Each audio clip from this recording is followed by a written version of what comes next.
एकशास्त्रं देवकी पुत्रगीतम् एको देवो देवकी पुत्र एव एको मंत्र तस्य न मानियानि कर्मापि एकं तस्य देवस्य सेवा. हरे कृष्ण. सो आता मी फर्स्ट चौराष्टकम ऐकूया. आमको चौराष्टक सांगू की येतसची शिल्पा माताजी. हरे कृष्ण शिल्पा माताजी, तुम्ही रेडी असावा? हरे कृष्ण विद्या माताजी, रेडी अस सांगता. हरे. बिल्वमंगल ठाकुर लिखित चौराष्टकम.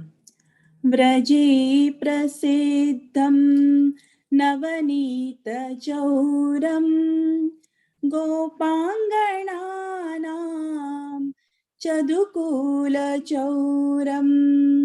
व्रजे प्रसिद्धं नवनीत चौरम गोपांगणानां चदुकूल चौरम.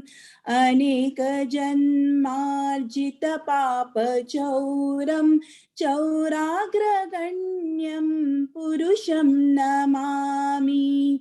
अनेक जन्मार्जित पाप चौरम चौराग्रगण्यं पुरुषं नमामि.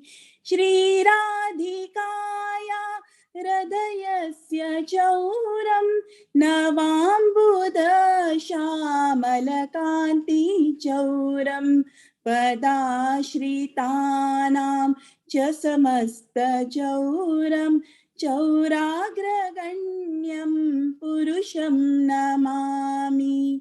अकिञ्चनी कृत्य पदाश्रितं यः करोति भिक्षुं पतिगेहहीनं केनाप्यहो भीषणचौर ईदृग् दृष्टाश्रुतो वा न जगत्त्रयेऽपि. यदि यनामापि हरत्यशेषं गिरिप्रसाराणपि पापराशिन् आश्चर्यरूपो ननु चौर ईदृग् दृष्टाश्रुतो वा न मया कदापि. धनं च मानं च तदीन्द्रियाणि प्राणांश्चरित्वा मम सर्वमेव. पलायसे कुत्र धृतोऽद्य चौर त्वां भक्तिदाम्नासि मया निरुद्ध. चिनत्सि घोरं यमपाशबन्धं भीनत्सि भीमं भवपाशबन्धं. चिनत्सि सर्वस्य समस्तबन्धं नैवात्मनो भक्त कृतं तु बन्धं. मन्मानसे तामसराशि घोरे काराग्रहे दुःखमयि निबद्ध. लभस्व हे चौर हरे चिराया स्वचौर्यदोषो चितमेव दण्डम्. व्रजे प्रसिद्धं नवनीत चौरं गोपांगणानां चदुकूल चौरम्. अनेक जन्मार्जित पाप चौरं चौराग्रगण्यं पुरुषं नमामि. चौराग्रगण्यं पुरुषं नमामि. चौराग्रगण्यं पुरुषं नमामि. काराग्रहे वस सदा हृदये मदीये मद्भक्ति पाशा दृढबन्धन निश्चल सन्.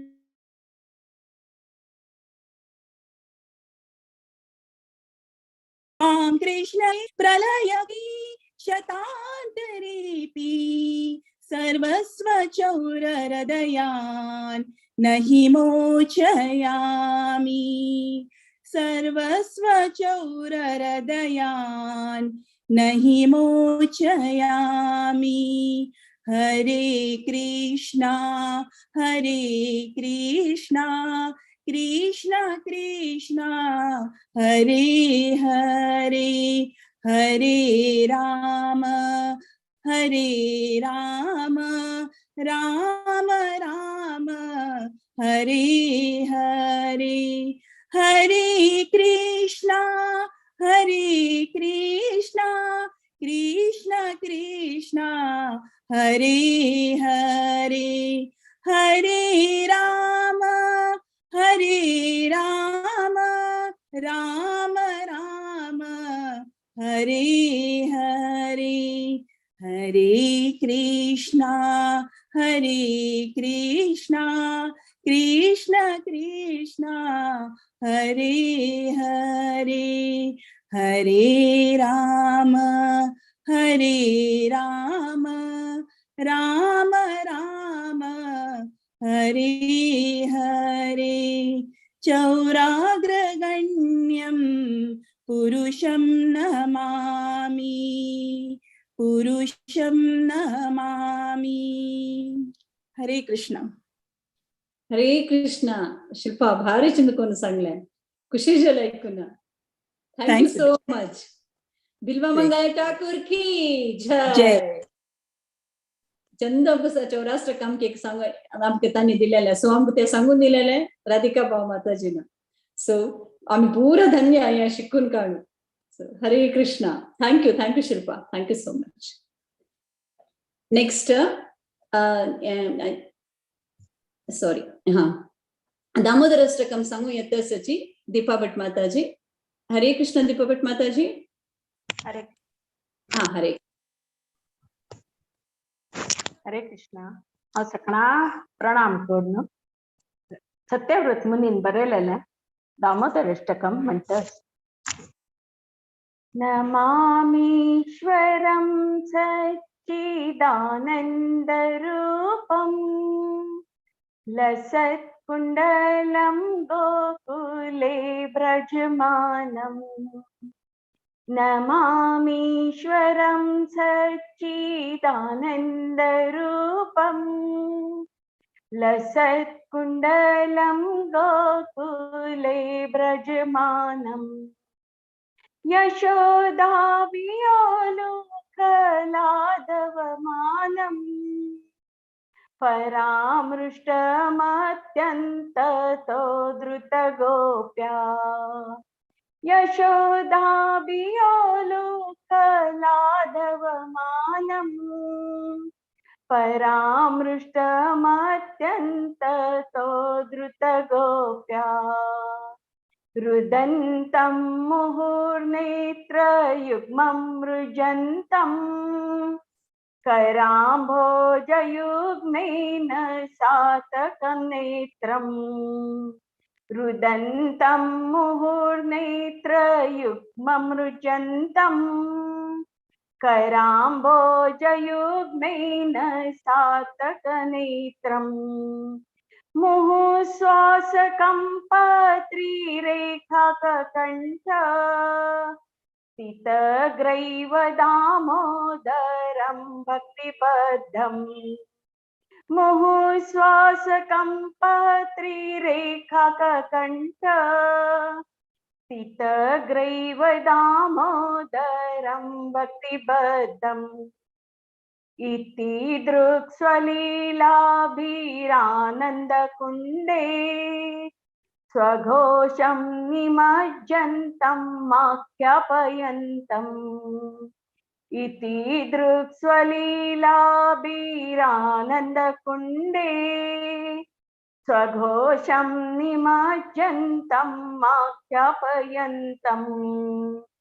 तदीयशीतग्नेषु भक्तजितत्वं पुनः प्रेमातस्तं शतावृत्ति वन्दे. तदीयशीतग्नेषु भक्तजितत्वं पुनः प्रेमातस्तं शतावृत्ति वन्दे. वरं देवमोक्षं न मोक्षवतीं वा न चान्यं ऋणेऽहं वरेशदपीह वरं देव मोक्षं न मोक्षावधिं वा न चान्यं ऋणेऽहं वरेशदपीह इदं तेव पूर्णार्थ गोपाल बालम् सदा मे मनस्या वीरास्तं किमन्ये इदं तेव पूर्णार्थ गोपाल बालम् सदा मे मनस्या वीरास्तं किमन्ये इदं ते मुखाम्बोजम् अत्यन्तनीलै वृतं कुन्तलै स्निग्धरक्तैश्च गोप्या इदं ते मुखाम्बोजम् अत्यन्तनीलै वृतं कुन्तलै स्निग्धरक्तैश्च गोप्या मुहुश्चुम्बितं बिम्बरक्ताधरं मे मनस्या विरास्तामलं लक्षलाभे मुहुश्चुम्बितं बिम्ब रक्ताधरं मे मनस्या विरास्तामलं लक्षलाभे नमो देव दामोदर अनंत विष्णु प्रसीद प्रभो दुःख जालाभिमग्नम् नमो देव दामोदर अनंत विष्णु प्रसीद प्रभो दुःख जालाभिमग्नम् कृपा दृष्टिवृष्ट्यातिदिनं बतानु गृहाणे क्षमां यज्ञ मे दक्षिदृष्ट्या कृपा दृष्टिवृष्ट्यातिदिनं बतानु गृहाणे क्षमां यज्ञ मे दक्षिदृष्ट्या कुबेरात्मजौ बध्य मूर्त्वयद्वत् त्वया मोचितौ भक्ति भाजौ कृतौ च कुबेरात्मजौ भक्त मूर्त्वयद्वत् त्वया मोचितौ भक्ति भाजौ कृतौ च तथा प्रेम भक्तिं स कामे प्रयच्छ न मोक्षे ग्रहो मेऽस्ति दामोदरेह तथा प्रेम भक्तिं स्वकामे प्रयच्छ न मोक्षे ग्रहो मेऽस्ति दामोदरेह नमस्तेस्तु धाम्ने स्फूर्ति धाम्ने त्वदीयोदरायात विश्वसधाम्ने नमस्तेस्तु धाम्ने स्फूर्ति धाम्ने त्वदीयोदरायाथ विश्वसधाम्ने नमो राधिकाय त्वदीयप्रियाय नमो नन्तलीलाय देवाय तुभ्यम् नमो राधिकाय त्वदीयप्रियाय नमो राधिकाय त्वदीयप्रियाय नमो नन्तलीलाय देवाय तुभ्यम् नमो नन्तलीलाय देवाय तुभ्यम् हरे कृष्णा कृष्ण कृष्ण हरे हरे हरे रामा राम रामा हरे हरे हरे कृष्णा कृष्ण कृष्ण हरे हरे हरे रामा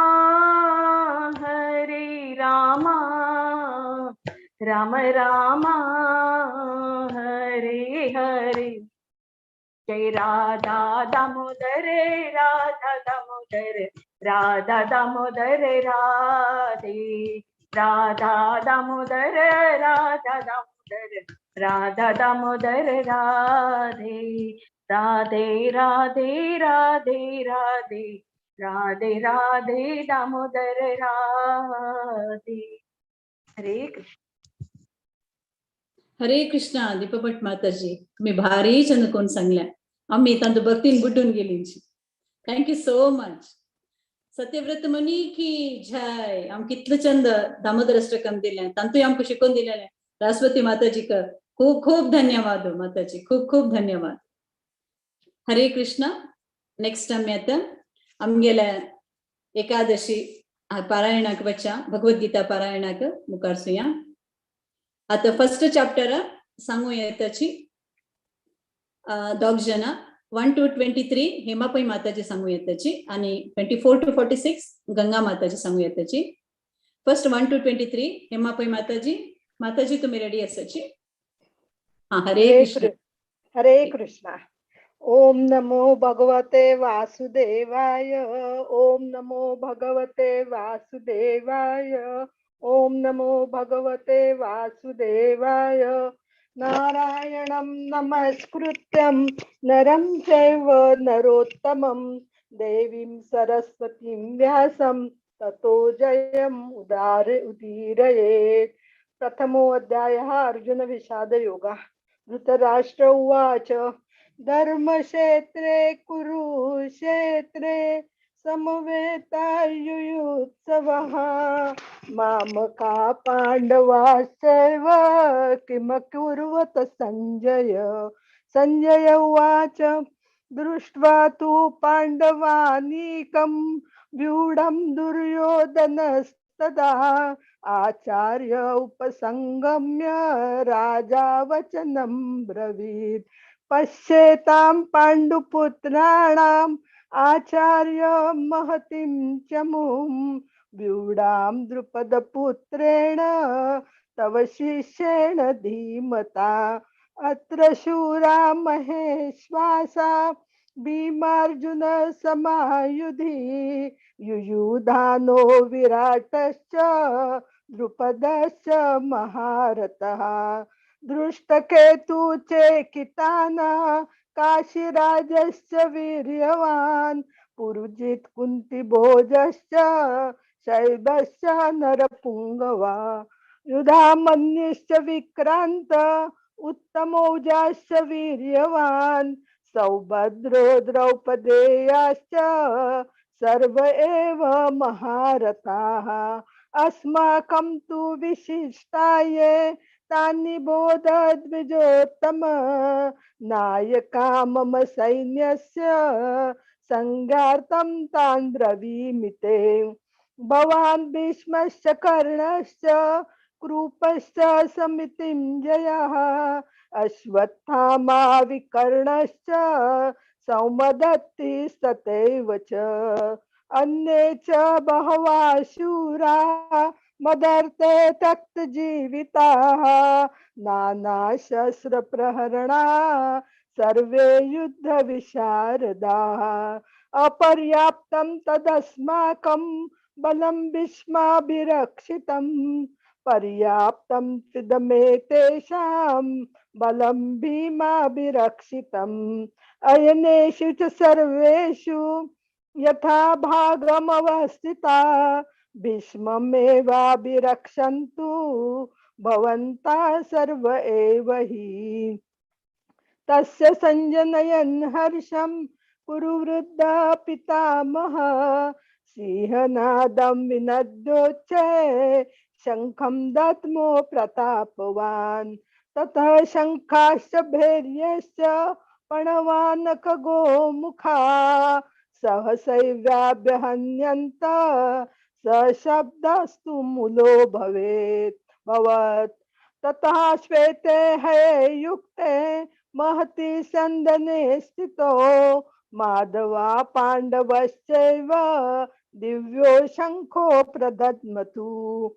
पार्थजन्यं ऋषिकेशो देवदत्तं धनञ्जयः पौण्ड्रं दद्मो महाशङ्खं भीमकर्म वृकोदरः अनंत विजयं राजा कुन्तीपुत्रो युधिष्ठिरः नकुला सहदेवश्च सुघोषमणिपुष्पकौ काश्यश्च परमेश्वासा शिखण्डी च महारथः दृष्टद्युम्नो विराटश्च सात्यकी च पराजित द्रुपदो द्रौपदेयश्च सर्वशः पृथ्वीपते सौभद्रस्य महाबाहु शङ्खादद्मु पृथक् पृथक् सघोषो धार्तराष्ट्राणां हृदयानि व्यदारयत् नभश्च पृथिवीं चैव तुमूलो व्यनुनादयन् अथ व्यवस्थितान् दृष्ट्वा धार्तराष्ट्रान् कपिध्वजः प्रवृत्ते शस्त्रसम्पाते धनुरुद्धं पाण्डवः ऋषिकेशं तदा वाक्यम् इदमाह महीपते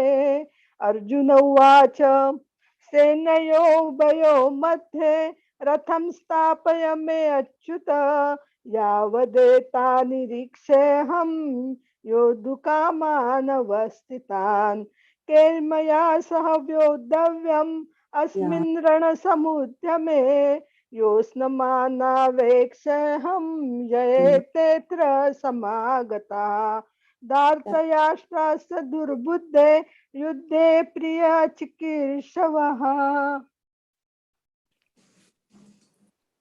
संजय उवाच एवमुक्तो ऋषिकेशो गुडाकेशेन भारत सेनयोरुभयोर्मध्ये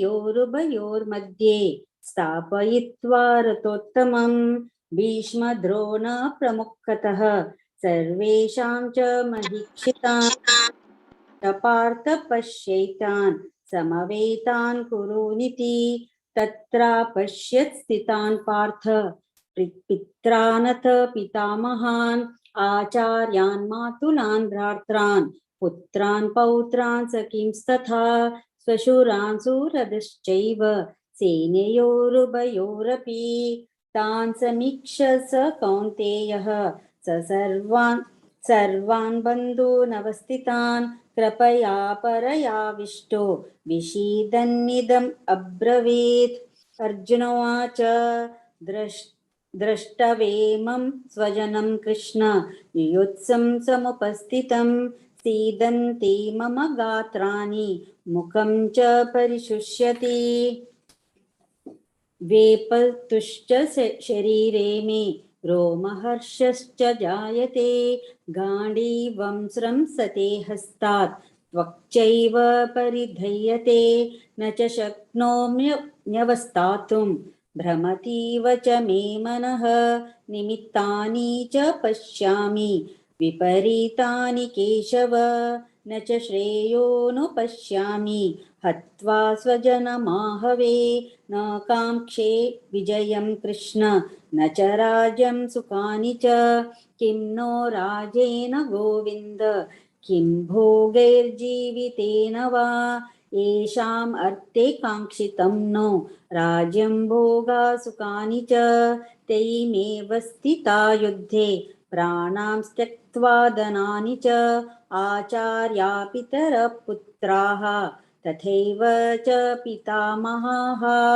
मातुला श्वशुरा पौत्राः श्याला सम्बन्धिनस्तथा एतान् हन्तुमिच्छामि ज्ञातोऽपि मधुसूदन अपि त्रैलोक्यराज्यस्य हेतो किं नो मही कृते निहत्य धार्तराष्ट्रान्नः का प्रीति स्यात् जनार्दन पापमेवाश्रयेदस्मान् हत्वैतान् आततायिनः तस्मान्नार्हा वयं हन्तुं धार्तराष्ट्रान् स्वबान्धवान् स्वजनं हि कथं हत्वा सुखिनः श्याम माधव यद्यपेतेन पश्यन्ति लोभोपहत चेतसः कुलक्षय कृतं दोषं मित्रद्रोहे च पातकं कथं न ज्ञेयम् अस्माभिः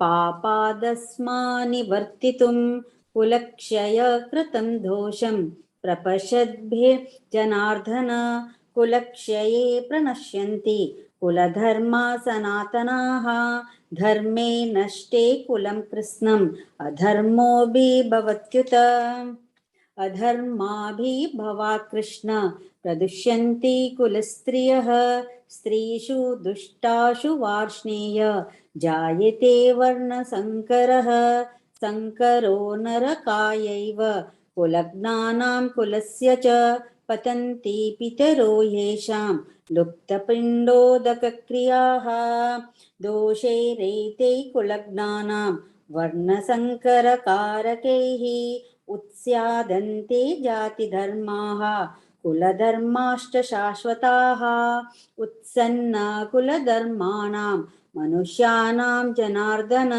नरके नियतं वासो भवतीत्यनुशुश्रुम अहो बत महत्पापं कर्तुं व्यवसिता वयं यद्राज्ञसुखलोभेन हन्तुं स्वजनमुद्यताः यदि माम प्रतीकारम् अशस्त्रं शस्त्रपाणयः धार्तराष्ट्रारणे हन्योस्तन्मे क्षेमतरं भवेत् संजय उवाच एवमुक्त्वार्जुनः सङ्ख्ये रथोपस्थ उपाविशत् विसृज्य शशरं चापं शोकसंविघ्नमानसः ॐ तत्सत् इति श्रीमद्भगवद्गीतासु उपनिषत्सु ब्रह्मविद्यायां योगशास्त्रे श्रीकृष्णार्जुनसंवादे अर्जुनविषादयोगो नाम प्रथमोऽध्यायः। हरे कृष्णा कृष्ण कृष्ण हरे हरे हरे राम राम राम हरे हरे। हरे कृष्ण हेमा माताजी आणि गंगा माताजी. हेमा माताजी तुम्ही छंद को लयार संगीतमय जाऊन सांगल्याजी खुशी झाला ऐकूच्याक. गंगा माताजी तुम्ही एकदम स्पष्ट एकदम उच्चारण क्लिअरली हरी बोल हरी बोल. अर्जुन विषाद योग भारी छंद कोण सांगा तुम्ही दोघ जणांना. Thank you so much. नेक्स्ट दोन्ही अध्याय सांगू येत असाची. सेकंड चॅप्टर 1 to 24 दीपा भट माताजी आणि 2572 श्यामला माताजी. दीपा भट माताजी.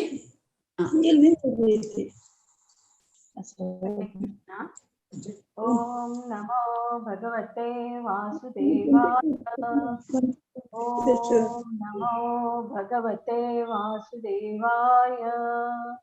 ओम नमो भगवते वासुदेवाय. द्वितीयोऽध्यायः सांख्ययोगः.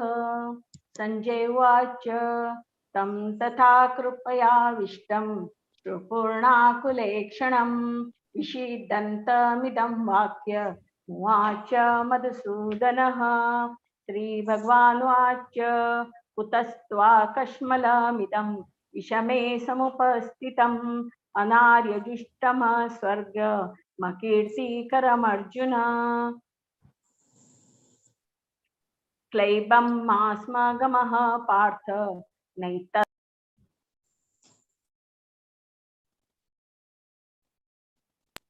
क्षुद्रं हृदय दौर्बल्यं त्यक्तोत्तिष्ठ परन्तप. अर्जुन उवाच कथं भीष्ममहं सख्ये द्रोणं च मधुसूदन इषुभिः प्रतियोत्स्यामि पूज्यार्या वरिसूदन. कुरु न हत्वा हि महानुभावां श्रेयो भक्तु भैक्ष्यमपीह लोके हत्वार्थकामांस्तु गुरूनिहैव उज्जीय भोग्नारुधिर प्रदिग्धान् न तदिभ्यः कतरन्न वर्यो यद्वा जयेम यदि वा नो जयेयुः. यानेव हत्वा न जिजीविषाम तैव स्थितः प्रमुखे धार्तराष्ट्रः. कार्पण्यदोषोपहत स्वभावः पृच्छामि त्वां धर्मसम्मूढचेतः. यच्छ्रेयः सन्निचितं ब्रूहि तन्मे शिष्यस्तेऽहं साधिमां त्वा प्रपन्नम्. नहि प्रपश्यामि ममापनुद्या यच्छोकमुच्छोषणमिन्द्रियाणाम् अवाप्य भूमा वसपत्नवृद्धं राज्यं सुराणामपि चाधिपत्यम्। संजय उवाच एवमुक्त्वा ऋषिकेशं गुडाकेशः परन्तपः न योऽस्य इति गोविन्द मुक्त्वा तूष्णीं बभूवः। उत्तमोवाच ऋषिकेशः प्रहसन्निव भारत सेनयोरुभयोर्मध्ये विषीदन्तमिदं वचः। श्रीभगवानुवाच अशोच्यानन्वशोचस्त्वं प्रज्ञावादांश भाससे गतासु न गतासूंच नानुशोचन्ति पंडितः। न त्वेवाहं जातु नाशं न त्वं नेमे जनाधिपः न चैव न भविष्यामः सर्वे वयमतः परम्।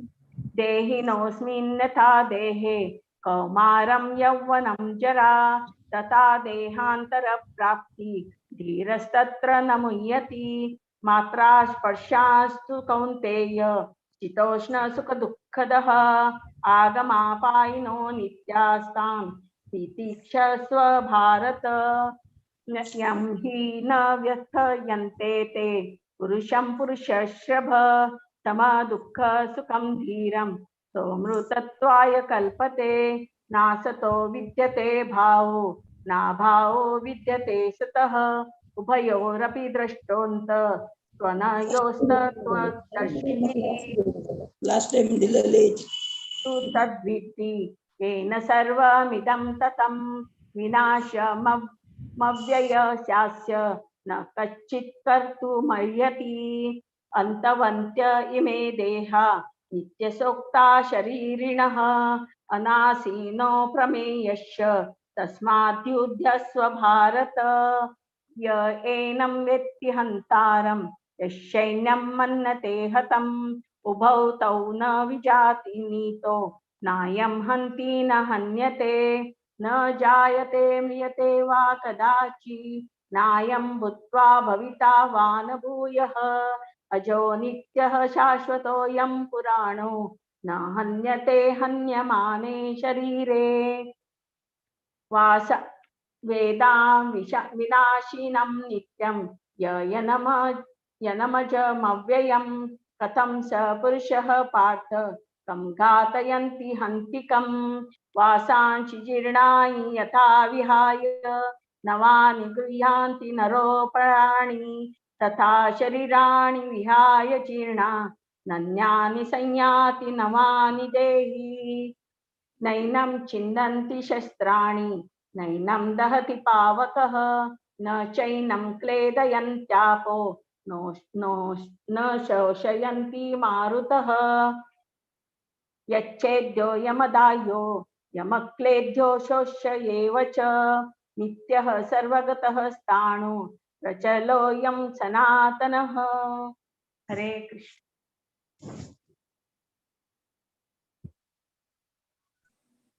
श्यामला माताजी तुम्ही स्टार्ट करायचे.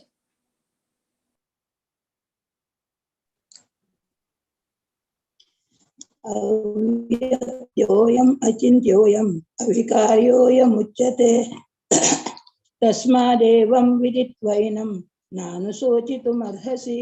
अत चैनं नित्यजातं नित्यं वा मन्यसे मृतं तथापि त्वं महाबाहो नैवं शोचितुमर्हसि. जातस्य हि ध्रुवो मृत्युः ध्रुवं जन्म मृतस्य स तस्माद् अपहर्यार्थे न त्वं शोचितुमर्हसि. अव्यक्तादीनि भूतानि व्यक्तमद्यानि भारत अव्यक्तनिधनान्येव तत्र का परिदेवना. आश्चर्यवत् पश्यति कश्चिदेन आश्चर्यवद्वदति तथैव चान्यः.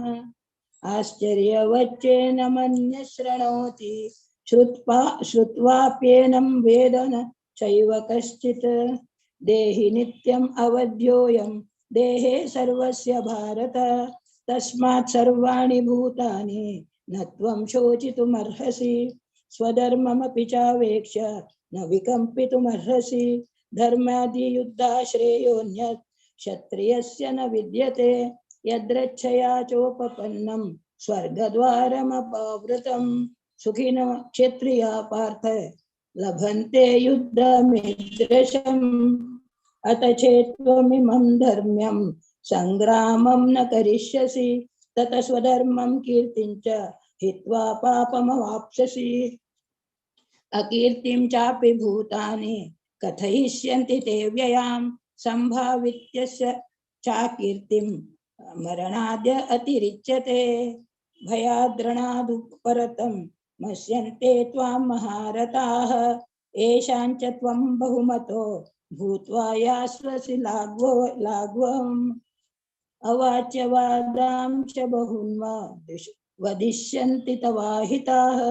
निन्दन्तस्तव सामर्थ्यं ततो दुःखतरं नुकुम् हतो वा प्राप्स्यसि स्वर्गं जित्वा वा भोक्ष्यसे महीम् तस्मादुत्तिष्ठ कौन्तेय युद्धाय कृतनिश्चयः सुखदुःखे समे कृत्वा लाभालाभौ जयाजयौ ततो युद्धाय युज्यस्व नैवं पापमवाप्स्यसि एषा ते विहिता सांख्ये बुद्धिर्योगे त्विमामं शृणु बुद्धा युक्ता यया पार्थ कर्मबन्धं प्रहास्यसि नेहाभिक्रमनाशोऽस्ति प्रत्यवायो न विद्यते स्वल्पमप्यस्य धर्मस्य त्रायते महतो भयात् व्यवसायात्मिका बुद्धिर् एकेह कुरु नन्दन बहुशाखा हनन्ताश्च बुद्धयो व्यवसायिनां यामिमां पुष्टितां वाचं प्रवद्यन्त विपश्चितः वेदवादरता पार्थ नान्यदस्तीति वादिनः कामात्मनः स्वर्गपरा जन्म कर्म फलप्रदां क्रिया विशेष बहुलां भोगैश्वर्य गतिं प्रति भोगैश्वर्य प्रसक्तानां तयापहृत चेतसां व्यवसायात्मिका बुद्धिः समाधौ न विधीयते त्रैगुण्य विषया वेदा निस्तैर्गुण्यो भवार्जुन निर्द्वन्द्वो नित्यसत्यस्थो निर्योगक्षेम आत्मवान् यावानर्थ उदपाने सर्वतः संप्लुतोदके तावान् सर्वेषु वेदेषु ब्राह्मणस्य विजानतः कर्मण्येवाधिकारस्ते मा फलेषु कदाचन मा कर्मफलहेतुर्भुः मा ते सङ्गोऽस्त्वकर्मणि योगस्थः कुरु कर्माणि संगं त्यक्त्वा संजय सिद्धसिद्ध्यसमो भूत्वा समत्वं योग उच्यते दुरेण ह्यवरं कर्म बुद्धियोगा धनञ्जय बुद्धौ शरणमन्विच्य कृपणाफलहेतवः बुद्धियुक्तो जहातीह उभे सुकृतदुष्कृते तस्माद्योगाय युज्यस्व योगकर्मसु कौशलम् कर्मजं बुद्धियुक्ता हि फलं त्यक्त्वा मनीषिणः जन्मबन्धुर्विनिर्मुक्ता पदं गच्छन्त्यनामयम् यदा ते मोहकलिलं बुद्धिर्व्यतितरष्यति तदा गन्तासि निर्वेदं श्रोतव्यस्य श्रुतस्य च श्रुतिविप्रतिपन्ना ते यदा स्यास्यसि निश्चला समाधावचला बुद्धि तदा योगमवाप्स्यसि अर्जुन उवाच स्थितप्रज्ञस्य का भाषा समाधिस्तस्य केशव स्थितधि किं प्रभाषेत किमासीत व्रजेत किं श्रीभगवानुवाच प्रजहाति यदा कामान् सर्वान् पार्थमनोगतान् आत्मनेवात्मना तुष्टः स्थितप्रज्ञस्तदोच्यते दुःखेष्वम् अनुद्विग्नमना सुखेषु विगतस्पृह वीतरागभयक्रोधः स्थितधिर्निरुच्यते य सर्वत्र न विस्नेह तत्राप्य शुभाशुभं नाभिनन्दति न द्वेष्टि तस्य प्रज्ञा प्रतिष्ठिता यदा संहरते चायं कूर्मोऽङ्गानीव सर्वशः इन्द्रियाणीन्द्रियार्थेभ्यः तस्य प्रज्ञा प्रतिष्ठिता विषया विनिवर्तन्ते निराहारस्य देहिनः रसवर्जं रसोऽप्यस्य परं द्रष्टा निवर्तते यततो ह्यपि कौन्तेय पुरुषस्य विपश्चितः इन्द्रियाणि प्रमाथीनि हरन्ति प्रसभं मना तानि सर्वाणि संयम्य युक्त आस्थित मत्परः वशे हि यत्सेन्द्रियाणि तस्य प्रज्ञा प्रतिष्ठिता ध्यायतो विषयान् पुंसः संगस्तेषुपजायते संगत् संजायते कामः कामत् क्रोधोऽभिजायते क्रोधात् भवति सम्मोहः सम्मोहात् स्मृतिविभ्रमः स्मृतिभ्रंशात् बुद्धिनाशो बुद्धिनाशात् प्रणश्यति रागद्वेषवियुक्तैस्तु विषयानिन्द्रियश्चरन् आत्मवैशेष्यविधेयात्मा प्रसादमधिगच्छति प्रसादे सर्वदुःखानां हानिरस्योपजायते प्रसन्नचेतसो ह्याशु बुद्धिर्पर्यवतिष्ठते नास्ति बुद्धिरयुक्तस्य न चायुक्तस्य भावना न चाभावयत शान्तिर् अशान्तस्य कुतः सुखम् इन्द्रियाणां हि चरतां यन्मनोनुविधीयते तदस्य हरति प्रज्ञां वायुर्नावमिवांशसि वसि तस्मादस्य महाबाहो निग्रहितानि सर्वशः इन्द्रियाणीन्द्रियार्थेभ्यः तस्य प्रज्ञा प्रतिष्ठिता या निशा सर्वभूतानां तस्यां जागर्ति संयमी यस्यां जागृति भूतानि सा निशो पश्यतो मुने अपूर्यमाणम् अचलं प्रतिष्ठं समुद्रमाप प्रविशन्ति यद्वत् तद्वत् कामाम यं प्रविशन्ति सर्वे स शान्तिमाप्नोति न कामकामी विहाय कामान्य सर्वान् उमां शरति निःस्पृहः निर्ममो निरहङ्कारः स शान्तिमधिगच्छति एषा ब्राह्मी स्थितिः पार्थ नैनां प्राप्य विमुह्यति स्थित्वा सामन्तकालेऽपि ब्रह्मनिर्वाणं गच्छति। ओम तत्सदिति श्रीमद्भगवद्गीतासु उपनिषत्सु ब्रह्मविद्यायां योगशास्त्रे श्रीकृष्णार्जुन संवादे सांख्ययोगो नाम द्वितीयोऽध्यायः। हरि ओम तत्सत् हरि ओम तत्सत् हरि ओम तत्सत्। हरे कृष्णा कृष्ण कृष्णा हरे हरे हरे राम राम राम हरे हरे हरे कृष्णा कृष्ण कृष्णा हरे हरे हरे राम राम राम हरे हरे हरे कृष्णा कृष्ण कृष्णा हरे हरे हरे राम राम राम हरे हरे। श्री कृष्णार्पणमस्तु। हरे कृष्णा दीपा भट माताजी आणि श्यामला माताजी सांख्य योग तुम्ही भारी छंद कोण सांगलाय, मस्त धन्यवाद तुमको दोघजणांक। हरे कृष्णा, थँक्यू सो मच।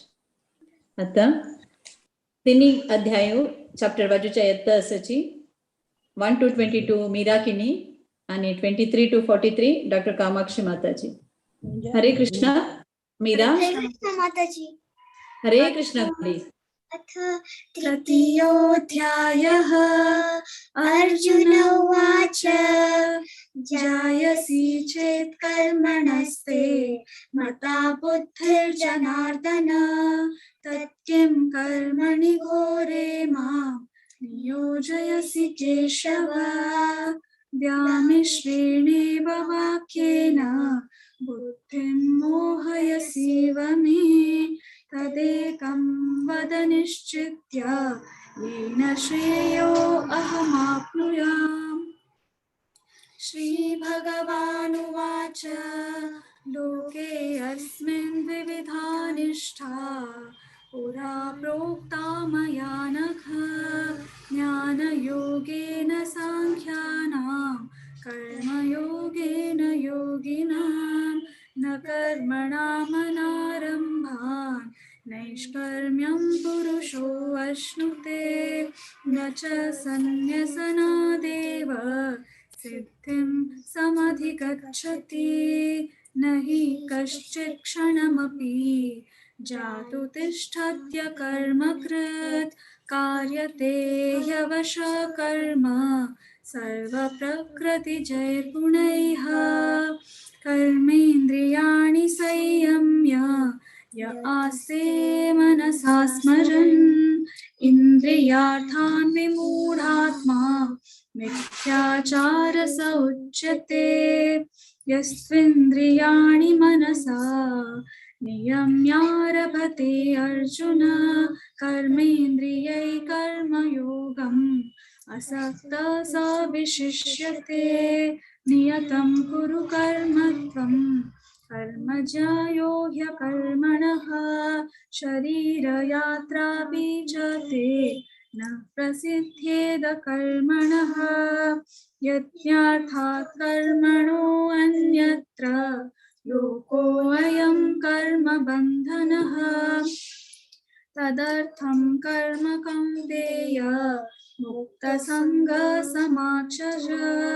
सह यज्ञा प्रजा सृष्ट्वा पुरोवाच प्रजापतिः अनेन प्रसविष्यध्वम् एषवो अस्विष्टकामधो देवान् भावयतानेन ते देवा भावयन्तु वः परस्परं भावयन्तः श्रेय परमवाप्स्यथा इष्टान् भोगान् हि वो देवा दास्यन्ते यज्ञभाविताः तैर्दत्तान् अप्रदायैभ्यो यो भुङ्क्ते तेन एव सः यज्ञशिष्टाशिनः सन्तो मुच्यन्ते सर्वकिल्बिषैः भुञ्जते त्वगं पापा ये पचन्त्यात्मकारणात् अन्नात् भवन्ति भूतानि पर्जन्यादन्नसम्भवः यज्ञात् भवति पर्जन्यो यज्ञकर्म समुद्भवः कर्म ब्रह्मोद्भवं विद्धि ब्रह्माक्षर समुद्भवम् तस्मात् सर्वगतं ब्रह्म नित्यं यज्ञे प्रतिष्ठितम् एवं प्रवर्तितं चक्रं नानुवर्तयति हयः अघायुरिन्द्रियारामो मोघं पार्थ स जीवति यस्त्वात्मरतिरेव स्यात् आत्मतृप्तश्च मानवः आत्मन्येव च सन्तुष्टस्तस्य कार्यं न विद्यते नैव तस्य कृतेनार्थो न कृतेनेह कश्चन न चास्य सर्वभूतेषु कश्चिदर्थव्यपाश्रयः तस्मादसक्तः सततं कार्यं कर्म समाचर असक्तो ह्याचरन् कर्म परमाप्नोति पुरुषः कर्मणैव हि संसिद्धिम् आस्थिता जनकादयः लोकसङ्ग्रहमेवापि सम्पश्यन् कर्तुमर्हसि यत् यत् आचरति श्रेष्ठस्तत्तदेवेतरो जनः स यत् प्रमाणं कुरुते लोकस्तदनुवर्तते न मे पार्थास्ति कर्तव्यम् त्रिषु लोकेषु किञ्चन नानवाप्तम् अवाप्तव्यं वर्त एव च कर्मणि यदि ह्यहं न वर्तेयं जातु कर्मण्यतन्द्रितः मम वर्तमानुवर्तन्ते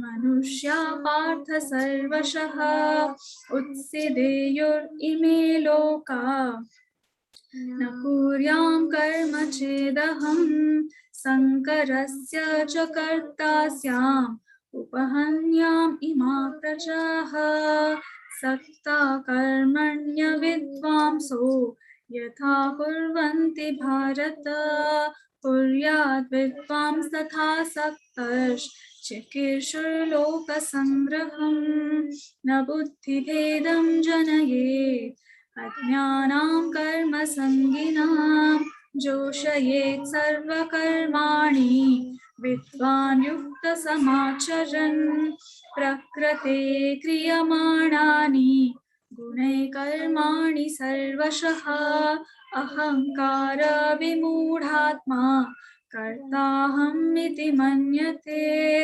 तत्त्ववित्तु महाबाहो गुणकर्म विभागयोः गुणगुणेषु वर्तन्त इति मत्वा न सज्जते प्रकृतेर्गुणसम्मूढाः सजन्ते गुणकर्मसु तान् कृत्स्नविदो मंदान् कृत्स्नविन्न विचालयेत् मयि सर्वाणि कर्माणि सन्न्यस्याध्यात्मचेतसा निराशीर्निर्ममो भूत्वा युध्यस्व विगतज्वरः ये मे मतम् इदं नित्यम् अनुतिष्ठन्ति मानवाः श्रद्धावन्तो अनसूयन्तो मुच्यन्ते ते अपि कर्मभिः ये त्वे तद् अभ्यसूयन्तो नानुतिष्ठन्ति मे मतम् सर्वज्ञानविमूढांस्तान् विद्धि नष्टान् अचेतसः सदृशं चेष्टते यस्याः प्रकृते ज्ञानवानपि प्रकृतिं यान्ति भूतानि निग्रहः किं करिष्यति इन्द्रियस्येन्द्रियस्यार्थे रागद्वेषौ व्यवस्थितौ तयोर्न वशमागच्छेत् तौ ह्यस्य परिपन्थिनौ श्रेयान् स्वधर्मो विगुणः परधर्मात् स्वनुष्ठितात् स्वधर्मे निधनं श्रेयः परधर्मो भयावहः अर्जुन उवाच अथ केन प्रयुक्तो अयं पापं चरति पुरुषः अनिच्छन् अपि वार्ष्णेय बलादिव नियोजितः श्रीभगवानुवाच काम एष क्रोध एष रजोगुणसमुद्भवः महाशनो महापाप्मा विद्येनम् इह वैरिणम् धूमेन व्रियते वह्निर्यथादर्शो मलेन च यथोल्बेनावृतो गर्भस्तथा तेनेदमावृतम् आवृतं ज्ञानमेतेन ज्ञानिनो नित्यवैरिणा कामरूपेण कौन्तेय दुष्पूरेणानलेन च इन्द्रियाणि मनोबुद्धिरस्याधिष्ठानमुच्यते एतैर्विमोहयत्येष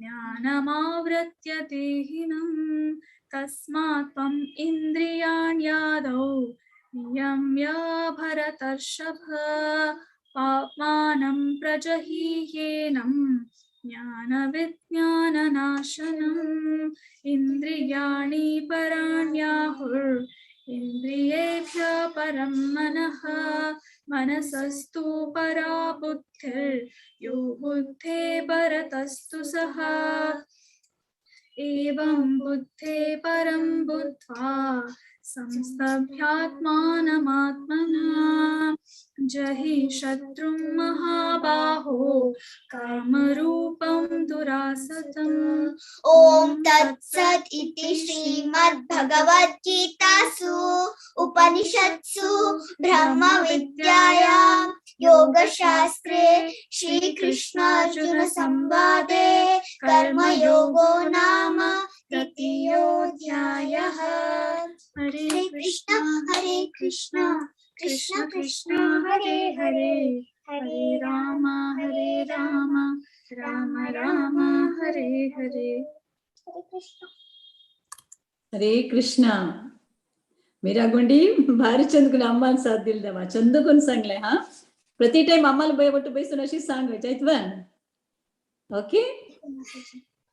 एक एक चॅप्टर तो सांगता सांगता मागे तू काय ना फुल चॅप्टर मागे पुरा 1 to 18. ओके थँक्यू गंडा thank you Kamakshi Mataji thank you so much. Next 4th chapter वाली चैतसची अश्विनी शानबाग माताजी. हरे कृष्ण माताजी. हरे कृष्ण माताजी. हरे कृष्ण. अथ चतुर्थोऽध्यायः ज्ञानकर्म संन्यास योग दिव्य ज्ञान. श्री भगवान उवाच इमं विवस्वते योगं प्रोक्तावानहमव्ययं विवस्वान्म न वे प्राह मनुरीक्ष्वाकवे ब्रवीत्. एवं परंपरा प्राप्ता मिमं राजर्षयो विदुः सकाले नेह महता योगो नष्ट परन्तप. स एवायं मया तेद्य योगः प्रोक्तः पुरातनः भक्तोऽसि मे सखा चेति रहस्यं ह्येतदुत्तमम्.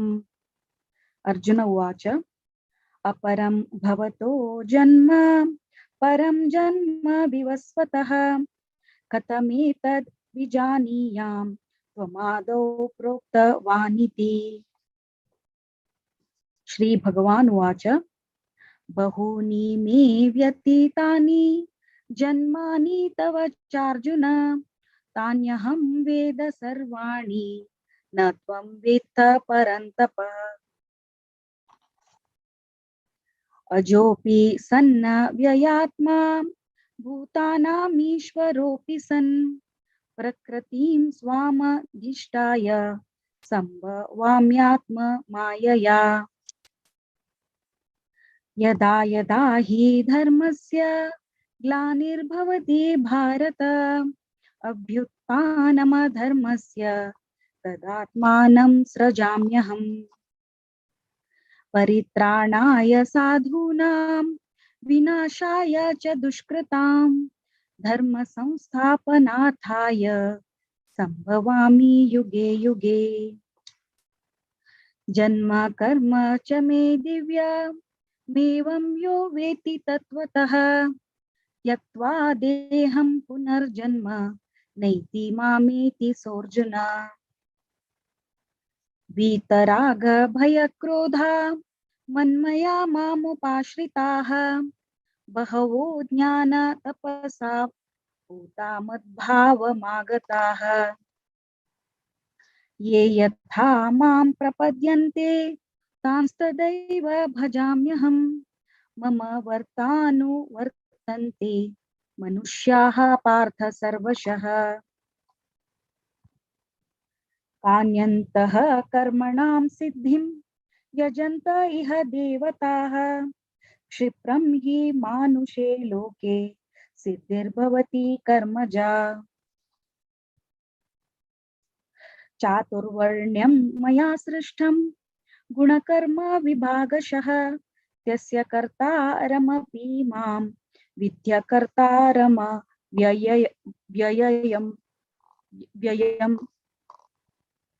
न मां कर्माणि लिम्पन्ति न मे कर्म फले स्पृहा इति मां योऽभिजानाति कर्मभिर्न स बध्यते.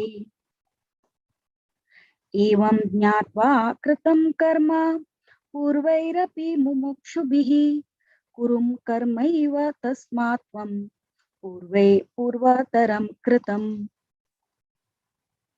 किं कर्म किमकर्मेति कवयोऽप्यत्र मोहिताः तत्ते कर्म प्रवक्ष्यामि यज्ञत्वा मोक्ष्यसे शुभात्. कर्मणो ह्यपि बोद्धव्यं च विकर्मणः अकर्मणश्च बोद्धव्यं गहना कर्मणो गतिः. कर्मण्यकर्म यः पश्ये दकर्मणि च कर्म यः स बुद्धिमान् मनुष्येषु स युक्तः कृत्स्न कर्मकृत् यस्य सर्वे समारम्भाः कामसङ्कल्पवर्जिताः ज्ञानाग्नि दग्धकर्माणं तमाहु पंडितं बुधाः त्यक्त्वा कर्म फलासंज्ञं नित्यतृप्तो निराश्रयः कर्मण्यभिप्रवृत्तोऽपि नैव किञ्चित् करोति सः निराशीर्यतचित्तात्मा त्यक्त्य सर्वपरिग्रहं शारीरं केवलं कर्म कुर्वन्नाप्नोति किल्बिषम् यद्रज्ज्वाला वसन्तुष्टो द्वन्द्वातीतो विमत्सरः समः सिद्धावसिद्धौ च कृत्वापि न निबध्यते गतसंन्यस्य मुक्तस्य ज्ञानावस्थितचेतसः यज्ञायाचरतः कर्म समग्रं प्रविलीयते ब्रह्मार्पणं ब्रह्महविर् ब्रह्माग्नौ ब्रह्मणाहुतं ब्रह्मैव तेन गन्तव्यं ब्रह्मकर्म समाधिना दैवमेवापरे यज्ञं योगिनः पर्युपासते ब्रह्माग्नावपरे यज्ञं यज्ञेनैवोपजुह्यति श्रोत्रादीनीन्द्रियाण्यन्ये संयमाग्निषु जुह्वति शब्दादीन् विषयानन्य इन्द्रियाग्निषु जुह्वति सर्वाणि इन्द्रिय कर्माणि प्राणकर्माणि चापरे आत्मसंयम योगाग्नौ जुह्वति ज्ञानदीपिते द्रव्ययज्ञास्तपोयज्ञा योगयज्ञास्तथा परे स्वाध्याय यज्ञान यज्ञाश्च यतयः संक्षिप्तव्रताः अपाने जुह्वति प्राणं प्राणे पानं तथा परे प्राणापानगति रुद्ध्वा प्राणायामपरायणाः अपरे नियताहाराः प्राणान् प्राणेषु जुह्वति सर्वेप्येते यज्ञविदो यज्ञक्षपितकल्मषाः यज्ञशिष्ठामृतभुजो यान्ति ब्रह्म सनातनम् नायं लोकोऽस्त्य यज्ञस्य कुतोऽन्यः कुरु सत्तम् एवं बहुविधा यज्ञा वितता ब्रह्मणो मुखे कर्मजान् विद्धि तान् सर्वा नैवं ज्ञात्वा विमोक्ष्यसे श्रेयान् द्रव्यमयात् यज्ञ जानयज्ञः परन्तपः सर्वं कर्माखिलं पार्थ ज्ञाने समाप्यते तद्विद्धि प्रणिपातेन परिप्रश्नेन सेवया उपदेक्ष्यन्ति ते ज्ञानं ज्ञानिनस्तत्त्वदर्शिनः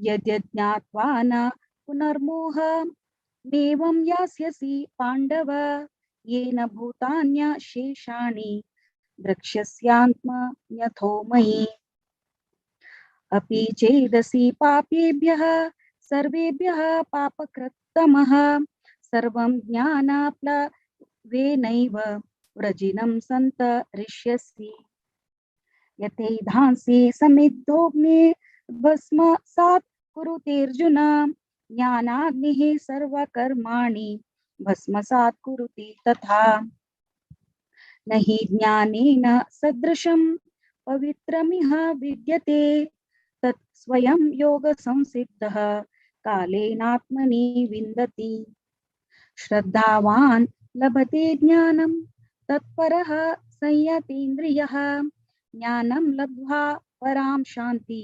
मचिरेणाधिगच्छति अज्ञश्चाश्रद्धधानश्च संशयात्मा विनश्यति नायं लोकोऽस्ति न परो न सुखं संशयात्मनः योगसन्न्यस्तकर्माणं ज्ञानसन्न्यस संशयम् आत्मवन्तं न कर्माणि निबध्नन्ति धनञ्जय तस्मात् ज्ञान सम्भूतं हृत्स्थं ज्ञानासीनात्मनः त्वैनं संशयं योगमाति मातिष्ठोत्तिष्ठ भारत हरे Krishna Krishna Krishna Hare Hare Hare Ram Ram Ram Hare Hare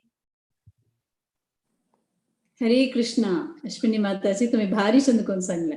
thank you so much. Hare Krishna. Hare Krishna. Next 5th chapter सांगू येत अशी रश्मी भट माताची. सो त्यांनी आज येवच्या जाण म्हणून सांगल्या सांगू का. सो 1 to 15 हांव सांगता असं. 16 to 29 सुगुणा भट माताची सांगताची. ओम परमात्मने नमः. पंचमोऽध्यायः कर्मसन्न्यासयोगः. अर्जुन उवाच सन्न्यासं कर्मणां कृष्ण पुनर्योगं च संशसि यच्छ्रेययेतयोरेकं तन्मे ब्रूहि सुनिश्चितम्. श्रीभगवानुवाच सन्न्यासकर्मयोगश्च निश्चये सकरावुभौ तयोस्तु कर्मसन्न्यासात् कर्मयोगो विशिष्यते. नीयसनित्यसन्न्यासी यो न द्वेष्टि न काङ्क्षति निर्द्वन्द्वो हि महाबाहो सुखं बध्नात् प्रमुच्यते. सांख्ययोगो पृथक् बालाः प्रवदन्ति न पण्डिताः एकमप्यास्थितः सम्यक् उभयोर्विन्दते फलम्. यत्साङ्ख्ये प्राप्यते स्थानं तद्योगैरपि गम्यते. एकं सांख्यं च योगं च यः पश्यति स पश्यति. संन्यासस्तु महाबाहो दुःखमाप्नुमयो गतः.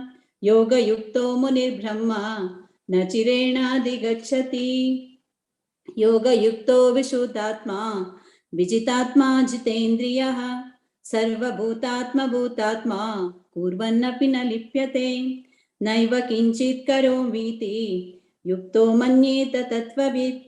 पश्यन् शृण्वन् स्पर्शन् जिघ्रन् अश्नन् गच्छन् स्वपन् स्वशन् प्रलपन् विसृजन् गृह्णन् उन्मिषन् निमिषन् अपि. इन्द्रियाणीन्द्रियार्थेषु वर्तन्त इति धारयन् ब्रह्मण्याध्याय कर्माणि संगं त्यक्त्वा करोति यः लिप्यते न स पापेन पद्मपत्रामिमाम्बसा. कायेन मनसा बुद्ध्या केवलैरिन्द्रियैरपि योगी न कर्म कुर्वन्ति संगं त्यक्तात्मशुद्धये. युक्तकर्मफलं त्यक्त्वा शान्तिमाप्नोति नैष्टिकीम्. अयुक्तकामकारेण फले सक्तो निबध्यते. सर्वकर्माणि मनसा सन्न्यस्यास्ते सुखं वशी. नवद्वारे पुरे देहि नैव कुर्वन्न कारयन्. न कर्तृत्वं न कर्माणि लोकस्य सृजति प्रभुः. न कर्मफलसंयोगं स्वभावस्तु प्रवर्तते. नादत्ते कस्यचित् पापं न चैव सुकृतं विभुः. अज्ञानेनामृतं ज्ञानं तेन मुह्यन्ति जन्तवः. ज्ञानेन तु तदज्ञानं येषां नाशितमात्मनः तेषामादित्यवज्ञानं प्रकाशयति तत्परम्. हाँ, नेक्स्ट सुगुणा माताजी तुम्ही रेडी असावा. सॉरी हा एक सांगला. सॉरी. ज्ञानेन तु तज्ज्ञानं येषां नाशितमात्मनः तेषामादित्यवज्ञानं प्रकाशयति तत्परम्. तद्बुद्धयस्तदात्मान तन्निष्ठात् तत्परायणाः गच्छन्त पुनरावृत्तिं ज्ञाननिर्धूतकल्मषाः. विद्या विनय संपन्ने ब्राह्मणे गविहस्तिनि शुनि चैव स्वपाके च पंडिता समदर्शिनः. इहैव तैर्जित सर्गो येषां साम्ये स्थितं मनः निर्दोषं हि समं ब्रह्म तस्माद् ब्रह्मणि ते स्थिताः न प्रहर्ते प्रियं प्राप्य नोद्विजेत् प्राप्य च प्रियं स्थिरबुद्धिरसम्मूढो ब्रह्मविद्ब्रह्मणि स्थितः बाह्यस्पर्शेष्वसक्तात्मा विन्दत्यात्मनि यः सुखं स ब्रह्मयोगयुक्तात्मा सुखमक्षयमश्नुते ये हि संस्पर्शजा भोगा दुःखयोनय एव ते आद्यन्तवन्त कौन्तेय न तेषु रमते बुधः शक्नोति हैव य सोढुं प्राक्शरीरविमोक्षणात् कामक्रोधोद्भवं वेगं स युक्तः स सुखी नरः योऽन्तः सुखोऽन्तराराम ततान्तर्ज्योतिरेव यः स योगी ब्रह्मनिर्वाणं ब्रह्मभूतोऽधिगच्छति लभन्ते ब्रह्मनिर्वाणं ऋषयः क्षीणकल्मषा छिन्नद्वैधायतात्मानः सर्वभूतहिते रताः कामक्रोधवियुक्तानां यतीनां यतचेतसाम् अभितो ब्रह्मनिर्वाणं वर्तते विदिरात्मनां स्पर्शान् कृत्वा बहिर्भायां शपुष्वैवान्तरे भ्रुवो प्राणापानौ समौ कृत्वा नासाभ्यन्तरचारिणौ यतेन्द्रियमनोबुद्धिर्मुनिर्मोक्षपरायणः विगतेच्छाभयक्रोधोय सदा मुक्त एव सः भोक्तारं यज्ञतपसां सर्वलोकमहेश्वरं सुरदं सर्वभूतानां ज्ञात्वा मां शान्तिमृच्छति ॐ तत्सदिति श्रीमद्भगवद्गीतासु उपनिषत्सु ब्रह्मविद्यायां योगशास्त्रे श्रीकृष्णार्जुनसंवादे कर्मसन्न्यासयोगो नाम पञ्चमोऽध्यायः।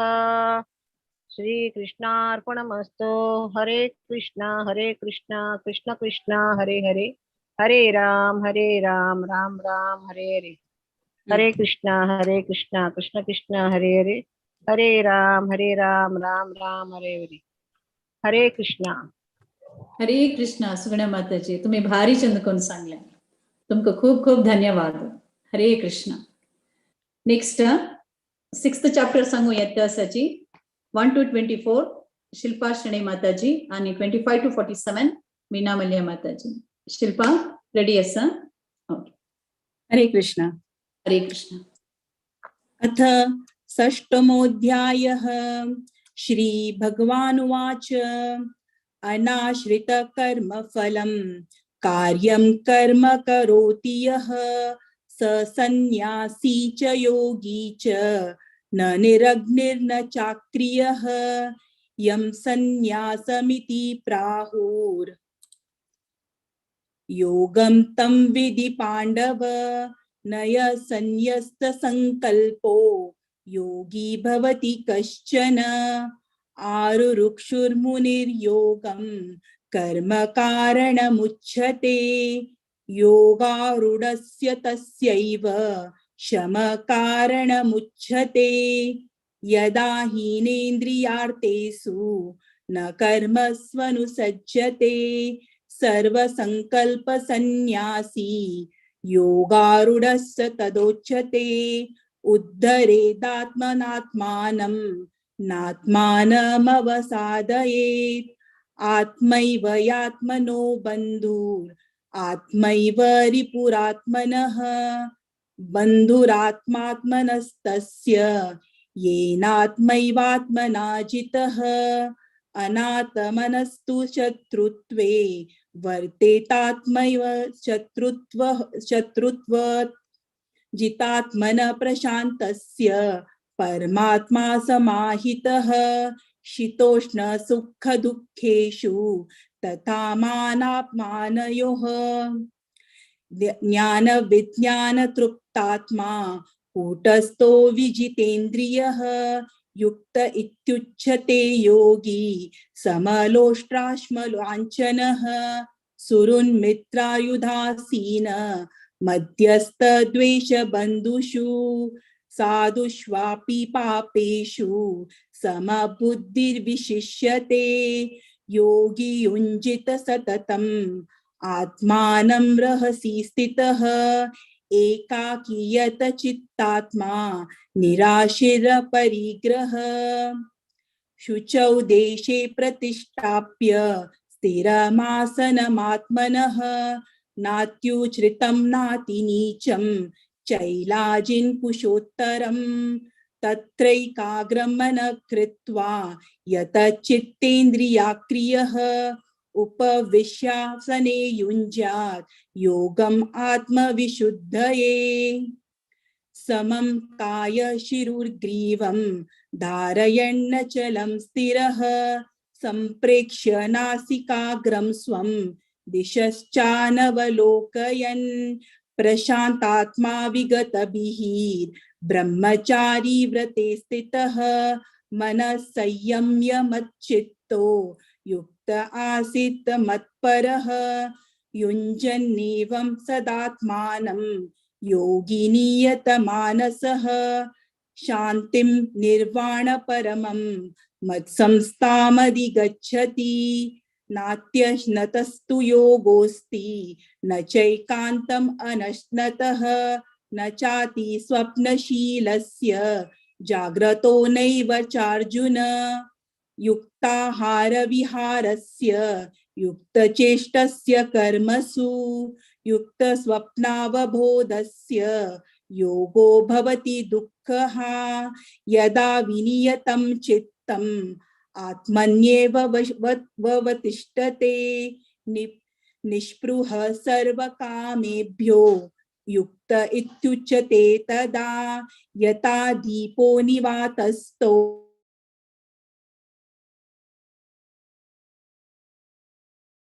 गते सोपमा स्मृयत च युञ्जतो योगमात्मनः यत्रो परमते चित्तं निरुद्धं योगसेवया यत्र चैवात्मनात्मानं पश्यन् आत्मनि तुष्यति सुखम् आत्यन्तिकां यत्तद् बुद्धिग्रहयम् अतीन्द्रियं वेति यत्र न चैवायं स्थितश्चलति तत्त्वतः यं लब्ध्वा चापरं लाभं मन्यतेनाधिकं ततः यस्मिन् स्थितो न दुःखेन गुरुर्नापि विचालयेत् तं विद्या दुःख संयोग वियोगं योग संगितं न निश्चयेन योक्तव्यो योगो निर्विनचेतसा संकल्प प्रभवान् कामां त्यक्त्वा सर्वान् शेषतः मनसैवेन्द्रियाग्रामां विनियम्य समन्तत। ओम श्री कृष्णार्पणमस्तु। हरे कृष्णा कृष्ण कृष्णा हरे हरे राम राम राम हरे हरे। हरे कृष्णा। हरे कृष्णा।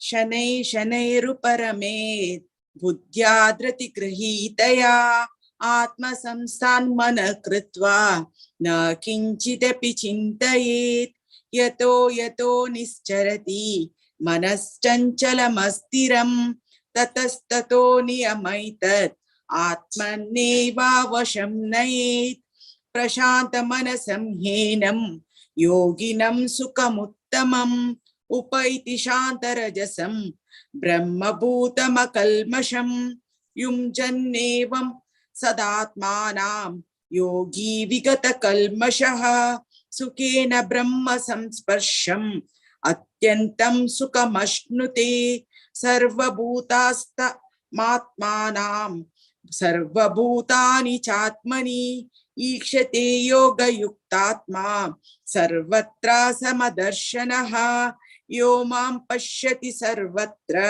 सर्वं च मयि पश्यति तस्याहं प्रणश्यामि स च मे न प्रणश्यति सर्वभूतस्थितं यो मां भजत्येकत्वमास्थितः सर्वथा वर्तमानोऽपि स योगी मयि वर्तते आत्मौपम्येन सर्वत्र समं पश्यति योऽर्जुन सुखं वा यदि वा दुःखं स योगी परमो मतः अर्जुन उवाच योऽयं योगस्त्वया प्रोक्तः सामेन मधुसूदन एतस्याहं न पश्यामि चञ्चलत्वा स्थितिं स्थिरां चञ्चलं हि मनः कृष्ण प्रमादी बलवद्दृढं तस्याहं निग्रहं मन्ये वायोरिव सुदुष्करम्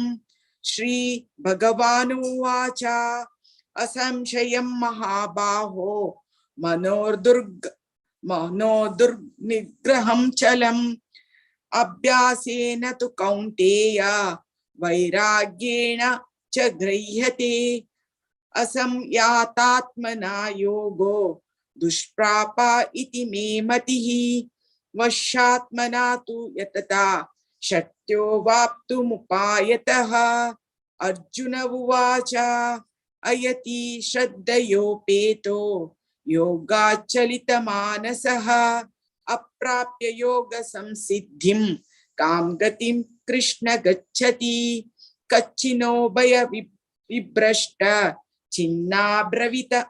छिन्नाभ्रमिव नश्यति अप्रतिष्ठो महाबाहो विमूढो ब्रह्मणपतिः एतन्मे संशयं कृष्ण चेतु महर्ष्य शेषतः तन्वद्या संशयस्यास्य चेता न ह्युपपद्यते श्री भगवानुवाच पार्थ नैवेह तामुत्र विनाशस्य च विद्यते न हि कल्याणकृत् कश्चित् दुर्गतिं तात गच्छति प्राप्य पुण्यकृतां लोका नुष्टित्वा शाश्वती समः शुचीनां श्रीमतां गेहे योगभ्रष्टो विजायते अथवा योगिनामेव कुले भवति धीमताम् एतद्धि दुर्लभतरं लोके जन्म यदीदृशं तत्रं तं बुद्धिसंयोगं लभते पौरवदेहिकं यतते च ततो भूयः संसिद्धौ कुरु नन्दन पूर्वाभ्यासेन तेनैव ह्रियते यवशोऽपि सः जिज्ञासुरपि योगस्य शब्दब्रह्म त्रिवर्तते प्रयत्नाद्यतमानस्तु योगी संशुद्ध किल्बिषः अनेक जन्म संसिद्ध स्तदो यादि परां गतिं तपस्वी बोधिको योगी ज्ञानिभ्योऽपि तदोधिकः कर्मिभ्यश्चाधिको योगी तस्माद्योगी भावार्जुन योगिनामपि सर्वेषां मद्ज्ञेनान्तरात्मना श्रद्धवान् भजते यो मां स मे युक्तात्तमो मतः ओम तत्सदिति श्रीमद्भगवद्गीतासु उपनिषत्सु ब्रह्म विद्यायां योगशास्त्रे श्रीकृष्णार्जुन संवादे आत्मसंयम योगो नाम षष्ठोऽध्यायः। हरे कृष्णा कृष्ण कृष्णा हरे हरे हरे राम राम राम हरे हरे हरे कृष्णा कृष्ण कृष्णा हरे हरे हरे राम राम राम हरे हरे। श्री कृष्णार्पणमस्तु। हरे कृष्णा। हरे कृष्णा। शिल्पा आणि वीणा भारी चंदकोन 6th अध्याय ध्यान योग तुम्ही सांगल्यान अशी कंटिन्युअस बुकारी सांगताची सांगाय रबाची। ओके ओके हरे Krishna Hare Krishna Hare Krishna. Next 7th chapter दाखवनो कंटिन्यू करूया तसची माया माताजी विद्याम। अच्छा तू ना, okay. Oh, sorry, go. Change मैं. Okay. Okay, over to you, Bharati. Hare Krishna. हरे कृष्णा. सक्कड जनाक अंगमेळल सक्कड भक्तवृंदाक हार्दिक प्रणामो नमस्कार. आयचे होड दिवस कार्तिक महिन्याचे शुक्ल पक्षा येवचे उत्तान एकादशी. आयचे दिवस विष्णु परमात्मान योग निद्रे तकून उठात दिवस तशें देखून बारी व्हडलो दिवस. आयचे दिवस आमी सक्कड जन मेळ्ळांक भगवद्गीते पारायण करता आसाची हे आमगेल भाग्य म्हणून सांगता. आयचे दिवस आमी देवा भक्ती मार्गार आमकां प्रगती दी म्हणून आमी मागून घेवया देवा लागीं आनी मुखारचे 7 अध्याय सुरू करूया.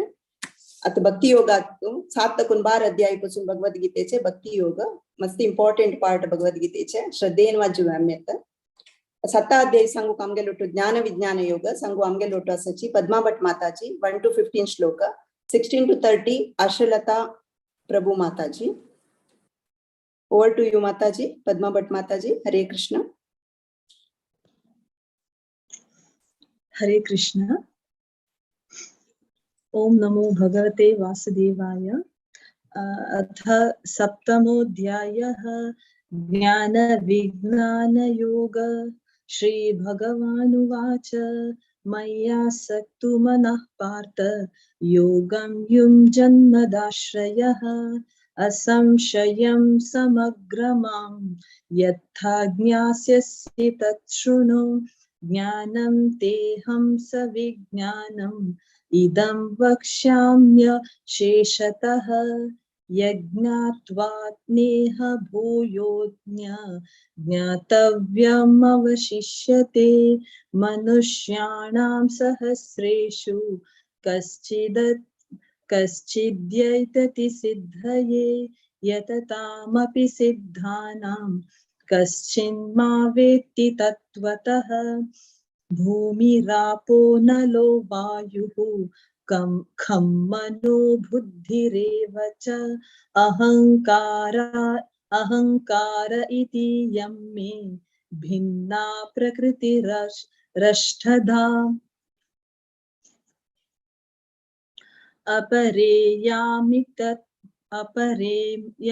अपरेयमितस्त्वन्यां प्रकृतिं विद्धि मे परां. जीवभूतां महाबाहो ययेदं धार्यते जगत्.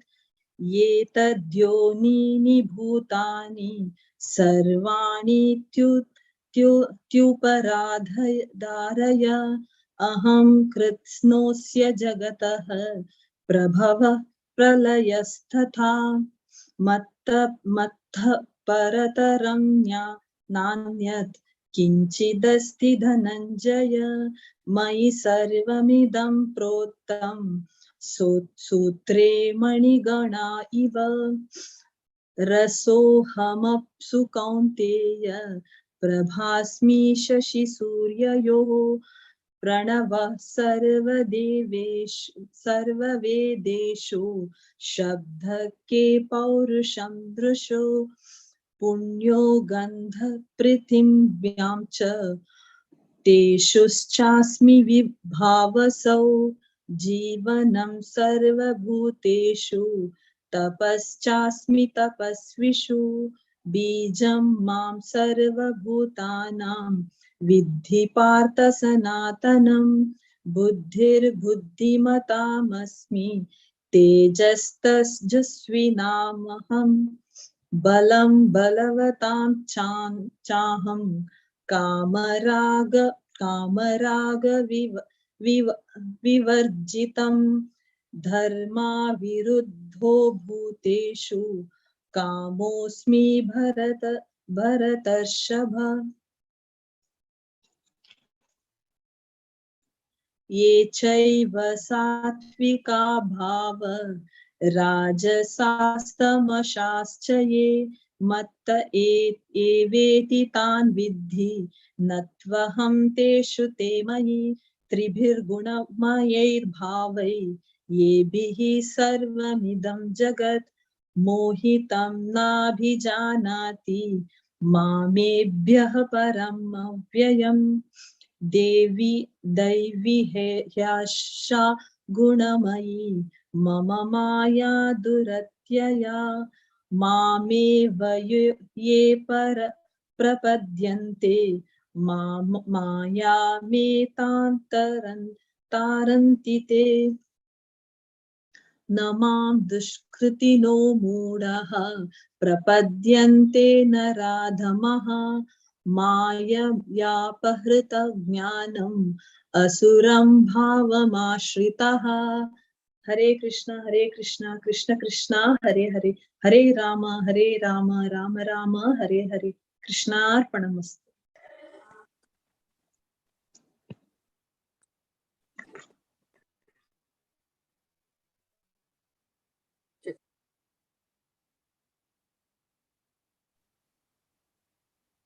आशुलता माताजी तुम्ही स्टार्ट करूयात 16 श्लोक चतुर्विधा भजन्ते मां जना सुकृतिनोऽर्जुन आर्तो जिज्ञासुरर्थार्थी ज्ञानी च भरतर्षभ तेषां ज्ञानी नित्ययुक्त एकभक्तिर्विशिष्यते प्रियो हि ज्ञानिनोत्यर्थ महं स च मम प्रियः उदाराः सर्व एवैते ज्ञानित्वात्मैव मे मतम् अस्तितः स हि युक्तात्मा मामेवानुत्तमां गतिम् बहूनां जन्मनामन्ते ज्ञानवान् मां प्रपद्यते वासुदेव सर्वमिति स महात्मा सुदुर्लभः कामस्तैरतज्ञाना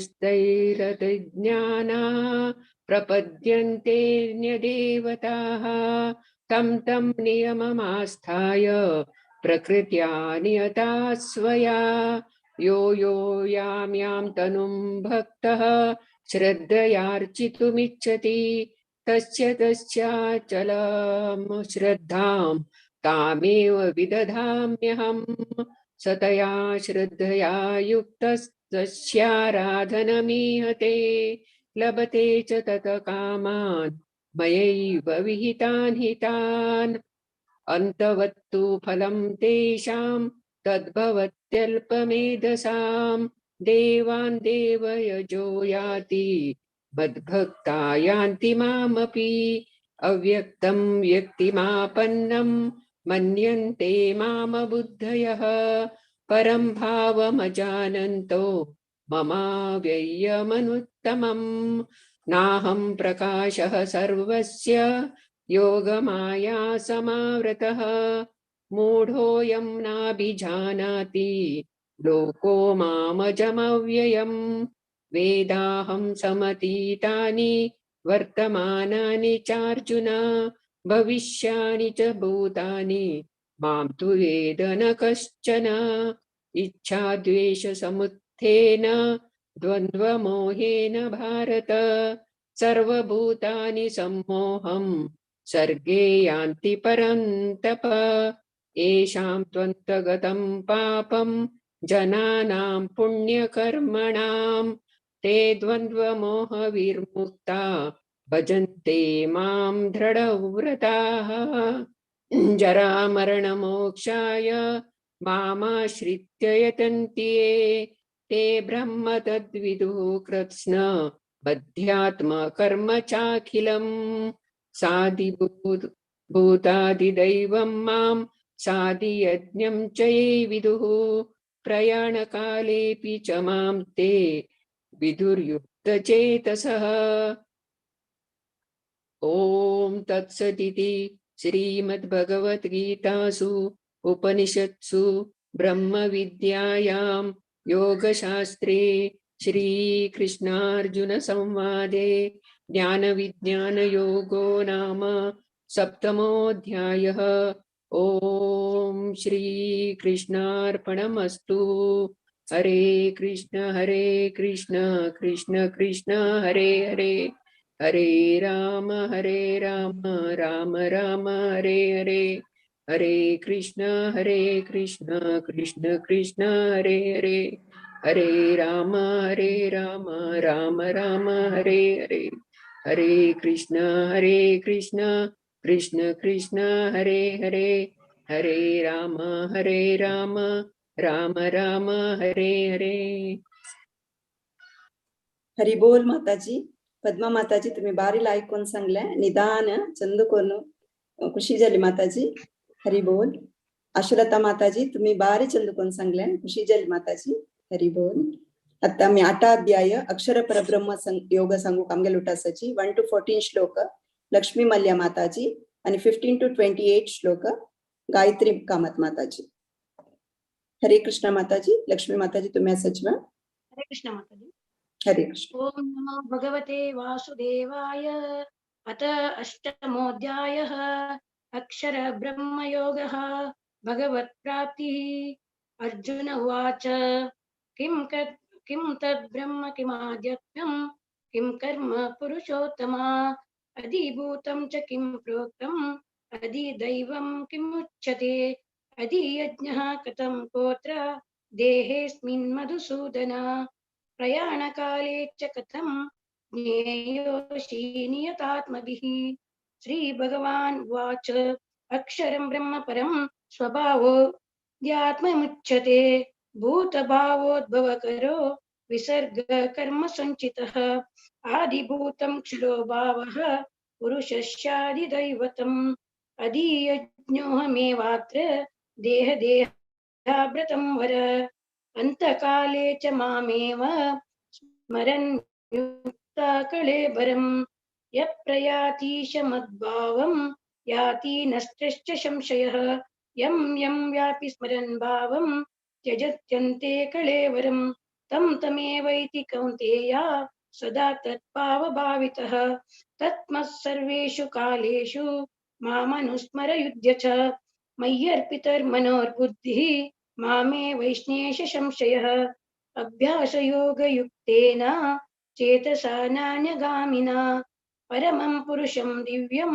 याति पार्थानुचिन्तयन् कविं पुराणमानुशासितारम् अनुरोणीय समन्विष्यरेषद्भ्यः सर्वश्वदातरामाचिन्त्य रूपम् आदित्यवर्णं तमसा परस्तात् प्रयाणकाले मनसा चलेन भक्तयुक्तो योगबलेन चैव भ्रूमोर्मध्ये प्राणमविष्ट सम्यक् सतं परं पुरुषोमुपैति दिव्यम् यदक्षरं वेदविदो वदन्ति विशन्ति यतयो वीतरागः यजिच्छन्तो ब्रह्मचर्यं चरन्ति तते पदं संग्रहेण प्रवक्ष्ये सर्वदारिणि संयम्य मनोरथी निरुध्य च मूर्ध्वादायात्मनं प्राणाम् अतिष्ठो योगधारणम् ओमित्येकाक्षरं ब्रह्म व्याहारन् मामनुष्यरम् यः प्रयाति त्रजन्वेहं स याति परमां गतिम्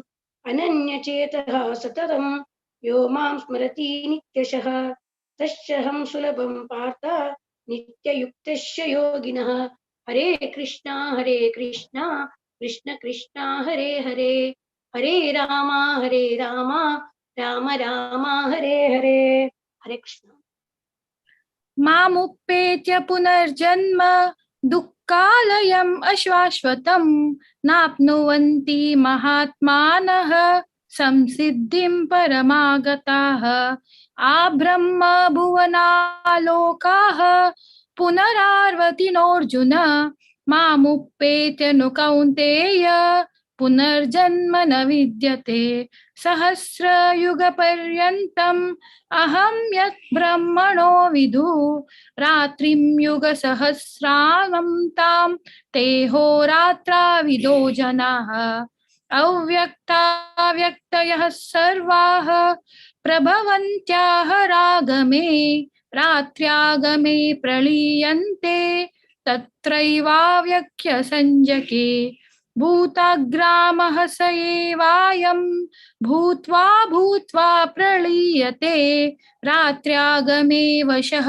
पार्थः प्रभवत्याह रागमे परस्तस्मातु भाव्योऽन्यो व्यक्तो व्यक्तात् सनातनः यः स सर्वेषु भूतेषु नश्यत्सु न विनश्यति अव्यक्तोऽक्षर इत्युक्तः तमाहुः परमां गतिं यं प्राप्य न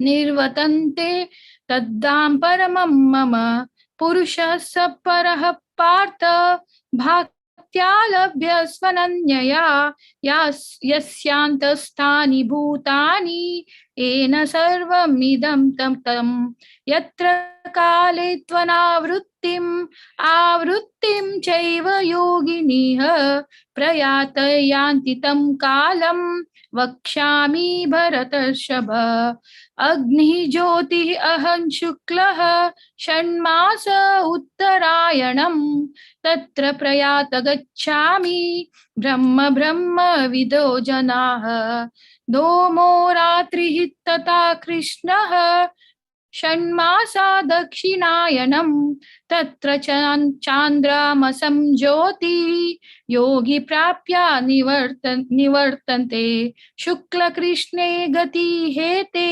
जगतः शाश्वते मते एकाय यात्यनावृत्तिम् अन्याय वर्तते पुनः नैते श्रुति पार्थ जानन् योगी मुह्यति कश्चन तस्मात् सर्वेषु कालेषु योगयुक्तो भवार्जुन वेदेषु यज्ञेषु तपसुच्चैव दानेषु यत् पुण्यफलं प्रदिष्टम् अध्येति तत्सर्वमिदं विदित्वा योगी परं स्थानम् उपैति चाद्यम् ओम तत् इति श्रीमद्भगवद्गीतासु उपनिषत्सु ब्रह्मविद्यायां योगशास्त्रे श्रीकृष्णार्जुन संवादे अक्षर परब्रह्म योग नाम अष्टमोऽध्यायः। हरे कृष्णा कृष्णा कृष्णा हरे हरे हरे राम राम राम हरे हरे। हरे कृष्णा। हरे कृष्णा. लक्ष्मी मल्ले माताजी बारी लायकोन सांगले ऐकू बारी खुश जाले. गायत्रीले राग इतली लायक आशिल्ली बारी खुश जाले. सगळी फॅमिली गायत्री लाम्मा लक्ष्मी माताजी गायत्री लाम्मा. आता नेक्स्ट ग्रीष्मस नेक्स्ट आणि थोडे दिसान आम्ही ग्रीष्माक ऐकूच्या इच्छी पावताची बारी चढ आपल्याला खुशी दिसता. नेक्स्ट आम्ही ग्रीष्मा लगी भगवद्गीता ऐकूच्या इच्छी पावताची गायत्री तुका लोटो बैसनु. हरे कृष्णा. जय माताजी. हरे कृष्णा. हरे कृष्ण. नेक्स्ट नवा अध्याय राज्य विद्या राज्य गुह्य योग सांगू कामगे लुटासाची उन्नती भट्ट आम्ही ते पळयत असत आवड दाखवून स्टार्टिंग दाखवून लॉग इन जाऊन व्हिडिओ ऑन करून रेडी जाऊन बसला ती बारी उमेदीर सांगूक नाव मंदी घालून बारी खुशी दिसता. मागीर 18 to 34 श्लोक श्रीनिवास शणै प्रभुजी आणि सांगता असाची स्टार्ट करे मग तू उन्नती अनम्यूट करी. हरे कृष्णा. श्रीमद् भगवद गीता अथ नवमोऽध्यायः. श्री भगवानुवाच इदं तु ते गुह्यतमं प्रवक्ष्यामनसूयवे ज्ञानं विज्ञानसहितं यज्ञात्वा मोक्षसे शुभात् राजविद्या राजगुह्यं पवित्रमिदमुत्तमं प्रत्यक्षाव्यगहं धर्मं सुसुखं कर्तुमव्ययम् अश्रद्धदानाः पुरुषा धर्मस्यास्य परन्तप अप्राप्य न निवर्तन्ते मृत्युसंसारवर्त्मनि मया ततमिदं सर्वं जगदव्यक्तमूर्तिना मत्सानि सर्वभूतानि न चाहं तेष्वस्थितः न चामत्सानि भूतानि पश्य मे योगमैश्वरम् भूतभृन्न च भूतस्थो ममात्मा भूतभावनः यथाकाशस्थितो नित्यं वायु सर्वत्र गो महान् तथा सर्वाणि भूतानि मत्स्यानित्युपधारयत् सर्वभूतानि कौन्तेय प्रकृतिं यान्ति मामिकां कल्पक्षये पुनस्तानि कल्पादौ विसृजाम्यहम् प्रकृतिं स्वामवष्टभ्य विसृजामि पुनः पुनः भूतग्राममिमं कृत्स्नम् अवशं प्रकृतेर्वशात् न च मां तानि कर्माणि निबन्धन्ति धनञ्जय उदासीनवदासीनं मस्तकं तेषु कर्मसु मया दक्षेण प्रकृति सूयते सचराचरम् हेतुनानेन कौन्तेय जगद्विपरिवर्तते अवजानन्ति मामूढ मानुषीं तनुमाश्रितं परं भाववजानन्तो मम भूता महेश्वरम् मोगाशामोगकर्माणो मोगज्ञानविचेतस राक्षसीमासुरीं चैव प्रकृतिं मोहिनीं सुता महात्मानस्तु मां पार्थ दैवीं प्रकृतिमाश्रिता भजन्त्यनन्यमनसो ज्ञात्वा भूतादिमव्ययम् सततं कीर्तयन्तो मां यतन्त्रश्रद्धुराव्रता नमस्यन्तश्च मां भक्त्या नित्ययुक्ता उपासते ज्ञानयज्ञेन चाप्यन्ये यजन्तो मामुपासते एकत्वेन पृथक्त्वेन बहुधा विश्वतो मुखम् अहं क्रतुरयं यज्ञः स्वदाहं महदमौषधं मन्त्रोऽहममेवाद्य महमग्निरहं पिताहमस्य जगतो माता दाता पितामह वेद्यं पवित्रमोङ्कार वृक्षाम यजुरेव च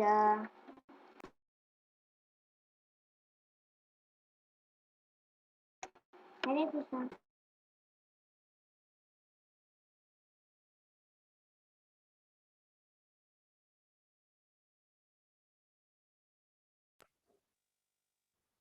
श्रीनिवास शणै प्रभुजी।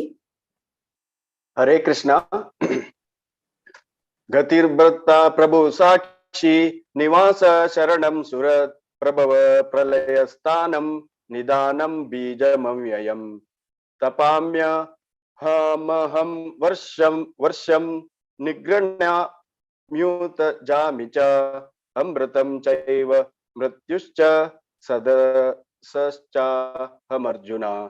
त्रैविद्या मां सोमपापूतपापा यज्ञैरिष्वां सुरगतिं प्रार्थयन्ते ते पुण्यमासाद्य सुरेन्द्रलोकमश्यन्ति दिव्यान् दिवि देवभोगान् ते तं भुक्ता स्वर्गलोकं विशालं क्षीणे पुण्ये मृत्यलोकं विशन्ति एवं त्रयी धर्म मनुप्रपन्नां गतागतं कामकाला लभन्ते अनन्याश्चिन्तयन्तो मां ये जना पर्युपासते येषां नित्या वियुक्तानां योगक्षेमं वहाम्यहम् येऽप्यन्यदेवता भक्ता यजन्ते श्रद्धयान्विता तेऽपि मामेव कौन्तेय यजन्त्य विधिपूर्वकम् अहं हि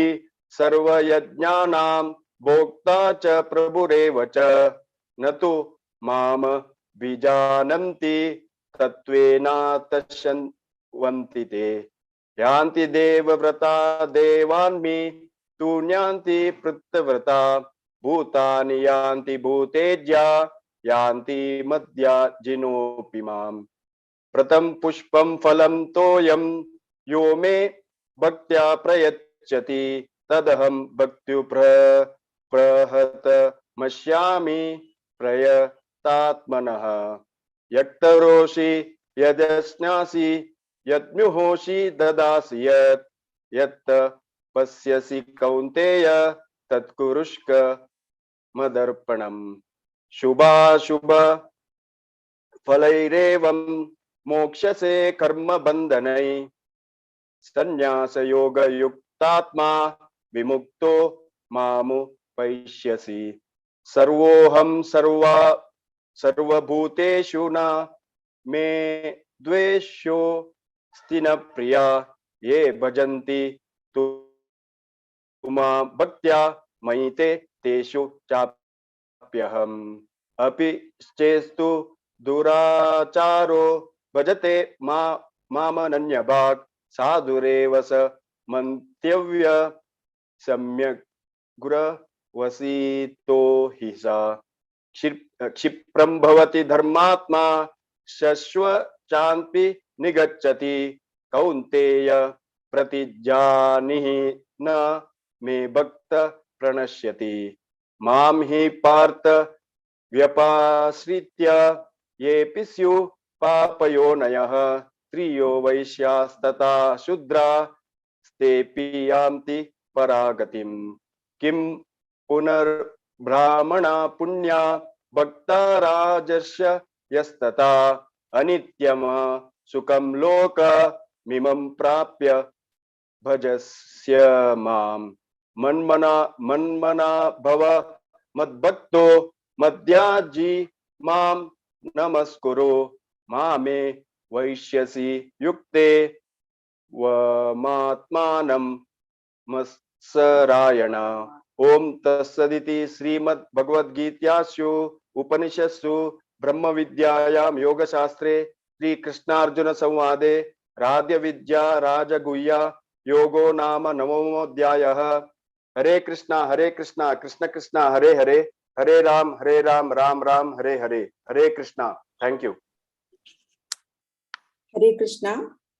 पुन्हा किती बार लायकोन सांगले मा प्रति एकादशीक सांगूक तुवें भगवद्गीते श्लोक. प्रभुजी तुम्ही बार लायकोन सांगले अनंत अनंत धन्यवाद. हरि बोल. दांचे अध्याय विभूती योग सांगू आमगे लुटासाची प्रथम श्रेणी प्रभुजी हरे कृष्ण. प्रभुजी हाँ सांगता धन्यवाद. हरे कृष्ण माताजी. हरे कृष्ण सांगायचे प्रभुजी.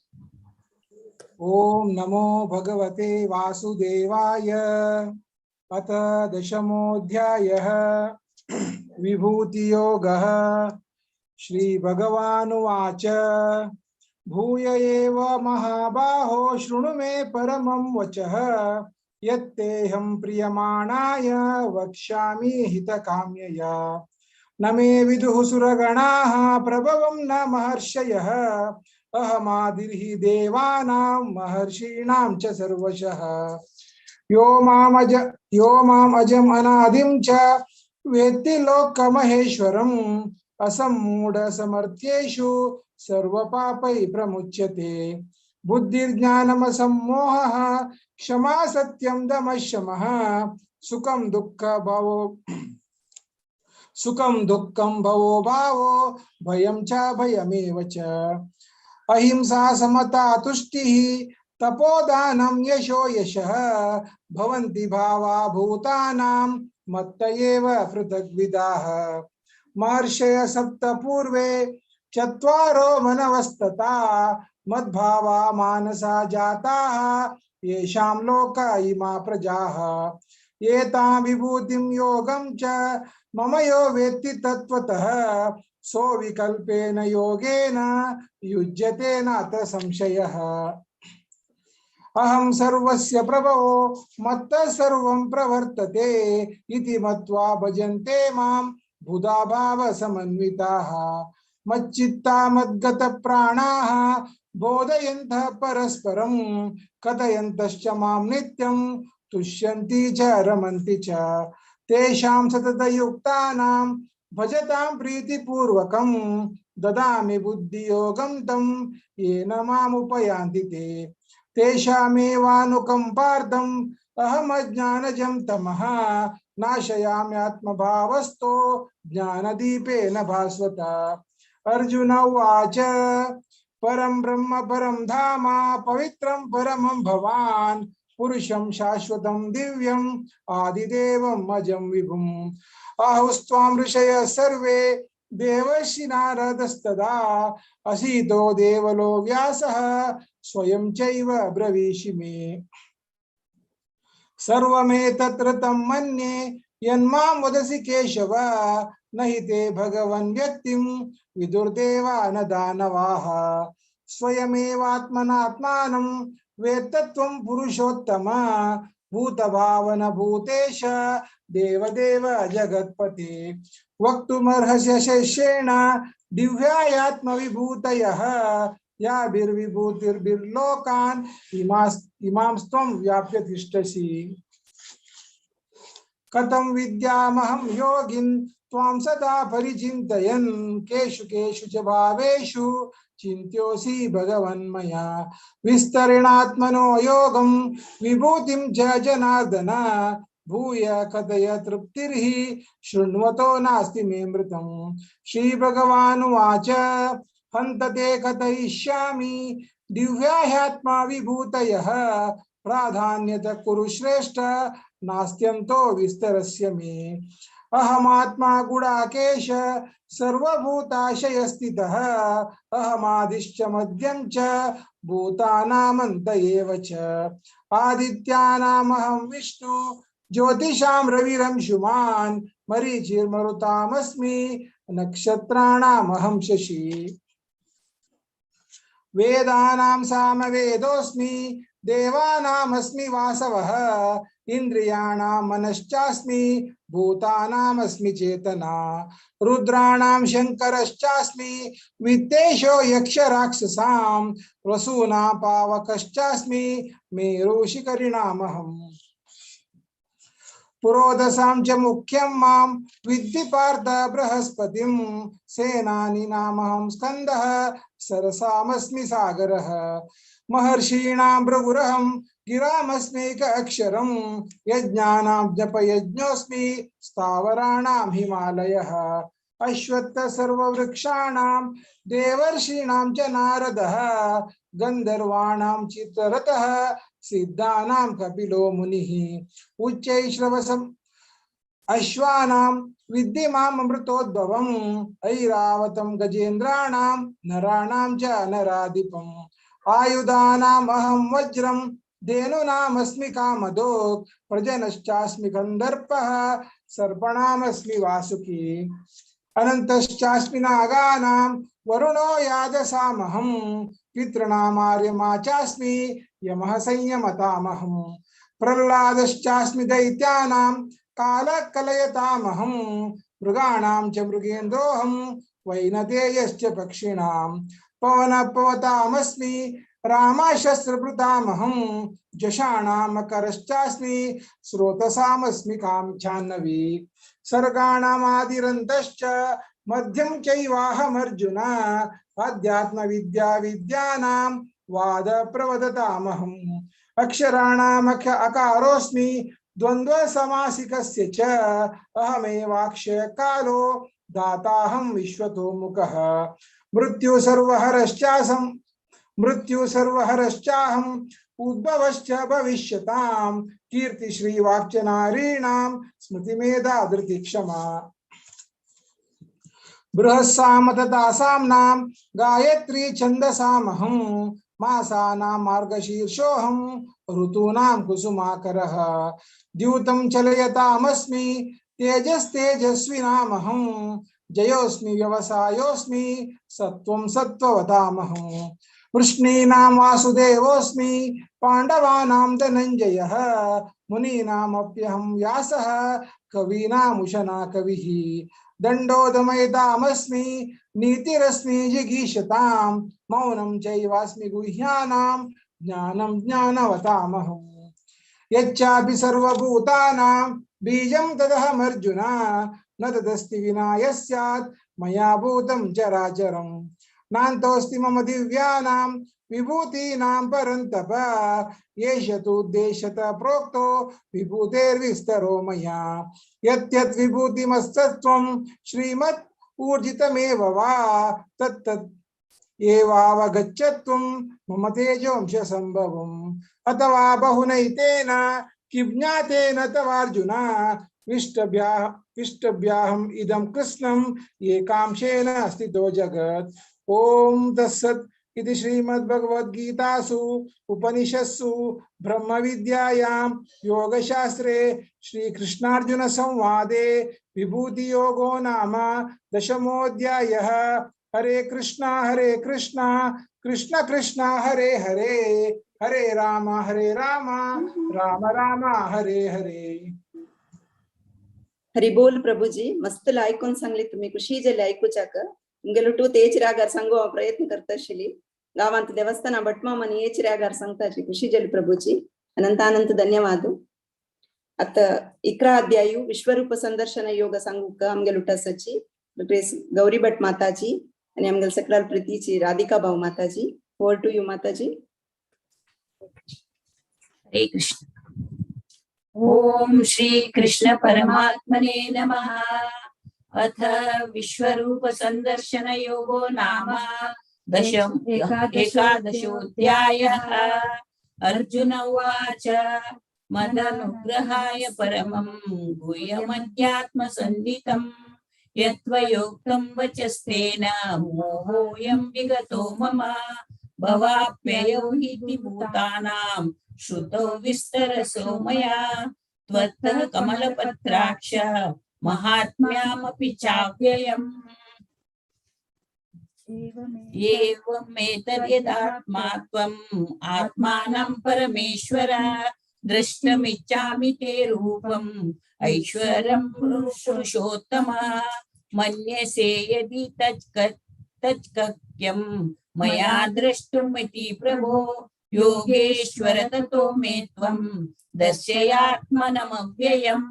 श्रीभगवानुवाच पश्य मे पार्थरूपाणि शतशोथसहस्रशः नानाविधानि दिव्यानि नानावर्णकृतीनि च पश्यादित्यान् वसून् रुद्रान् अश्विनौ मरुतस्तथा बहून् द्रष्टपूर्वाणि पश्याश्चर्याणि भारत इहेकस्तं जगत्कृष्णं पश्याद्य सचराचरम् मम देहे गुडाकेश यच्चान्य द्रष्टुमिच्छसि न तु मां शक्यसे द्रष्टुम् अनेनैव स्वचक्षुषा दिव्यं ददामि मे चक्षुः पश्य मे योगमैश्वरम्।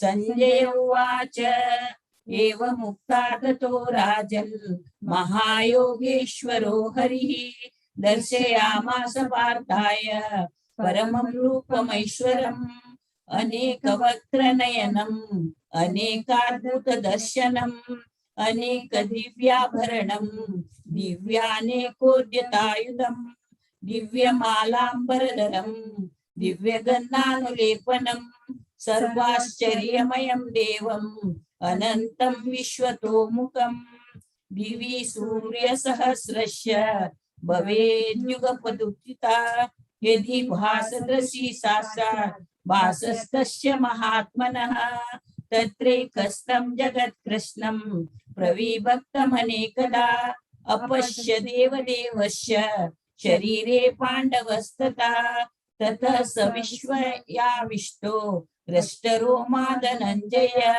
प्रणम्य शिरसा देवं कृताञ्जलिरभाषत।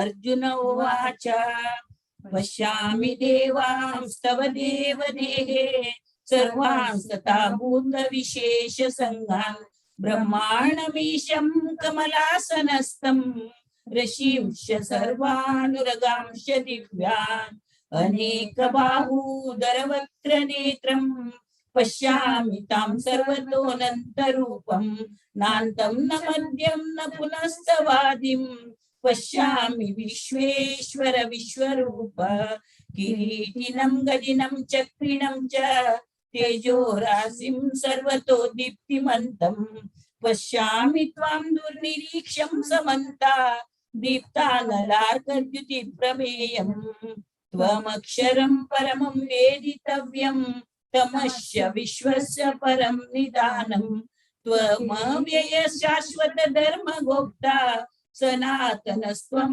पुरुषो मतो मे अनादिमध्यान्तम् अनन्तवीर्यम् अनन्तबाहुं शशिसूर्यनेत्रं पश्यामि त्वां दीप्तहुताश वक्त्रं स्वतेजसा विश्वम् इदं तपन्तम् धाव्या प्रतिवोरितमन्तरं व्याप्तं त्वयेकेन दिशश्च सर्वः दृष्टाद्भुतं रूपमुग्रतवेदं लोकत्रयं प्रव्यथितं महात्मम् आमिहि त्वां सुरसङ्ग विशन्ति केचिद्भीता प्राञ्जलयो गृह्णन्ति स्वस्ति तुक्त्वा महर्षि सिद्धसङ्गा सुवन्ति त्वां स्तुतिभिः पुष्कलाभिः रुद्रादित्या वसवो ये च साध्यः विश्वेश्विनो मरुतश्चोष्मपाश्च गन्धर्वयक्षासुरसिद्धसङ्गा वीक्षन्ते त्वां विश्विता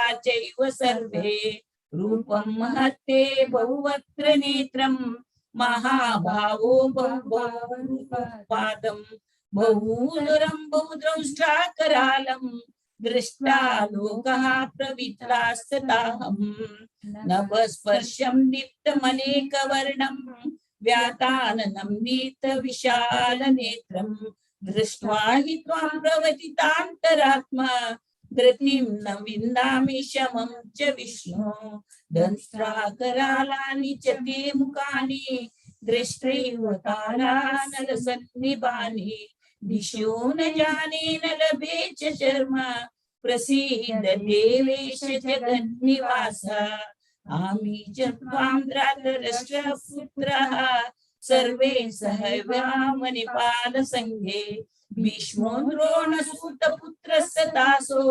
सहास्मदीयैरपि योधमुख्ये वक्त्राणि ते त्वरमणा विशन्ति दंष्ट्राकरालानि भयानकानि केचिद्विलग्ना दशनान्तरेषु सन्दृश्यते चूर्णितैरुद्यमाङ्गे यथा नदीनां बहुवेगः समुद्रमेवाभिमुखा द्रवन्ति तथा तवामि नरलोकवीर विशन्ति वक्त्राण्यपि विज्वलन्ति यथा प्रदीप्तं ज्वलनं पतङ्गः विशन्ति नाशाय समृद्धवेगः तथैव नाशाय विशन्ति लोकः तवापि वक्त्राणि समृद्धवेगः लेलीहसे ग्रसमानसमन्तात् लोकान् समाग्रान् वदनैर्जलब्धि तेजोभिरापूर्य जगः समग्रम् वासस्तवोग्रान् प्रतपन्ति विष्णु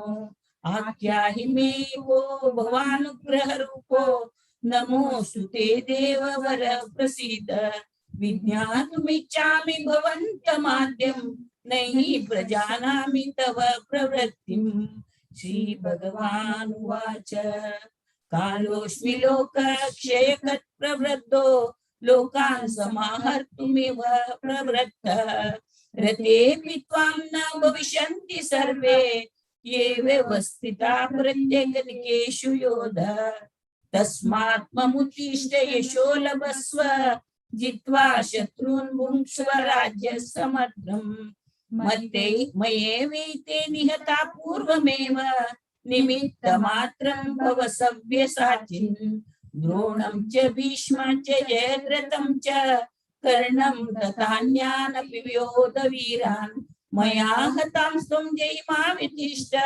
युद्धस्व जेतासि रणे सपत्नान् संजय उवाच एतत् श्रुत्वा वचनं केशवस्य कृताञ्जलिर्वैवापमानकिरीटी नमस्कृत्वा भूय एवाह कृष्णं सगद्गदं भीत प्रणम्य अर्जुन उवाच स्थाने ऋषिकेश तव प्रकृत्या जगद्बृहस्यत्यनुरज्यते च रक्षांसि भीतानि दिशो द्रवन्ति सर्वे नमस्यन्ति च सिद्धसङ्घा कस्माश्च तेन न मेरन्महात्मन् गरीयसे ब्रह्मण्योऽप्यादिकत्रे अनन्तदेवेश जगन्निवास त्वमक्षरं सत्तत्परं यत् त्वमादिदेव पुरुषः पुराणः त्वमस्य विश्वं शर्वरं निदानं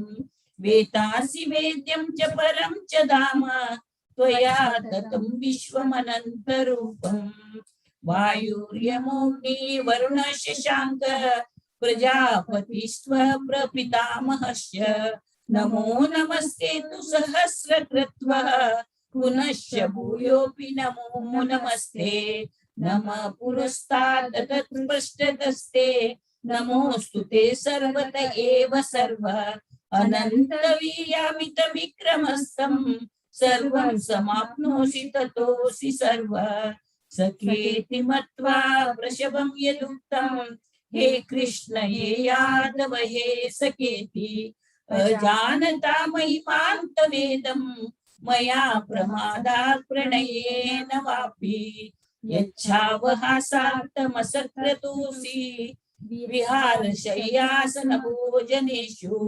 एकोऽव्याप्यच्युततश्चमक्षं तत्कामये त्वामहं प्रमेयम् पितासि लोकस्य चराचरस्य त्वमस्य पूज्यस्य गुरुर्गरीयान् न तस्त्वमोस्तव्यधिक कुतोऽन्यो लोकत्रये प्रप्रतिमा प्रभाव तस्मात् प्रणम्य प्रणिधाय कायं प्रसादये त्वामहं ईशमूढम् पितेव पुत्रस्य सखेव सख्यु प्रिय प्रियाया सहिदेव सोढुम् अदृष्टपूर्वं रसितोऽस्मि दृष्ट्वा भयेन प्रव्यथितं मनो मे तदेव मे दर्शय देवरूपं प्रसीद देवेश जगन्निवास किरीटिनं गदिनं चक्रहस्तम् इच्छामि त्वां द्रष्टुमहं तथैव तेनैव रूपेण चतुर्भुजेन सहस्रबाहो भव विश्वमूर्ते श्रीभगवानुवाच मया प्रसन्नेन तवार्जुनेदं रूपं परं दर्शितमात्मयोगात् तेजोमयं विश्वमनन्तमाद्यं यन्मे त्वदन्येन न दृष्टपूर्वम् न वेदयज्ञादयनेन दानै न च क्रियाभिर्न तपोभिरर्घ्ये एव रूपं शक्य अहं नृलोके द्रष्टुं त्वदेनेन कुरु ब्रवीर मा ते वेता मा च विमूढभावो दृष्ट्वा रूपं घोरमिद्रग्नमेदम् वपेत्यपि पीतमना पुनस्त्वं तदेव मे रूप इदं प्रपश्य संजय उवाच इतर्जुनं वासुदेवस्ततोक्त्वा स्वतं रूपं दर्शयामास भूय आश्वासयामास च तेभितवेनं भूत्वा पुनः सौम्य वपुर्महात्मा अर्जुन उवाच दृष्टेदं मानुषं रूपं तव सौम्यं जनार्दन इदानीमस्मि संवृत्त सचेता प्रकृतिगतः श्रीभगवानुवाच सुदुर्दर्शमिदं रूपं दृष्टवानसि यन्मम देवा अपश्य भूरूपस्य नित्यं दर्शनकाङ्क्षिणः नाहं वेदेन तपसा न दानेन च तेज्यया शक्य एवं विदो द्रष्टुं दृष्टवानसि मां यथा भक्त्या त्वनन्यया शक्य अहमेवं विदोऽर्जुन ध्यातुं द्रष्टुं च तत्त्वेन प्रवेष्टुं च परन्तप मत्कर्म मत्करं परमो मद्भक्तसङ्गवर्जितः निर्वैर्य सर्वभूतेषु यस मामेति पाण्डव ओम तत्सदिति श्रीमद्भगवद्गीतासु उपनिषत्सु ब्रह्म विद्यायां योगशास्त्रे श्रीकृष्णार्जुन संवादे विश्वरूप संदर्शन योगो नाम एकादशोऽध्यायः। हरे कृष्णा कृष्ण कृष्ण हरे हरे हरे राम राम राम हरे हरे। श्री कृष्णार्पणमस्तु। हरी बोल माताजी. बारीला ऐकून सांगली तुम्ही. या 11 अध्याय एक नमून कष्टाचो अध्याय ऐकताना मला एक तुला मस्त लायक झालं ऐकूच्या तुमगेलो तो आवय सांगला मस्त खुशी झाली माताजी. अनंत अनंत धन्यवाद. आता नेक्स्ट टाइम गेले 12 अध्याय सांगू का भक्ती योग आमगेलो टसाची अनिता कामत माताजी. हरे कृष्ण. हरे कृष्ण. ओम नमो भगवते वासुदेवाय. अथ द्वादशोऽध्यायः भक्तियोग. श्री अर्जुन उवाच एवं सततं युक्ताये स भक्तास्त्वां पर्युपासते ये चाक्षरममक्तं तेषां के योगवित्तमा. श्री भगवानुवाच मय्यावेशमनो मे मां नित्ययुक्ता उपासते श्रद्धाय परयोपेता ते मे तमामतः एतक्षर निवेदेशम् अव्यक्तं पर्युपासते सर्वत्र गमचित्यं च कूटस्थमचलं ध्रुवं संनियमेन्द्रियग्रामं सर्वत्र समबुद्धय ते माप्नुवन्ति मामेव सर्वभूतहिते रतः. क्लेशोऽधिकतस्तेषाम् सक्तचेतसाम् अव्यक्ता हि गति दुःखं देहवृद्वरमाप्यते ये तु सर्वाणि कर्माणि मयि सन्न्यस्य मत्परः अनन्यैनैव योगेन मां ध्यायन्तु उपासते तेषामहं समुद्धर्ता मृत्युसंसारसागरात् भवामि च चिरात् पार्थ मय्यावेशितचेतसाम् मय्येव मन अद्वत्वं मयि बुद्धिनिवेशयः निवशिष्यसि मय्येव अत ऊर्ध्व न संशय अत चित्तं समादातुं न शक्नोषि मयि स्थिरम् अभ्यासयोगेन ततो यामिच्छाप्तुं धनञ्जयः अभ्यासेऽप्यसमर्थोऽसि मत्कर्म परमो भव मदर्थमपि कर्माणि कुर्व सिद्धि ममापसैसि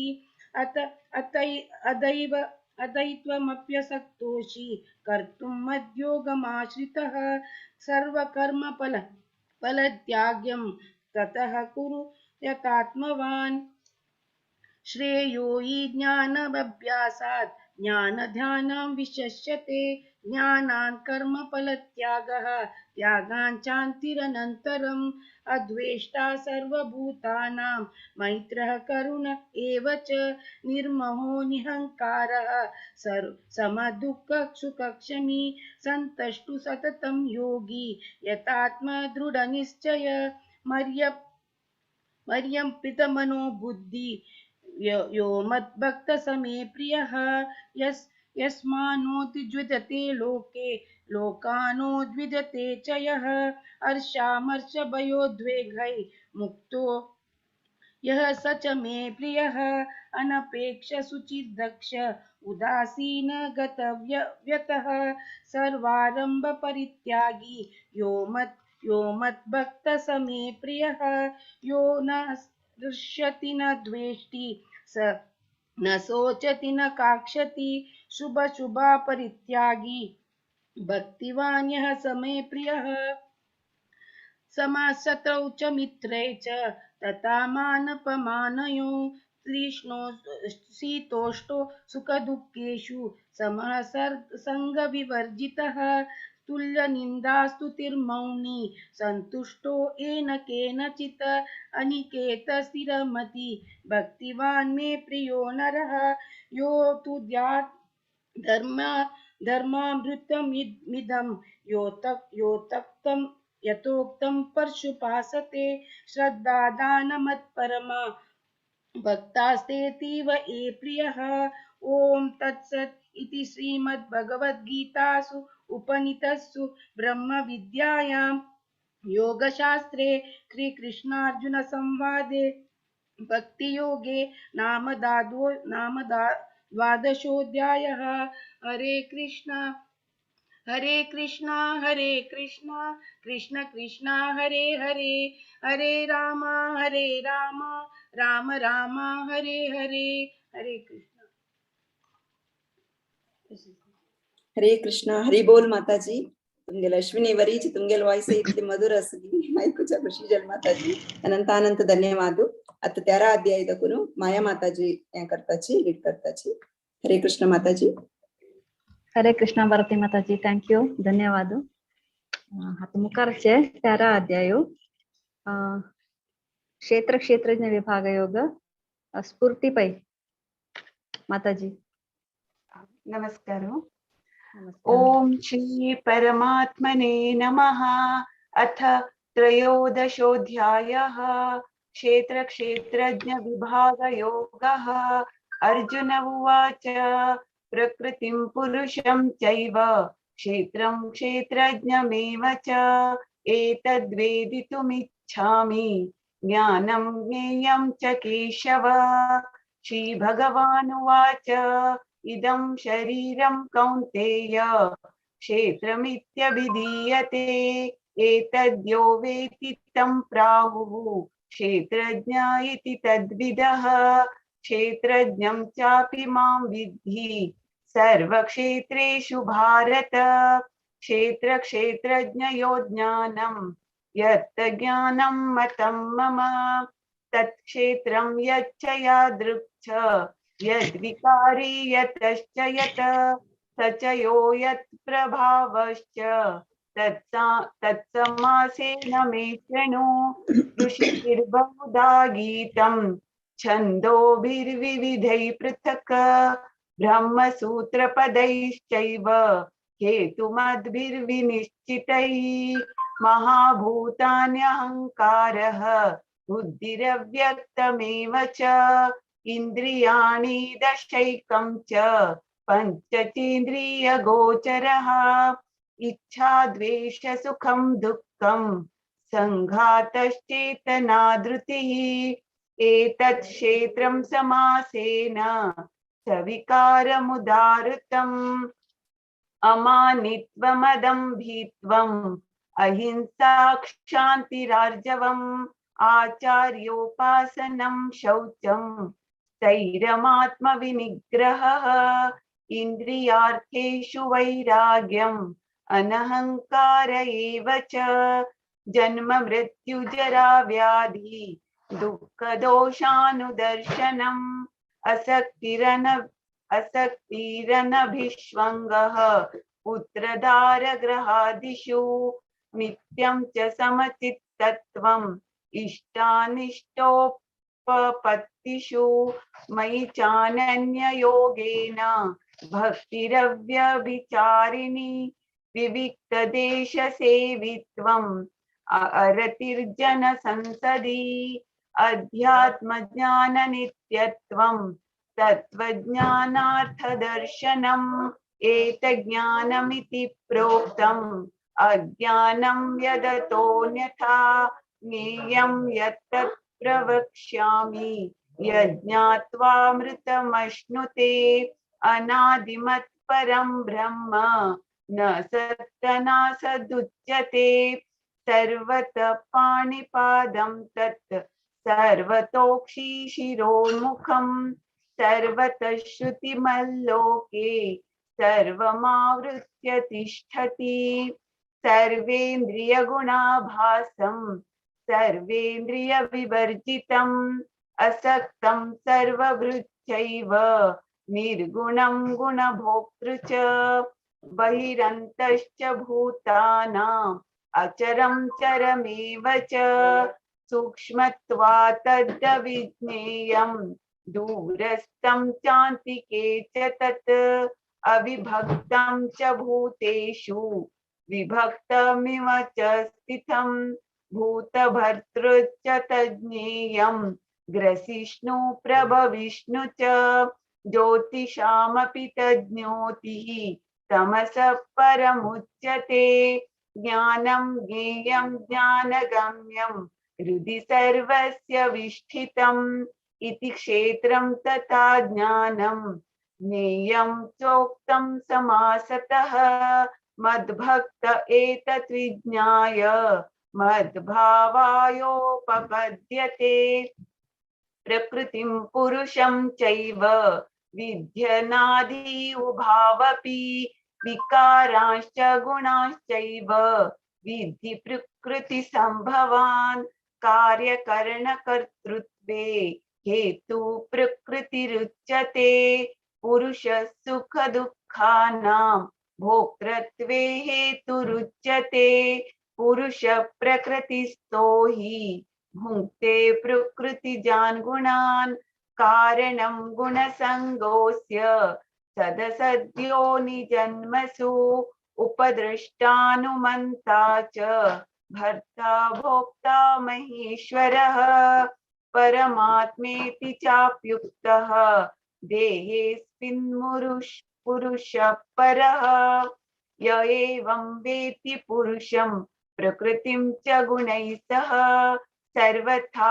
वर्तमानोऽपि न स भूयो विजायते ध्यानेनात्मनि पश्यन्ति केचिदात्मानमात्मना अन्ये साङ्ख्येन योगेन कर्मयोगेन चापरे अन्ये त्वेवमजानन्तः श्रुत्वा नेभ्य उपासते तेऽपि चान्ति तरन्त्येव मृत्युं श्रुतिपरायणाः यावत् सञ्जायते किञ्चित् सत्वं स्थावरजङ्गमम् क्षेत्रक्षेत्रज्ञयो संयोगात् तद्विद्धि भरतर्षभ समं सर्वेषु भूतेषु तिष्ठं तं परमेश्वरं विनश्यत्स्व विनश्यन्तं यः पश्यति स पश्यति समं पश्यन् हि सर्वत्र समवस्थितमीश्वरं न हि नस्त्यात्मनात्मानं ततो याति परां गतिं प्रकृतैव च कर्माणि क्रियमाणानि सर्वशः यः पश्यति तथात्मानम् अकर्तारं स पश्यति यदा भूतपृथग्भावम् एकस्मानुपश्यति तत एव च ब्रह्म सम्पद्यते तदा अनादित्वा निर्गुणत्वात् परमात्मायमव्ययः शरीरस्थोऽपि कौन्तेय न करोति न लिप्यते यथा सर्वगतं सौक्ष्म्यात् आकाशं नोपलिप्यते सर्वत्रावस्थितो देहे तथात्मानोपलिप्यते यथा प्रकाशयत्येकः कृत्स्नं लोकमिमं रविः क्षेत्रं क्षेत्री तथा कृत्स्नं प्रकाशयति भारत क्षेत्र क्षेत्रज्ञयोरेवम् अन्तरं ज्ञानचक्षुषा भूत प्रकृति मोक्षं च ये विदुर्यान्ति ते परम् ओम तत्सत् इति श्रीमद्भगवद्गीतासु उपनिषत्सु ब्रह्म विद्यायां योगशास्त्रे श्रीकृष्णार्जुन संवादे क्षेत्र क्षेत्रज्ञ विभाग योगो नाम त्रयोदशोऽध्यायः। हरे कृष्णा कृष्ण कृष्ण हरे हरे हरे राम राम राम हरे हरे। हरे कृष्णा भारी स्पष्ट कोण लायक कोण म्हण माताजी स्फूर्तिपय माताजी हरे कृष्ण हरि बोल। नेक्स्ट अध्याय 14 अध्याय गुणत्रय विभाग योग हे दोगजण म्हणटलींची 1 to 14 लीलावती माताजी आणि 15 to 27 कलावती अवधानी माताजी। लीलापय माताजी तुम्ही सुरू करीत। हरे कृष्ण। हरे कृष्ण। ओम नमो भगवते वासुदेवाय। अथ चतुर्दशोऽध्यायः गुणत्रय विभाग योगः। श्री भगवानुवाच परं भूय प्रवक्ष्यामि नानानां ज्ञानमुत्तमं यज्ञात्वा मुनयः सर्वे परां सिद्धिमितो गताः। इदं ज्ञानमुपाश्रित्य मम साधर्म्यमागताः सर्गेऽपि नोपजायन्ते प्रलये न व्यथन्ति च। मम यो निर्महद्ब्रह्म तस्मिन् गर्भं ददाम्यहं सम्भवः सर्वभूतानां ततो भवति भारत। सर्वयोनिषु कौन्तेय मूर्तयः सम्भवति या तासां ब्रह्म महाद्योनि अहं बीजप्रदपिता। सत्त्वं रजस्तम इति गुणा प्रकृतिसम्भवाः निबध्नन्ति महाबाहो देहे देहिनमव्ययम्। तत्र सत्त्वं निर्मलत्वात् प्रकाशकमनामयम् सुखसङ्गेन बध्नाति ज्ञानसङ्गेन चानक। रजोरागात्मकं विद्धि तृष्णासङ्गसमुद्भवम् तन्निबध्नाति कौन्तेय कर्मसङ्गेन देहिनम्। तमस्त्वज्ञानजं विद्धि मोहनं सर्वदेहिनां प्रमादालस्य विद्राभिः तन्निबध्नाति भारत। सत्वं सुखे संजयति रजकर्मणि भारत ज्ञानमावृत्य तु तमः प्रमादे संजयत्युत। रजस्तमश्चाभिभूय सत्वं भवति भारत रजसत्वं तमश्चैव तमसत्वं रजस्तथा। सर्वद्वारेषु देहेऽस्मिन् प्रकाश उपजायते ज्ञानं यदा तदा विद्यात् विवृद्धं सत्वमित्युत। लोभ प्रवृत्तिरारम्भः कर्मणामशमस्पृहा रजस्येतानि जायन्ते विवृद्धे भरतर्षभ। अप्रकाशो प्रवृत्तिश्च प्रमादो मोह एव च तमस्यैतानि जायन्ते विवृद्धे कुरु नन्दन। यदा सत्त्वे प्रवृद्धे तु प्रलयं याति देहभृत् तदोत्तमविदां लोकान् अमलान् प्रतिपद्यते। कृष्णार्पणमस्तु।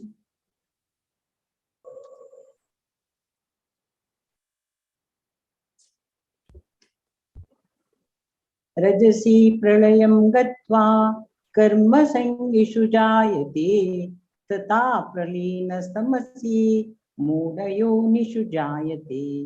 कर्मणः सुकृतस्याहुः सात्विकं निर्मलं फलं रजसस्तु फलं दुःखम् अज्ञानं तमसः फलं।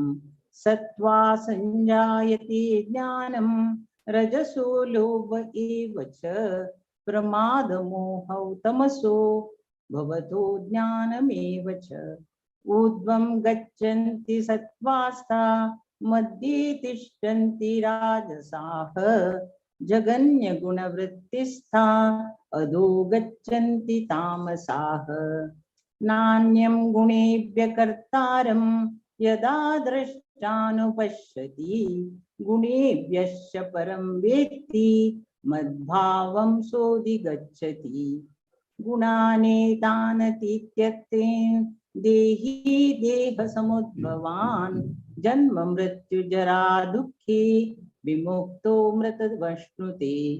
अर्जुन उवाच कैर्लिङ्गे स्त्रीं गुणानेतान् अतीतो भवति प्रभो किमाचारः कथं चैतान् स्त्रीन् गुणानतिवर्तते।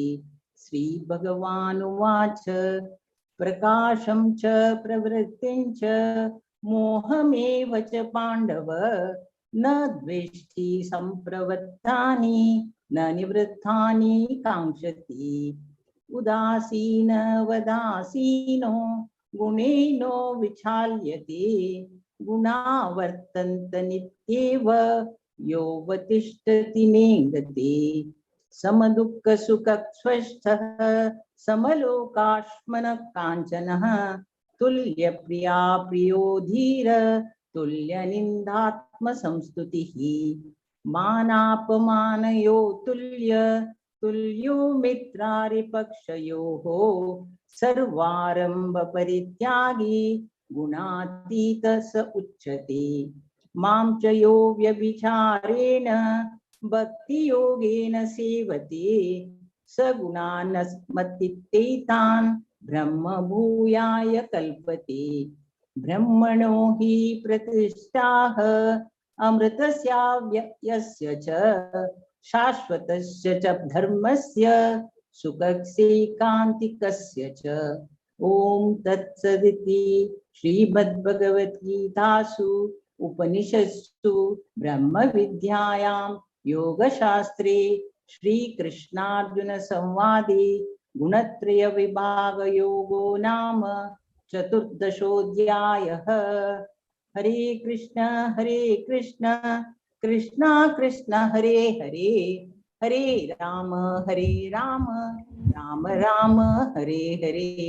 ओम श्री कृष्णार्पणमस्तु। हरे कृष्णा दोन्ही माताजी काही लीलाबाई माताजी आणि कलावती अवधान भारी चांगलं करून वाढले तुम्ही. सेम पेसारे एक स्पष्ट उच्चार हरे कृष्ण हरे बोल. आता मी मुखारच्या अध्यायाच्या 15 अध्याय दिव्या कामत माताजी.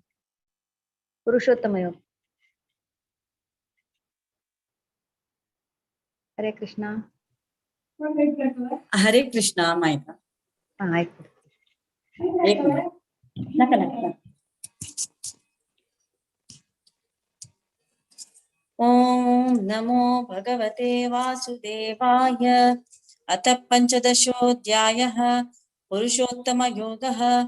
श्रीभगवानुवाच ऊर्ध्वमूलमतः शाकम् अश्वत्थं प्राहुरव्ययम् छन्दांसि यस्य पर्णानि यस्तं वेद स वेदवित्. अधश्चोर्ध्वं प्रसृतास्तस्य शाखा गुणप्रवृद्धा विषयप्रवालाः. अधश्च मूलान्यनुसन्ततानि कर्मानुबन्धीनि मनुष्यलोके. न रूपमस्येह ततोपलभ्यते नान्तो न चादिर्न च सम्प्रतिष्ठा. अश्वत्थमेनं सुविरूढमूलम् असङ्ख्येन दृढेन चित्वा ततः पदं तत्परिमार्गितव्यं यस्मिन् गता न निवर्तन्ति भूयः. तमेव चाद्यं पुरुषं प्रपद्ये यतः प्रवृत्तिः प्रसृता पुराणी. निर्माणमोहाजितसङ्गदोषाः अध्यात्मनित्या विनिवृत्तकामाः. द्वन्द्वैर्विमुक्ताः सुखदुःखसंज्ञैः गच्छन्त्यमूढाः पदमव्ययं तत्. न तद्भासयते सूर्यो न शशाङ्को न पावकः. यद्गत्वा न निवर्तन्ते तद्धाम परमं मम. ममैवांशो जीवलोके जीवभूतः सनातन. मनःषष्ठानीन्द्रियाणि प्रकृतिस्थानि कर्षति. शरीरं यदवाप्नोति यच्चाप्युत्क्रामतीश्वरः. गृहीत्वैतानि संयाति वायुर्गन्धानि नाशयात्. श्रोत्रं चक्षुस्पर्शनं च रसनं घ्राणमेव च अधिष्ठाय मनश्चायं विषयानुपसेवते. उत्क्रामन्तं स्थितं वापि भुञ्जानं वा गुणान्वितं विमूढानानुपश्यन्ति पश्यन्ति ज्ञानचक्षुषः. यतन्तो योगिनश्चैनं पश्यन्त्यात्मन्यवस्थितं यतन्तोऽप्यकृतात्मानो नैनं पश्यन्त्यचेतसः. यदादित्यगतं तेजो जगद्भासयतेऽखिलं यच्चन्द्रमसि यच्चाग्नौ तत्तेजो विद्धि मामकम्. गामाविश्य च भूतानि धारयाम्यहमोजसा. पुष्णामि औषधिः सर्वाः सोमो भूत्वा रसात्मकः. अहं वैश्वानरो भूत्वा प्राणिनां देहमाश्रितः. प्राणापानसमायुक्तः पचाम्यन्नं चतुर्विधं. सर्वस्य चाहं हृदि सन्निविष्टो मत्तस्मृतिर्ज्ञानमपोहनं च. वेदैश्च सर्वैरहमेव वेद्यो वेदान्तकृद्वेदविदेव चाहं. द्वाविमौ पुरुषौ लोके क्षरश्चाक्षर एव च. क्षरः सर्वाणि भूतानि कूटस्थोऽक्षर उच्यते. उत्तमः पुरुषस्त्वन्यः परमात्मेत्युदारतः. यो लोकत्रयमाविश्य बिभृत्यव्यय ईश्वरः. यस्माक्षरमतीतोऽहम् अक्षरादपि चोत्तमः. अतोऽस्मि लोके वेदे च प्रथितः पुरुषोत्तमः. यो मामेवं सम्मूढो जानाति पुरुषोत्तमं स सर्वविद् भजति मां सर्वभावेन भारत. इति गुह्यतमं शास्त्रम् इदमुक्तं मया नघ. एतद्बुद्ध्वा बुद्धिमान् स्यात् कृतकृत्यश्च भारत. ओम तत्सद् इति श्रीमद्भगवद्गीतासु उपनिषत्सु ब्रह्मविद्यायां योगशास्त्रे श्रीकृष्णार्जुनसंवादे पुरुषोत्तमयोगो नाम पञ्चदशोऽध्यायः. हरे कृष्णा कृष्ण कृष्ण हरे हरे हरे राम राम राम हरे हरे. हरे कृष्ण. हरे कृष्ण. वारी चंद कोण वेळा तुमक सांगता म्हणून ना दिव्या कामत माताजी आमगेले कथामृतांत मस्त त्यांनी भजन कहाणी सकट सांगिल असं भारी लायक कोण म्हणत असची. धन्यवाद माताजी. देवाली दया. हरे कृष्ण. आता नेक्स्ट 16 अध्यायो दैवासुर संपत् विभाग योग.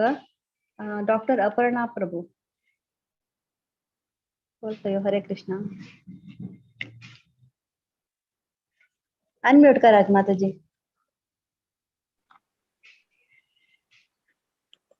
हरे कृष्ण. ऐकत ओके. ओम नमो भगवते वासुदेवाय. अथ षोडशोऽध्यायः दैवासुर संपत् विभाग योग. श्री भगवानुवाच अभयं सत्त्वसंशुद्धिर्ज्ञानयोग व्यवस्थितिः दानं दमश्च यज्ञश्च स्वाध्यायस्तप आर्जवम् अहिंसा सत्यमक्रोधस्त्यागश्शान्तिरपैशुमान् दया भूतेष्वलोलुप्त्वं मार्दवं हिरीरचापलं तेजक्षमा धृतिः शौचमद्रोहो नाति मानिता भवन्ति सम्पदं दैवी मबीजातस्य भारत. दम्भो दर्पोऽभिमानश्च क्रोधपारुष्यमेव च अज्ञानं चापि जातस्य पार्थ सम्पदमान् सुरीं दैवी सम्पद्विमोक्षाय निबन्धा या सुरीमता मा शुचः सम्पदं दैवी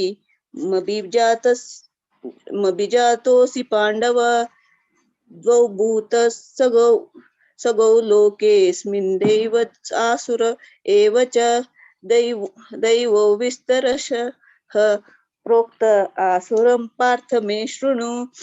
प्रवृत्तिं च निवृत्तिं च जनान विदुरासुराः न शौचं नापि चाचारो न सत्यं तेषु विद्यते असत्यमप्रतिष्ठन्ते जगदाहुरनीश्वरम् अपरस्परसम्भूतम् अन्यत् कामहैतुकम्.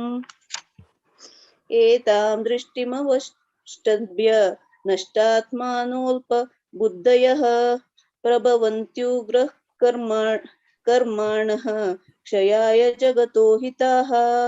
काममाश्रित्य दुष्पूरं दम्भमानमदान्विताः मोहाद् गृहीत्वा सद्ग्रहान् प्रवर्त्यन्ते शुचिर्व्रताः. चिन्तामपरिमेयाञ्च प्रलयान् तामुपाश्रिताः कामोपभोगपरमा एतावदितः निश्चिताः.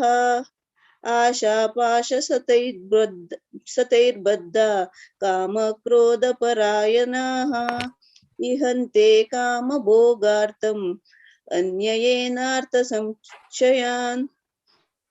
इदमद्य मया लब्धमिदं प्राप्स्ये मनोरथम् इदमस्तिदमपि मे भविष्यति पुनर्धनम्.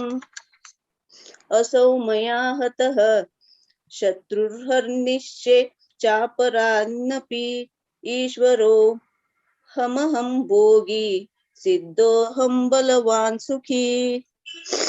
आढ्यो विजनवानस्मि कोऽन्योऽस्ति सदृशो मया यक्षो दास्यामि मोक्ष मोदिश्च इत्यज्ञानविमोहिताः अनेकचित्ता विभ्रान्ता मोहजालसमावृताः प्रसक्ता कामभोगेषु पतन्ति नरकेषु च.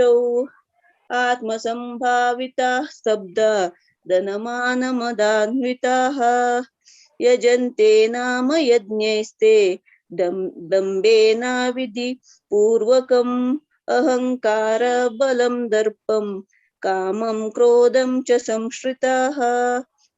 मामात्मा परदेशेषु प्रद्विषन्तो सूयकाः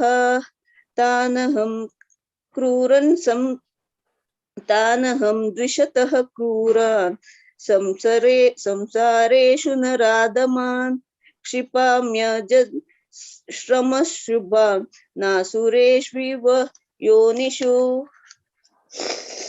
आसुरीं योनिमापन्ना मूढा जन्मनि जन्मनि मामपैप्येव कौन्तेय ततो यत्योधमां गतिं त्रिविधिं नरकस्येद्यं द्वारं नाशनमात्मनः कामक्रोधस्तथा लोभस्तस्मादेतत्त्रयां त्यजेत्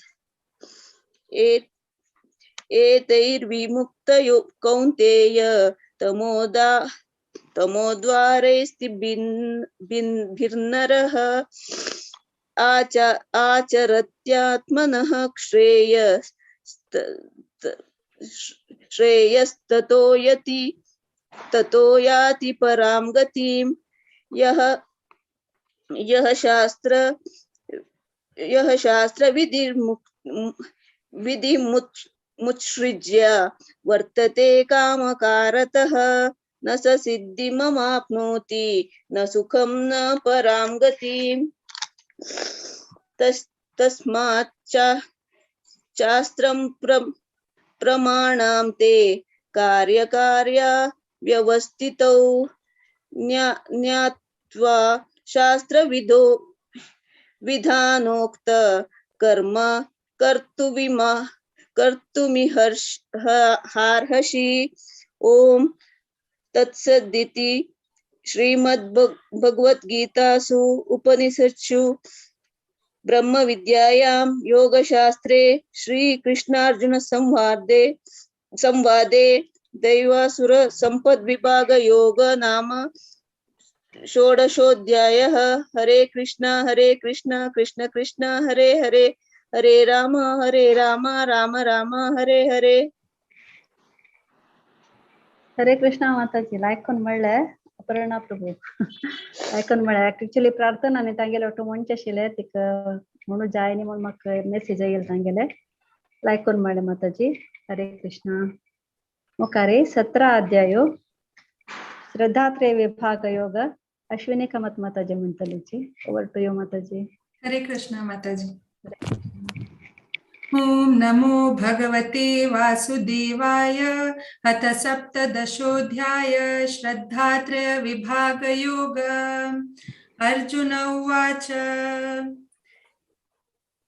ये शास्त्रविधिम् उच्छृज्य यजन्ते श्रद्धयान्वितः तेषां निष्ठा तु का कृष्णा सत्वम् अहो रजस्तमः.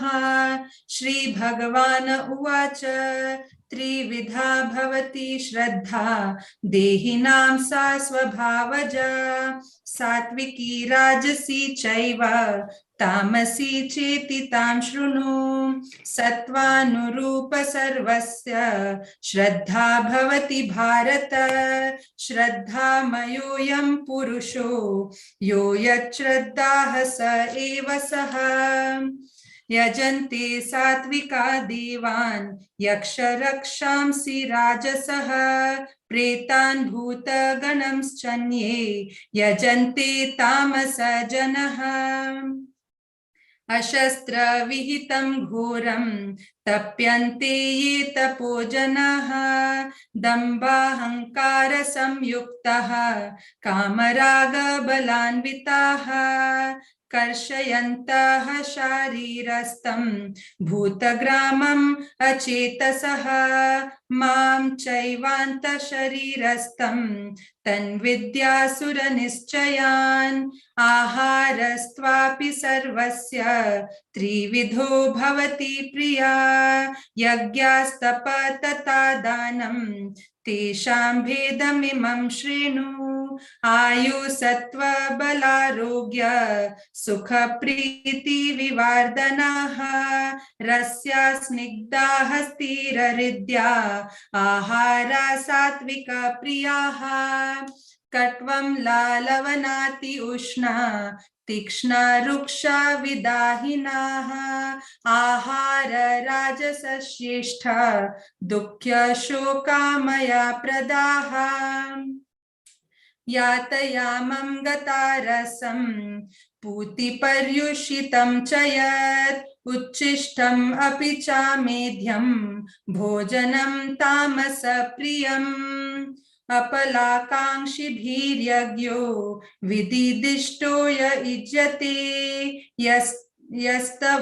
यस्तव्यामेवति मनः समाधाय स सात्विकः अभिसन्धाय तु फलं दम्भार्थम् अपि चैव यत् युज्यते भरतश्रेष्ठ तं यज्ञं विधिराजसं विधिहीनम् अश्रेष्ठानं मन्त्रहीनम् अदक्षिणं श्रद्धाविरहितं यज्ञं तामसं परिचक्षते देवद्विज गुरुप्रज्ञा पूजनं शौचमार्जवं ब्रह्मचर्यम् अहिंसा च शारीरं तप उच्यते अनुद्वेगकरं वाक्यं सत्यं प्रियहितं च यत् स्वाध्यायाभ्यसनं चैव वाङ्मयं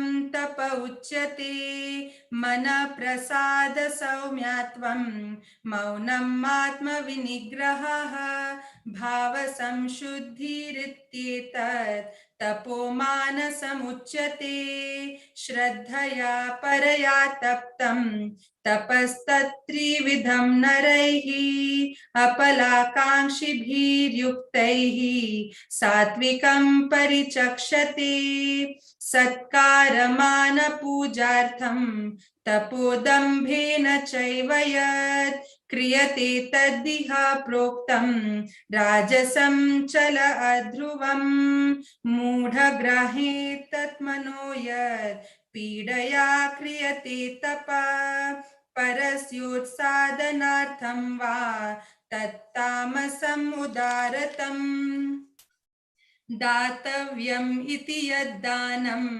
दीयतेनुपकारिणे देशे काले च पात्रे च तद्दानं सात्विकं स्मृतं यत्तु प्रत्युपकारार्थं फलम् उद्दिश्य वा पुनः दीयते चापरिक्लिष्टं तद्दानं राजसं स्मृतम् अदेशकाले यद्दानम् अपात्रेभ्यश्च दीयते असत्कृतम् अवज्ञातं तत्तामसम् उदारतम् ॐ तत्सदिति निर्देशो ब्रह्मणस्त्रिविधा स्मृतः ब्राह्मणास्तीन वेदाश्च यज्ञाश्च विहिता पुरा तस्मादोमिति उद्धार्य यज्ञदान तपक्रियाः प्रवर्तन्ते विधानोक्ताः सततं ब्रह्मवादिनां तद् इति अनभिसन्धाय फलं यज्ञ तपक्रियाः दानक्रियाश्च विविधाः क्रियन्ते मोक्षकाङ्क्षिभिः सद्भावे साधुभावे च सद् इत्येतात् प्रयुज्यते प्रशस्ते कर्माणि तथा सच्चाब्दपार्थयुज्यते यज्ञे तपसि दाने च स्थिति सद्दिति चोच्यते कर्म चैवातदार्तीयं सदित्येवाभिधीयते अश्रद्धया हुतं दत्तं तपस्तप्तं कृतं च यत् असदित्युच्यते पार्थ न च तत्प्रेत्य नो इह ॐ तत्सदिति श्रीमद्भगवद्गीतासु उपनिषत्सु ब्रह्मविद्यायां योगशास्त्रे श्रीकृष्ण अर्जुन संवादे श्रद्धात्रय विभाग योग नाम सप्तदशोऽध्यायः। हरे कृष्णा कृष्ण कृष्ण हरे हरे हरे राम राम राम हरे हरे। श्री कृष्णार्पणमस्तु। हरे कृष्ण माताजी भगवत गीता इन संगीत रूप से जले मारे लायक शिष्याभ्य भजन वायकरा म्हणके जाता का तुम्ही भजन भगवत गीता म्हणताना अश्विनी माताजी आमगेले मस्त पुरा आमगेले भागवत पुराणाचे नायटिंगेल म्हण येता. हरे कृष्ण माताजी. नेक्स्ट आता लास्ट अध्याय 18 अध्याय 5 जन म्हणता सची 1 to 20 रेणुका प्रभु माताजी, 21 to 40 His Grace Surat Madhava प्रभु जी, 41 to 59 His Grace राघवेंद्र दास प्रभु जी, 60 to 69 प्रेम जंगम जी प्रभु जी, आणि 70 to 78 विघ्नेश अंदाज. ओवर टू रेणुका माताजी. रेणुका प्रभु जी.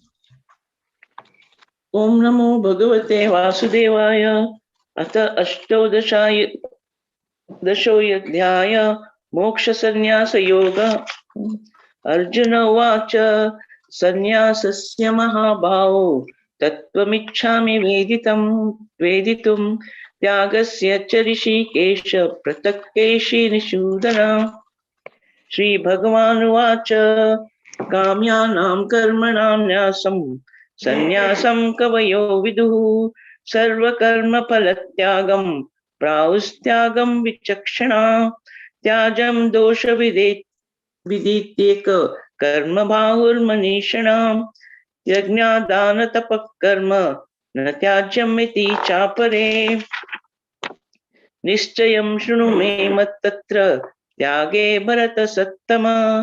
त्यागो हि पुरुषव्याघ्र त्रिविध संप्रकीर्तित. यज्ञदानतपः कर्म न त्याज्यं कार्यमेव तत्. यज्ञो दानं तपश्चैव पावनापि मनीषिणाम्. यतान्यपि तु कर्माणि सङ्गं त्यक्ता फलानि च कर्तव्यानिति मे पार्थ निश्चितं मतमुत्तमम्. नियतस्य तु संन्यास कर्माणो नोपपद्यते. मोहातस्य परित्यागस्तामसः परिकीर्तित. दुःखमित्येव यत्कर्म एकाय क्लेशभया त्यजेत्. सकृत्वा राजसं त्यागं नैव त्यागफलं लभेत्. कार्यमित्येव यत्कर्म नियतं क्रियते अर्जुन. संगं त्यक्त्वा फलं चैव स त्यागः सात्विको मतः. न द्वेष्टयुक्तशलं कर्म कुशलेनानुषज्यते.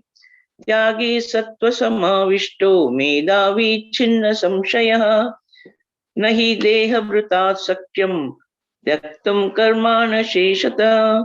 यस्तु कर्मफलत्यागी सत्यागीत्य अभिधीयते. अनिष्टमिष्टं मिश्रं च त्रिविधं कर्मणः फलं. भवत्यत्यागिना प्रत्प्रेत्य न तु सन्न्यासिना क्वचित्.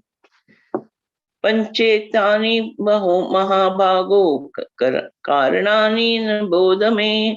सांख्ये कृतान्ते प्रोक्तानि सिद्धये सर्वकर्मणाम्. अधिष्ठानं तथा कर्ता करणं च पृथग्विधं. विविधाश्च प्रतिक्वेष्टा दैवं चैवात्र पंचमम्. शरीरवाङ्मनोभिर्य कर्म प्रारभते नरः. न्यायं वा विपरीतं वा पञ्चेते तस्य हेतवः. तत्रैवं सति कर्तारम् आत्मानं केवलं तु यः पश्यत्कृत बुद्धित्वा न स पश्यति दुर्मति. यस्य नाह कृतां भावो बुद्धिर्यस्य न लिप्यते. हत्वापि स इमा लोकान् न हन्ति न निबध्यते. ज्ञानं ज्ञेयं परिज्ञाता त्रिविधा कर्म चोदना. करणं कर्म कर्तेति त्रिविध कर्म संग्रह. ज्ञानं कर्म च कर्ता च त्रिदैव गुणभेदतः. प्रोच्यते गुणसंख्यानि यथा वच्चनु तान्यपि. सर्वभूतेषु येनैकं भावमव्ययमीक्षते. अविभक्तं विभक्तेषु ज्ञानं विधि सात्विकम्.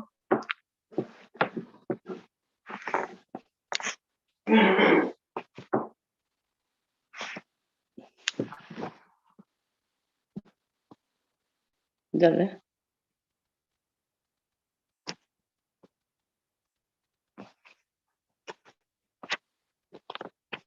1 to 20 झालंय. What happened?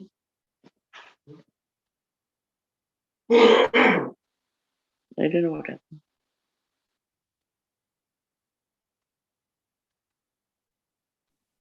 म्यूट असच माया माताजी तुम्ही म्यूट असच. म्यूटच होय. हाँ हाँ ते सूरत माधव प्रभु जी. हरे कृष्णा सूरत माधव प्रभु. हरे कृष्णा.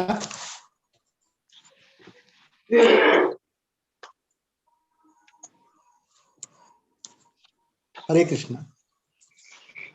पृथक्त्वेन तु यज्ञानं नाना भावान् पृथग्विधान् वेति सर्वेषु भूतेषु तद्ज्ञानं विधिराजसम् यत्तु कृष्णस्तत् एकस्मिन् कार्ये सक्तम् अहेतुकम् अतवार्थवद् अल्पं च तत्तामसम् उदाहृतम् नियतं संगरहितम्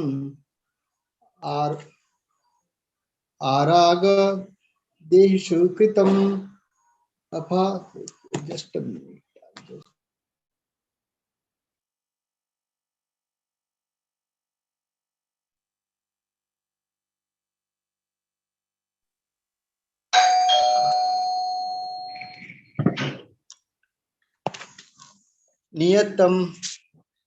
नियतं संगरहितम् अरागद्वेषत कृतम् अफाल प्रेप्सुना कर्म यत्तत् सात्विकम् उच्यते यत्तु कामेप्सु कर्म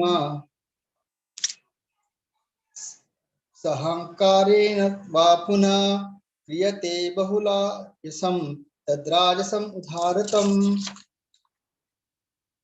अनुबंधन क्षयं हिंसाम् अनपेक्ष च पौरुषम्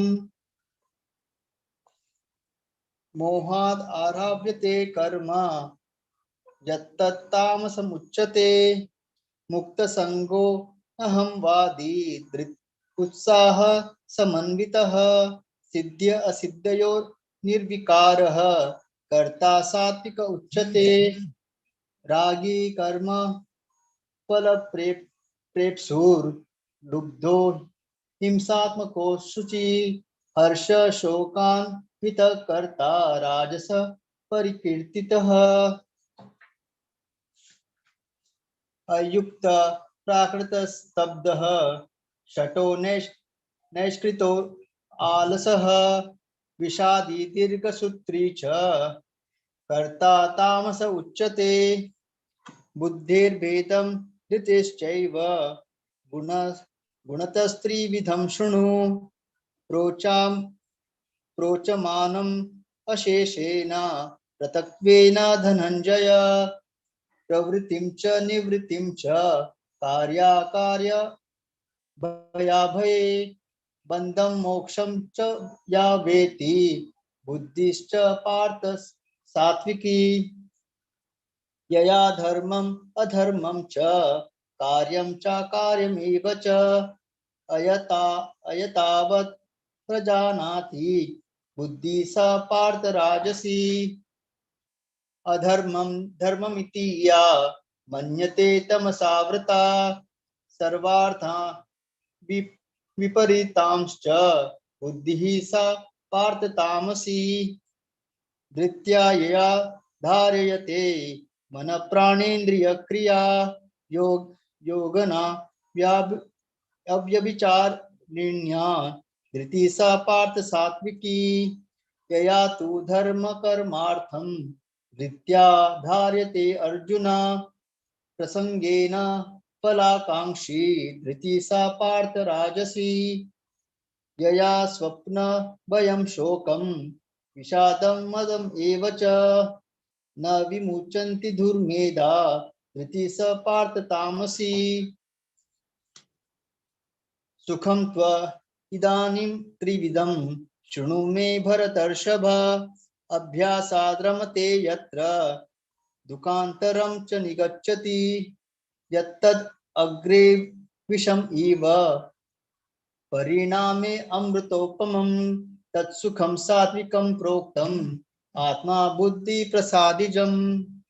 प्रसादजं विषेन्द्रिया संयोगात् यत्तद् अग्रे अमृतोपमं परिणामे विषम् इव तत्सुखं राजसं स्मृतम्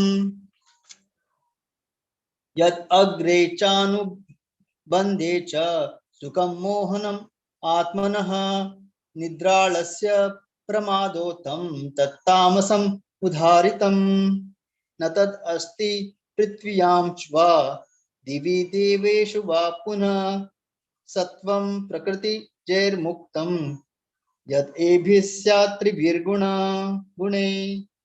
हरे कृष्णा।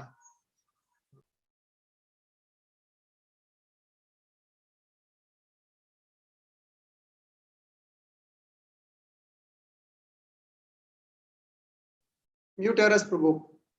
Mute us. हरे कृष्ण।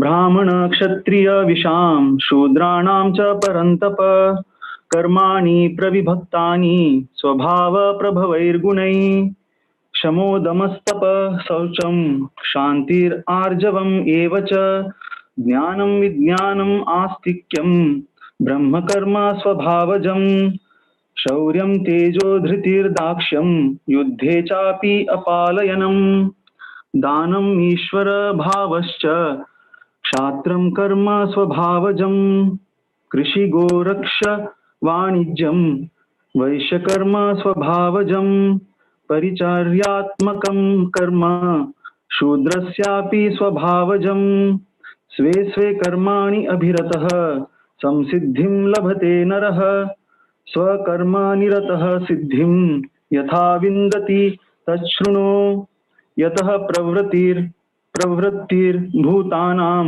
येन सर्वम् इदं ततं स्वकर्मणा तम् अभ्यर्च्य सिद्धिं विन्दति मानवः श्रेयान् स्वधर्मो विगुणः परधर्मात् स्व अनुष्ठितात् स्वभाव नियतं कर्म कुर्वन् नाप्नोति किल्बिषम् सहजं कर्म कौन्तेय सदोषम् अपि न त्यजेत् सर्वारम्भा हि दोषेण धूमिनाग्निरिवावृताः असक्तः बुद्धिः सर्वत्र जिजात्मा विगतस्पृहः नैष्कर्म्य सिद्धिं परमां संन्यासेनाधिगच्छति सिद्धिं प्राप्तो यथा ब्रह्म तथाप्नोति निबोध मे समासेनैव कौन्तेय निष्ठा ज्ञानस्य या परा बुद्ध्या विशुद्धया युक्तो धृत्यात्मानं नियम्य च शब्दादीन् विषयान् त्यक्त्वा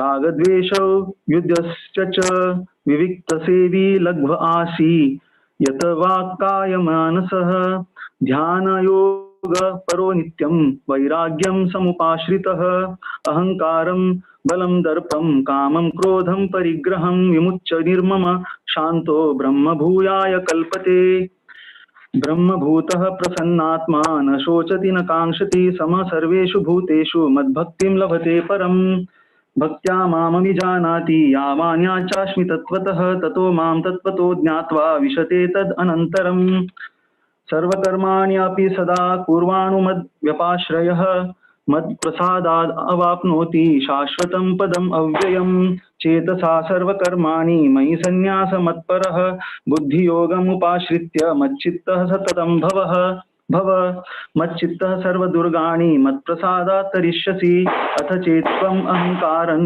न श्रोष्यसि विनङ्क्षसि यद् अहङ्कारम् आश्रित्य न योत्स्य इति मन्यसे मिथ्यैष व्यवसायस्ते प्रकृतिस्त्वां नियोक्ष्यति। हरे कृष्ण कृष्ण कृष्ण हरे हरे हरे राम राम राम हरे।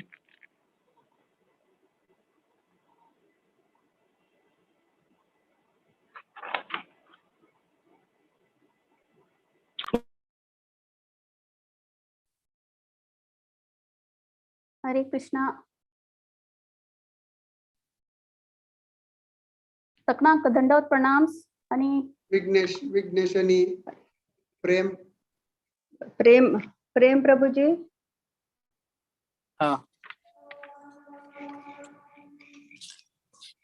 स्वभावे येन कौन्तेय निबद्ध स्वेन कर्माणि कन्तं निश्चसे मोह कृष्ण करिष्यासि वसोऽपि तत् ईश्वर सर्वभूतानां हृदयस्य उर्ज्योतिषिति ब्रह्मयं सर्वभूतानि यन्त्ररूढानि मयाय तमेव सर्वं गच्छ सर्वभावेन भारत तत्प्रसादात् परम शांति शनं प्राप्स्यसि शाश्वतम्. ओके मग कार्य हा म्हणता. हरे कृष्ण. Okay. इति ते ज्ञानमख्यातं गुह्यात् गुह्यतरं मया विमर्शेतदशेषेण यथेच्छसि तथा कुरु सर्वगुह्यतमं भूयः शृणु मे परमं वचः इष्टोऽसि मे दृढमिति तत्तो वक्ष्यामि ते हितम्. मन्मना भव मद्भक्तो मद्याजी मां नमस्कुरु मामे वैश्यसि सत्यं ते प्रतिजाने प्रियोऽसि मे सर्वधर्मान् परित्यज्य मामेकं शरणं व्रज अहं त्वा सर्वपापेभ्यो मोक्षयिष्यामि मा शुच. इदं ते न तपस्काय न भक्ताय कदाचन न चाशुश्रूषवे वाचं न च मां योग्यसूयति. य इमं परमं गुह्यं मद्भक्तेष्ट विधास्यति भक्तिं मयि परां कृत्वा मामे वैश्यत्य संशयः न च तस्मान् मनुष्येषु कश्चिन्मे प्रियकृत्तमः भविता न च मे तस्मात् अन्यप्रियतरो भुवि. विघ्नेश. हरे कृष्ण. अद्येष्यते च य इमं धर्म्यं संवादमावयोः ज्ञानयज्ञेन तेनाहमिष्य स्यामिति मे मतिः. श्रद्धावाननसूयश्च शृणुयादपि योन्नरः सोऽपि मुक्त्य शुभां लोकान् प्राप्नुयात् पुण्यकर्माणाम्. कच्चिदेतच्छ्रुतं पार्थ त्वयैकाग्रेण चेतसा कच्चित् ज्ञात सम्मोह प्रनष्टस्ते धनंजय. अर्जुन उवाच नष्टो मोह स्मृतिर्लब्धा त्वत्प्रसादान् मयाच्युत स्थितोऽस्मि गतसन्देह करिष्ये वचनं तव. संजय उवाच इत्यहं वासुदेवस्य भारतस्य च महात्मनः संवादमिमम श्रौषमद्भुतं रोमहर्षणं व्यासप्रसादाच्युत वानेतद्गुह्यमहं परं योगं योगेश्वरात् कृष्णात् साक्षात् कथं यतः स्वयं.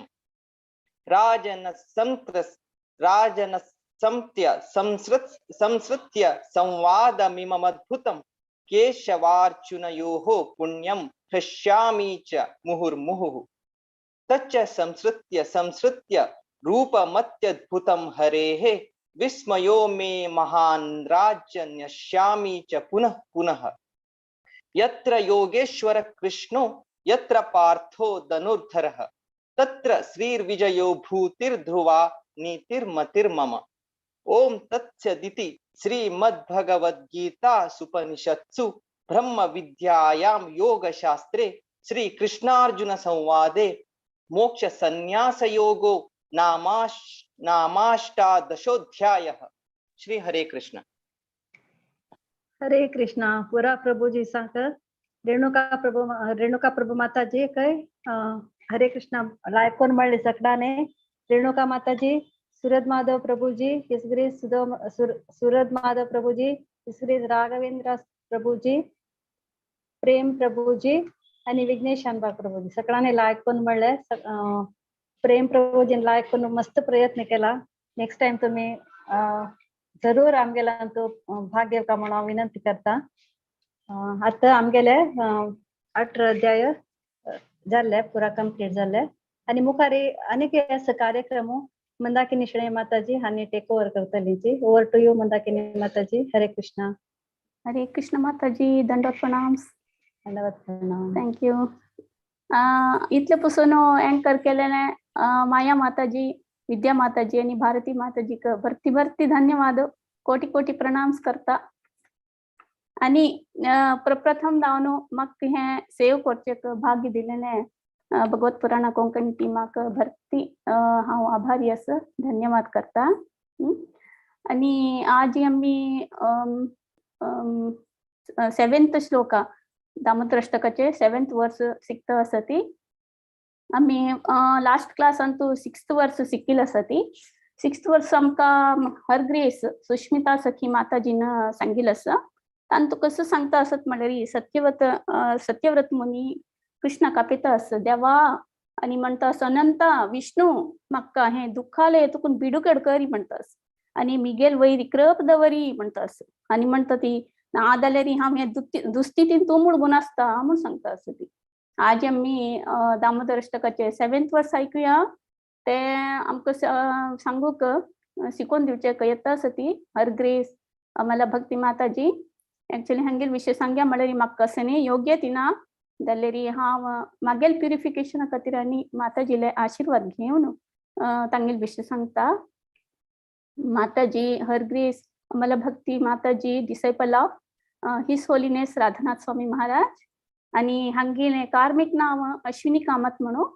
आणि ह्यांनी यूथ गर्ल्साक एनकरेज करता ती कृष्ण कॉन्शियसनेस तू येवचेक. आणि बेसिकली आत्ताशे बेंगळुरूची but they belong to Udupi.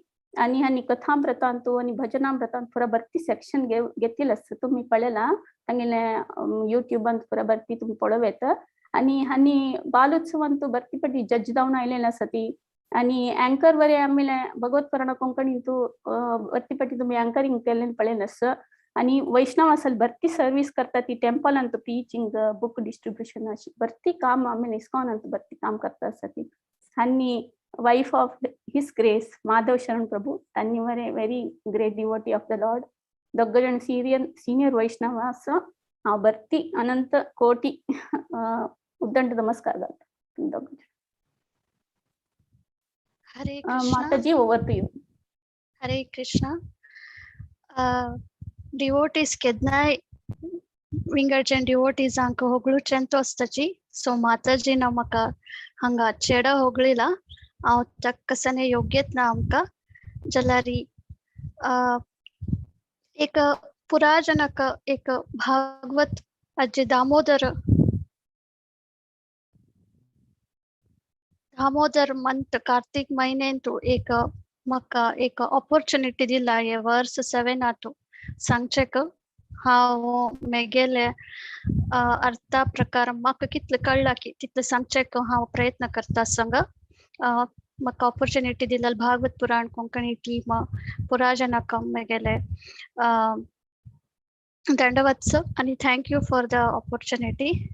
आता आम्ही शूर करूया. दामोदर आरती मागीर नाव माताजी. माताजी दामोदर आरती पुरा जावन जालें. त्यावेळी फर्स्ट सेशन अंत आम्ही सकाळी इवनिंग 5:15 स्टार्ट केला. सो पुरा जाली तें.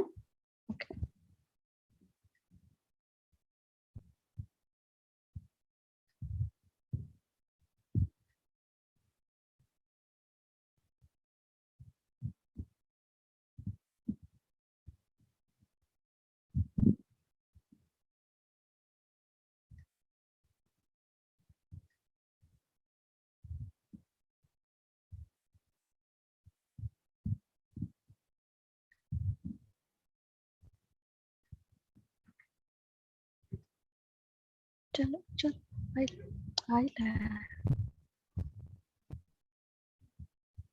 तुमका स्क्रीन दिसतच ना माताजी. हा माताजी. ओके.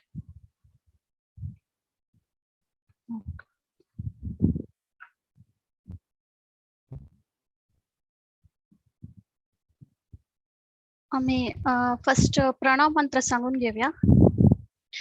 ॐ अज्ञानतिमिरान्धस्य ज्ञानाञ्जनशलाकया चक्षुरुन्मिलितं येन तस्मै श्रीगुरुवे नमः।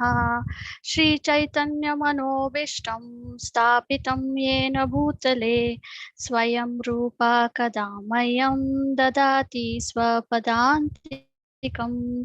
वन्देऽहं श्रीगुरु श्रीयुतपदकमलं श्रीगुरून् वैष्णवांश्च श्रीरूपं साग्रजातं सहगणा रघुनाथान्वितं तं सजीवं साद्वैतं सावधूतं परिजनसहितं कृष्ण चैतन्य देवं श्रीराधा कृष्णपादाय सदा गणा ललिता श्री विशाखान्वितांश्च हे कृष्णा करुणा सिंधु दीनबंधु जगतपते गोपेश गोपिका कांता राधा कांता नमस्तुते तप्त कांचना गौरांगी राधे वृंदावनेश्वरी वृषभानुसुते देवी प्रणमामि हरिप्रिये वाञ्छा कल्पतरुभ्यश्च कृपा सिन्धुभ्य एव च पतितानां पावनेभ्यो वैष्णवेभ्यो नमो नमः। नमो विष्णुपादाय कृष्णप्रेष्ठाय भूतले श्रीमते भक्तिवेदान्त स्वामिन्निति नामिने नमस्ते सरस्वते देवे गौरवाणी प्रचारिणी निर्विशेष शून्यवाद पाश्चात्य देश तारिणी। जय श्री कृष्ण चैतन्य प्रभु नित्यानंद श्री अद्वैत गदाधर श्रीवासादि गौर भक्तवृंद। हरे कृष्णा कृष्णा कृष्णा हरे हरे हरे राम राम राम हरे हरे। हरे कृष्ण।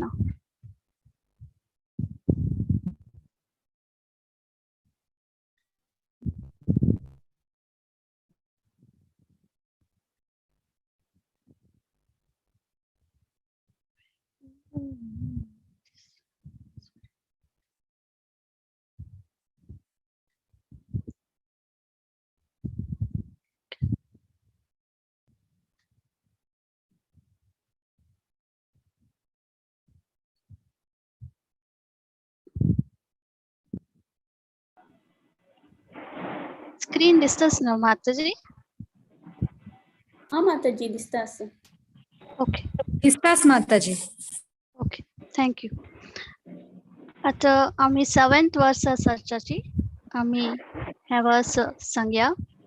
कुबेरात्मजौ बद्धमूर्तैव यद्वत् त्वया मोचितौ भक्तिभजौ कृतौ च तत्ता प्रेम भक्तिं स्वकामे प्रयाच्य न मोक्षे ग्रहो मेस्ति दामोदरेय.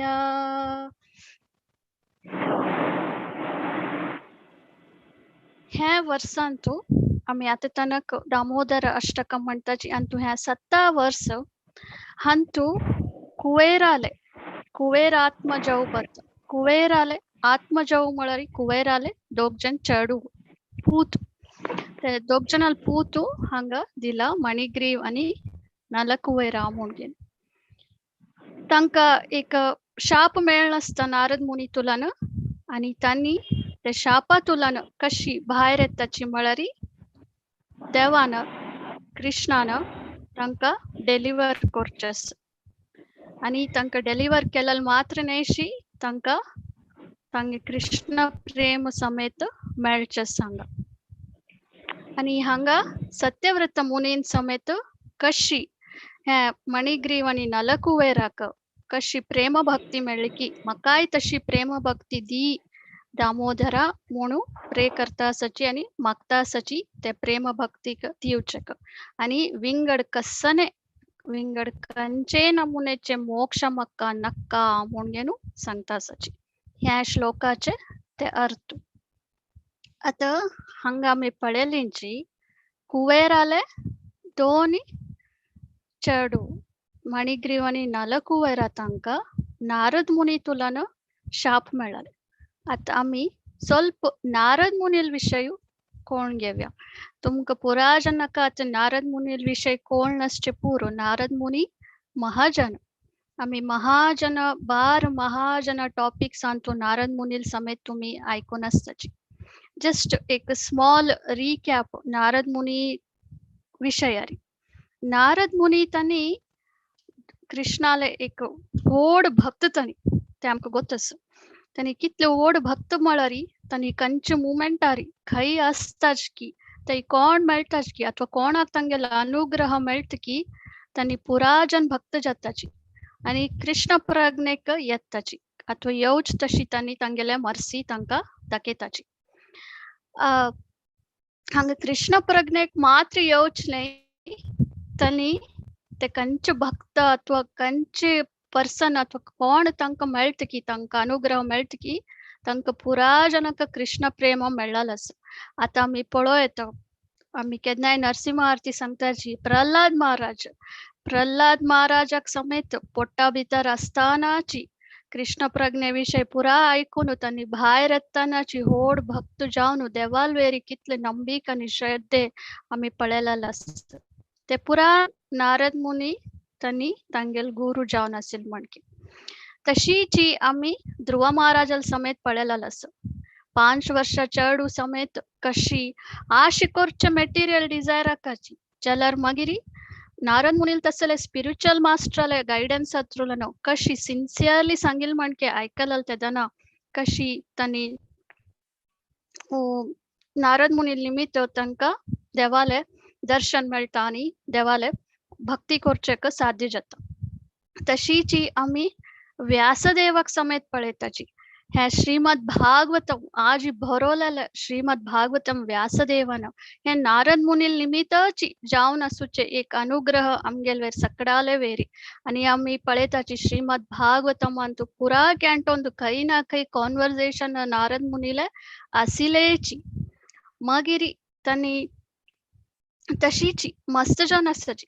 आता मृगारी समेत कसने कळनातील व्यक्ती तक कसं काम करतस कसं पाप करतस ताण केलेलं कामान समेत पाप जतास म्हणचे विषय ಗೊತ್ತನಾಸಿಲ್ एक समेत तनी अनुग्रह कोनु ತಂಗೆಲೆ आशीर्वाद अंतू तो समेत होड भक्त जता. हंग आम्ही आता पळयताची मणिग्रीवानी नलकुवारक नारद मुनीन शाप दिला म्हणगेन.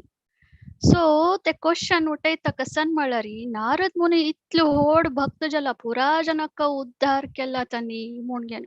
सो हंग कशी शाप दिले म्हणगेन जलारी ಕೆಲವು कट्टी सांगताच नवे कर्स ऑल्सो बिकम्स अ ब्लेसिंग म्हणून.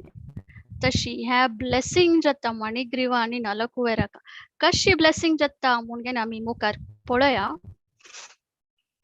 आता ह्या कंचे एक साधू म्हणता पळया नारद मुनी तसल साधू खय असताच की त्यांनी केदनाय भक्त जावो भक्त नतील जावो कसने डिफरेंशिएट करनाची त्यांनी केदनाय एकू पळयताची कशी तांका उद्धार जावचे साध्य अस तांका कसं कोरियत मेगेल तुला न म्हणचे मात्र पळयताची. सो त्यांनी कसने कर्स कोण असल्यार समेत एक रीतीर ते कोणाक कर्स केला की तांका ते उद्धार जावचेक एक कारण जावन असता. हंगा आम्ही आता मणिग्रीव आणि हे नलकुवेरा कोण म्हणचे पळया आम्ही. हे मणिग्रीव आणि नलकुवेरा म्हळ्यारी त्यांनी कसने कुवेराले तांगेले पूत आणि त्यांनी शिवाले भक्त जावन असताची. शिवाले भक्त जावन असूच त्यांनी कैलाशांतू राबून असताची आणि कुवेराले पूत जला निमित्त त्यांनी मस्त वेल्थी पर्सन समेत जावन असताची.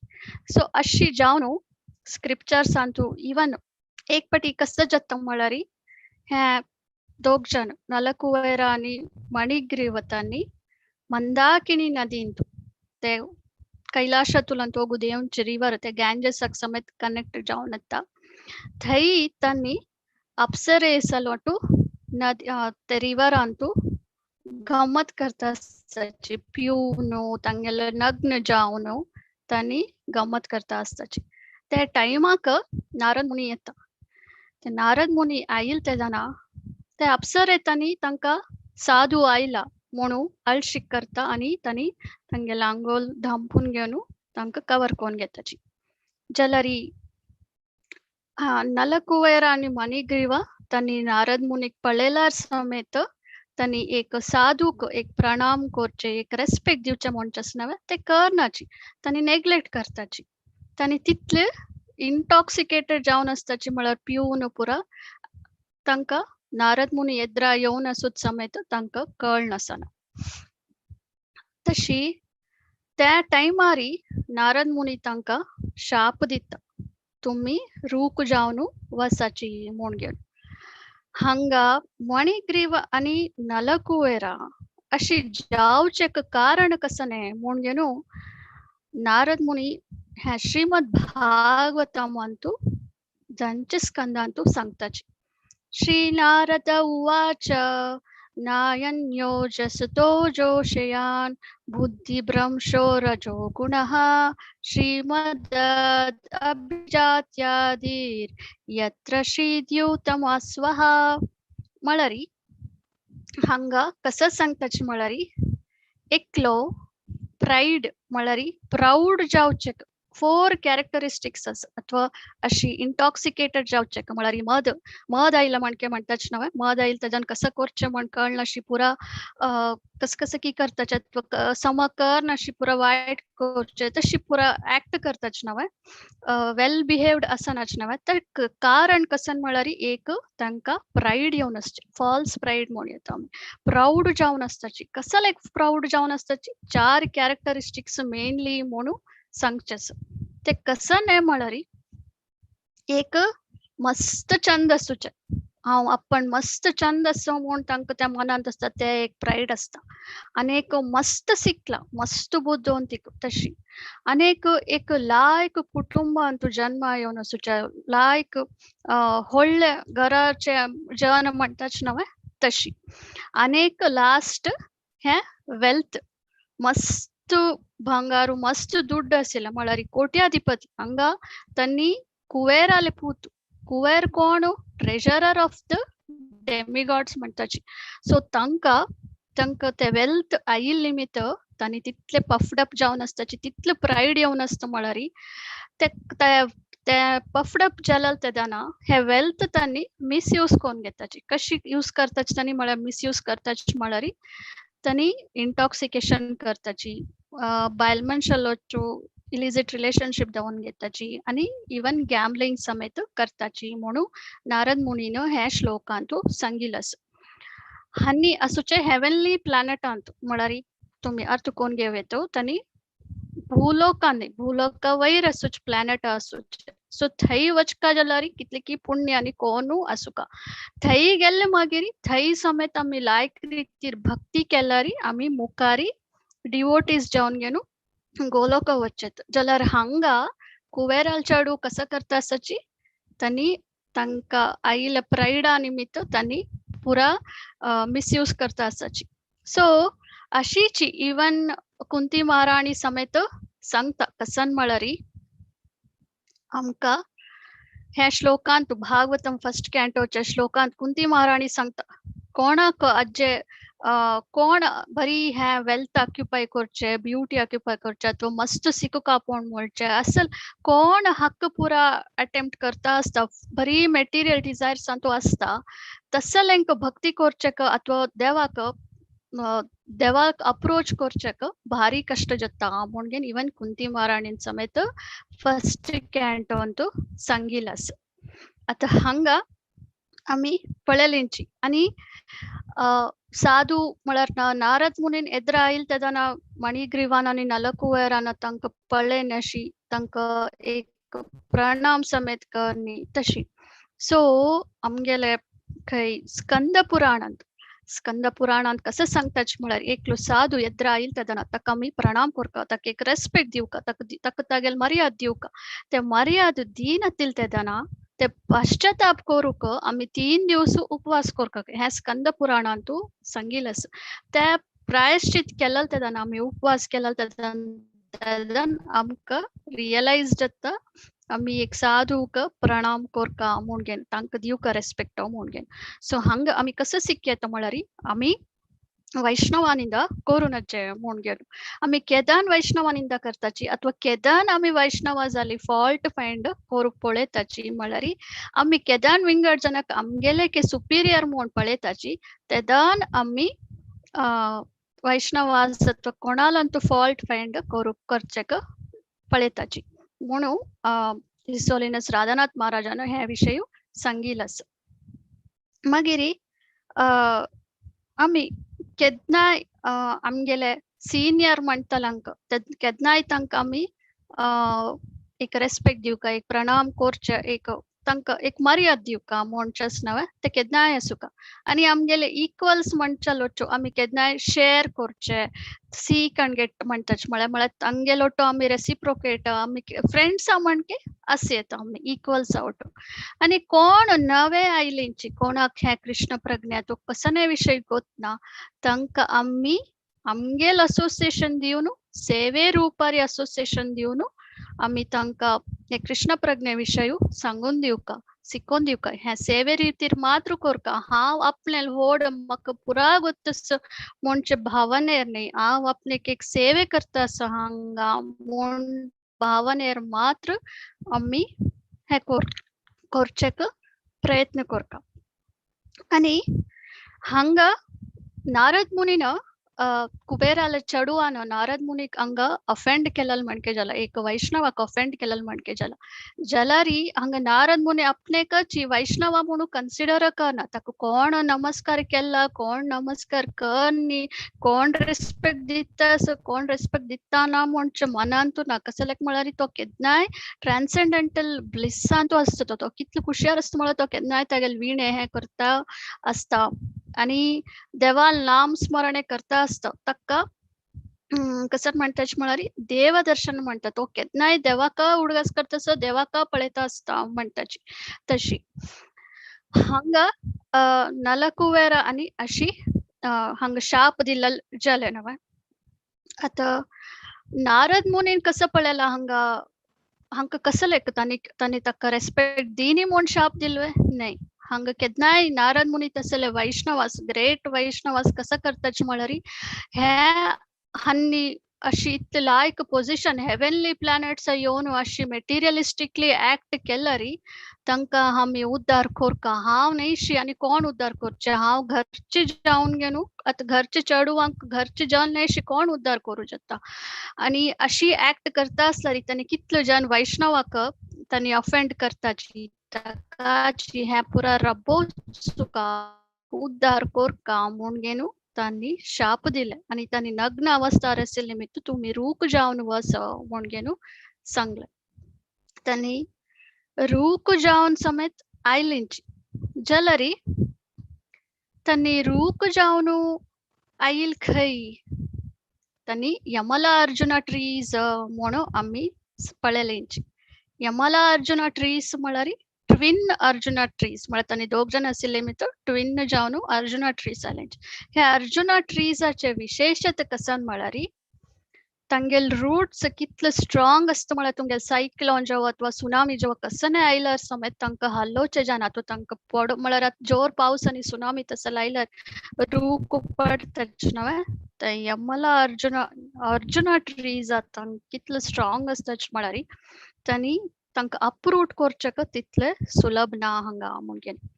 आनी आमी आतां ट्रीज हांकां शाप दिलेले ट्रीज जावन घेवन खंय शाप दिले आनी ट्रीज जावचेक हांगा बेंगलोरांत की हांगा सकड न्हय तांणी वृंदावनांतू ट्रीज जावन घेवन तांकां शाप दिला. एक वृंदावनांतू एक रूख जावका जाल्यार समेत कितले योग्यत जावका म्हणचे आमी आलोचन कोरका हांगा कितली की जन भक्त कितली की लायक रितीरी सिन्सियरली भक्ती करता आसताची तांणी समेत आशी केल्यार समेत तांणी एक रूख जावचेक साध्य ना. आनी तांकां खंय जाल्यार कृष्ण येवन घेवन तुमकां कसन जावका कसन कोरयत हांव म्हूण निमगिल्यार तांणी म्हाका वृंदावनांत रूख जावची तशी भाग्य दी म्हूण घेवन समेत तांणी प्रे करताची. हांगा वृंदावन ट्रियाचे आमी पळया हे वृंदावन ट्रियाचे ऑर्डिनरी ट्री समेत नाही म्हणचे आम्ही हांगकोळया.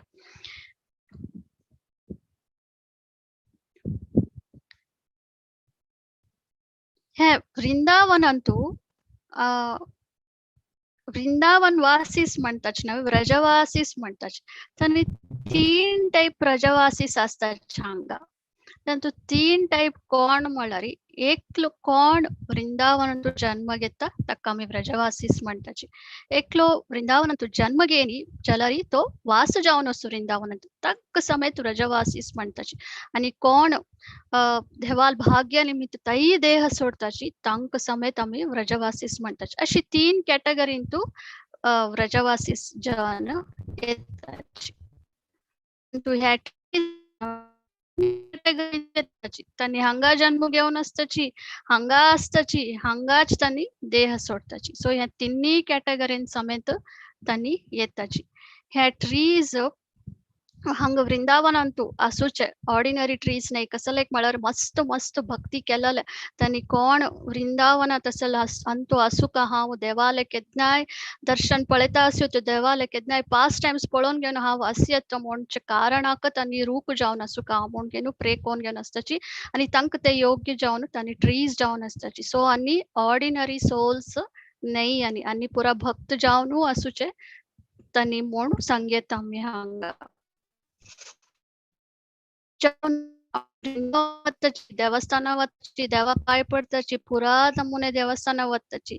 हांगा ह्या ट्रीज तांणी कितली राधा राणी आणि कृष्णाक कितली इष्ट आसताची म्हळ्यार राधा राणी स्वयं तिगेल हातात तुलान हांगेल रुखाचे फूल पालो अथवा फ्रूट कसं असल्यार तांणी ते रुखा तुलान काडताची. राधा राणी स्वयं तिगेल हातात तुलान काडताची. आणि हांगा कंची लीले पुरा जातास की ते राधा राणी आणि कृष्ण एटर्नली इन वृंदावन आसताची. ते लीले समेत तांणी पळयता आसताची. त्या तश जावन तांणी वृंदावनांतू आसचेक पळयताची. आणि ह्या ट्रीज तांणी एक नमुने कल्पवृक्ष म्हूण येता आमी. तांणी कशी म्हळ्यार तुम्ही कसं एक स्पिरिच्युअल डिझायर असल्यार तुमगेल मनांतू तांकां मस्त जण डिवोटीज तसल ट्रीज एस्पेशली ते निधीवन म्हणचे जागेर वचून समेत थंय समेत पाय पडताची. आणि आमी पळयताची तुम्ही कोणी वृंदावन वचून असल्यार केल्या रुखारी राधा राणीले नाव एम्बार्क्ड जावन समेत आसता. आणि ह्या ट्रीजाक आमी कसं प्रे करूयेत म्हळ्यार आमी केन्ना वृंदावन गेले तेन्ना कसं प्रे करूयेत म्हळ्यार आमकांय होली नेमाचे एक निष्ठा भक्ती आणि आमी समेत वृंदावन वासी जावचे का हे कसं म्हणचे ती धाम वासी जावची तशी धाम निष्ठा करची तशी लायक रीती कृष्ण सेवे करची तशी डिझायर कोण घेवन आमी तांकां मागल्यारी पूर्ण केजता म्हूण घेवन सांगताची. आणि आमगेले गौडीय परंपरे शूर जावचे माधवेंद्रपुरी निमित्त. गौरांग महाप्रभुले गुरु ईश्वरपुरील गुरु माधवेंद्रपुरी. आणि माधवेंद्रपुरी तुलन ते मध्व संप्रदाय तुलन गौडीय वैष्णव गौडीय ब्रह्म मध्व गौडीय संप्रदाय शूर जावचे माधवेंद्रपुरी तुलन. आणि माधवेंद्रपुरी कल्पवृक्ष रूक जावन आसाची गोलोक वृंदावनांतू. सो तांगेल तसल डिवोटीची एक रूख जावन असुका जलरी हांगा नलकुवेरा आणि मणिग्रीवाक वृंदावनांतू रूख जावन येवचेक नारद मुनीन शाप दिल्लो. सो अज्जे के फॉर्च्युनेट आणि कोण असचे पुरो शाप जावन तांणी वृंदावनांतू रूख जावचेक तांकां योग्य मेळ्ळा. आणि तांणी तशीची रूख जावन 1000 वर्ष आसताची.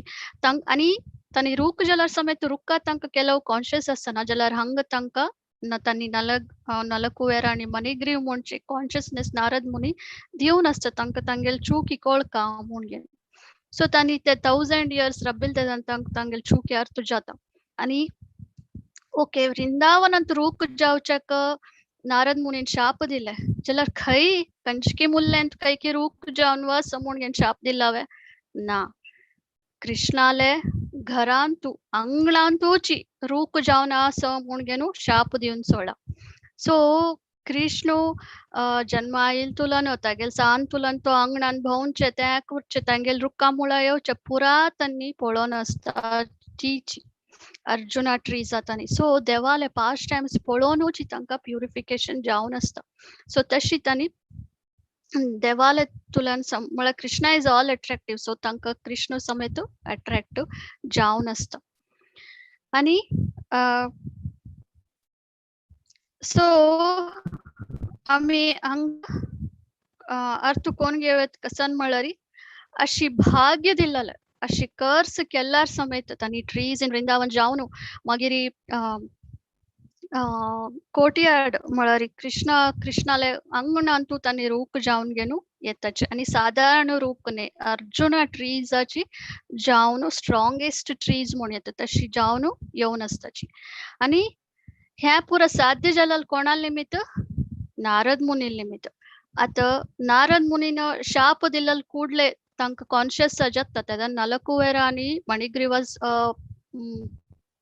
नारद मुनील पाय पोण घेवन क्षमापण निमदिताची आमकां ह्या शापातुल्यान मुक्त करी म्हूण तेदा नारद मुनी आनीके मर्सीफुल तो केन्नाय उद्धार करचे का पळोवचे ताणें तेदाना सांगचेस द्वापर युगांत कृष्ण केदान येता तांगेले अंगणांत तुमी रूप जावन आसताच न्हय तो तुमकां डेलिव्हर करता आनी तुमकां कृष्ण प्रेम समेत दिता आनी डेलिव्हर करताना तुम्ही फेस टू फेस देवाक पळोवचे तुमकां भाग्य आसा म्हूण घेवन समेत तांकां शाप विमोचने कशी जाता म्हणचे विशयी सांगता हांगा देवाक फेस टू फेस पळोवचे केदाना म्हळ्यार आमी साधना भक्ती करता आसतना आमी भाव आनी प्रेम स्टेजारी आमी देवाक फेस टू फेस पळोवचे जावचे साध्य आसा आतां मेगेलेद्र देव हांगा येवन रबलार समेत इवन कोळलो दोन पुरा हंतु रबलार समेत हांव तू कोण तू कसले अशी अवतार कोण आयला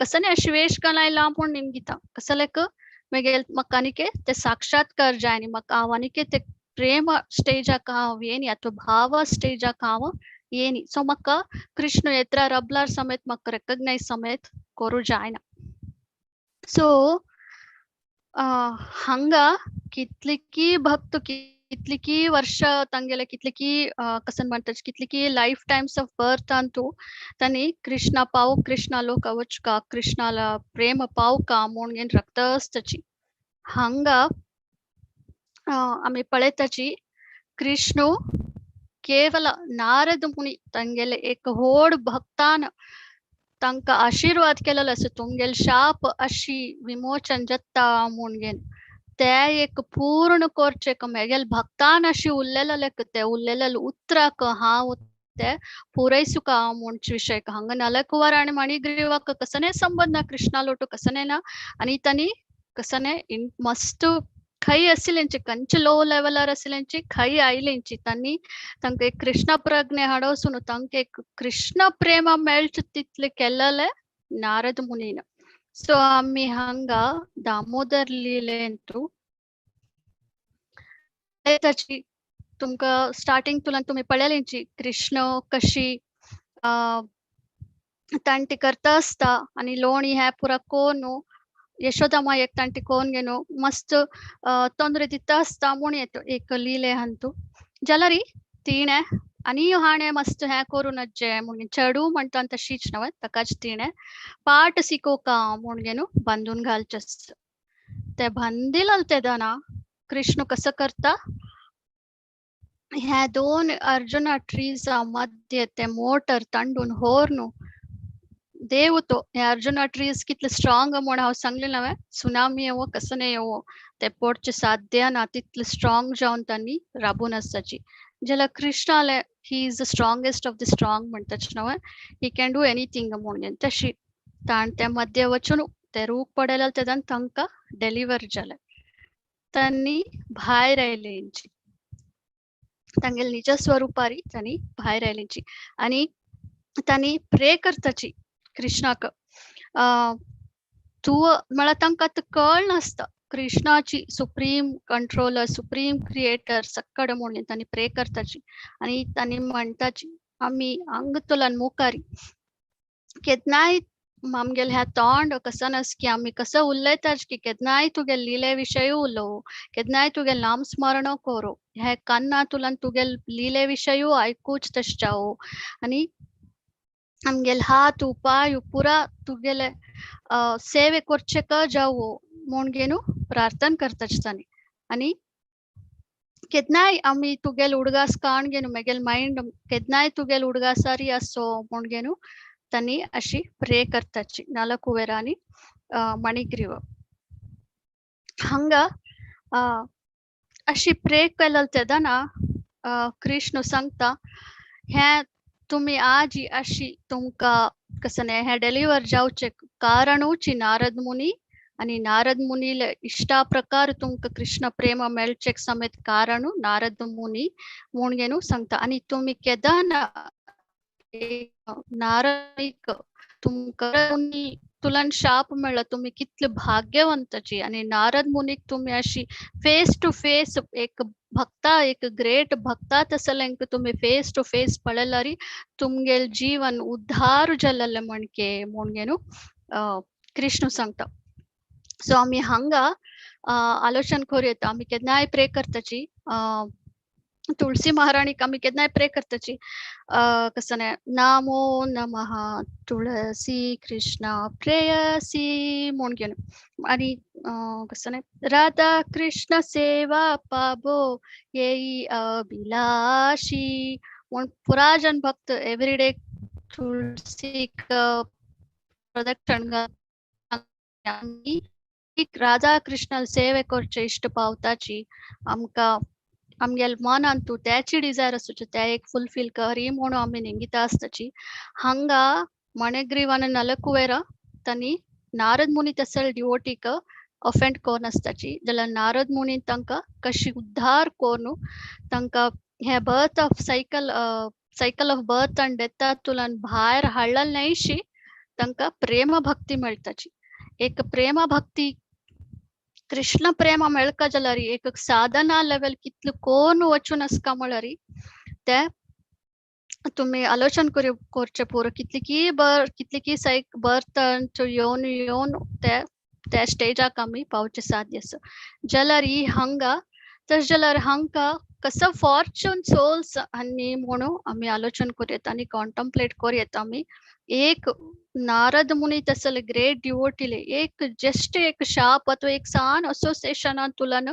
त्यांनी कशी उद्धार जलींची म्हणचे आम्ही पळयत चैतन्य चरितामृतान तू सांगताची कसं नाही साधु संग सर्वशास्त्रे काय लवा मात्र साधु संगे सर्व सिद्धी होय म्हणून मलारी जस्ट एक असोसिएशन कृष्ण समेत सांगता तुम्ही जस्ट एक फेस टू फेस एक ग्रेट डिवोटी पळेलारी तुमक त्या कितले एक भाग्य मळारी ते तुमगेले स्पिरिच्युअली तुम्ही अपलिफ्ट जाताची कितली की जन कृष्ण प्रज्ञेन तो असनाची अशी एक कसं की एक फॉर्च्युना तुला तंक मेळटाची तशीची आमक पुरा जनक एक मर्सी अस हंग मणिग्रीवक आणि नलकुवेरक नारद मुनील मर्सी तुलंतनी कृष्ण प्रेम प्राप्ती जावचे साध्य जल तशीच आमकाय मर्सी अस आम्ही समेत हे कृष्ण भक्ती येवचे साध्य अस कशी आमका श्रीला प्रभुपादल मर्सी अस तस जाऊन आम्ही आजी अशी मेळचे साध्य जल आणि अशी ह्या भागवतम कथा वेरी डिस्कस समेत करचेक साध्य जाता अस सो आम्ही केदनाय ते केदान असल मर्सी मेळटा तेदन केदना युटिलाइज कोरका आणि केदान साधु संग मेळट की ते करेक्ट युटिलाइज कोन घेवका आणि प्रॉपर कॉन्शियसनेस सारी युटिलाइज केल्यारी आमगेल स्पिरिच्युअल ग्रोथ समेत तशी जाता आणि हांगा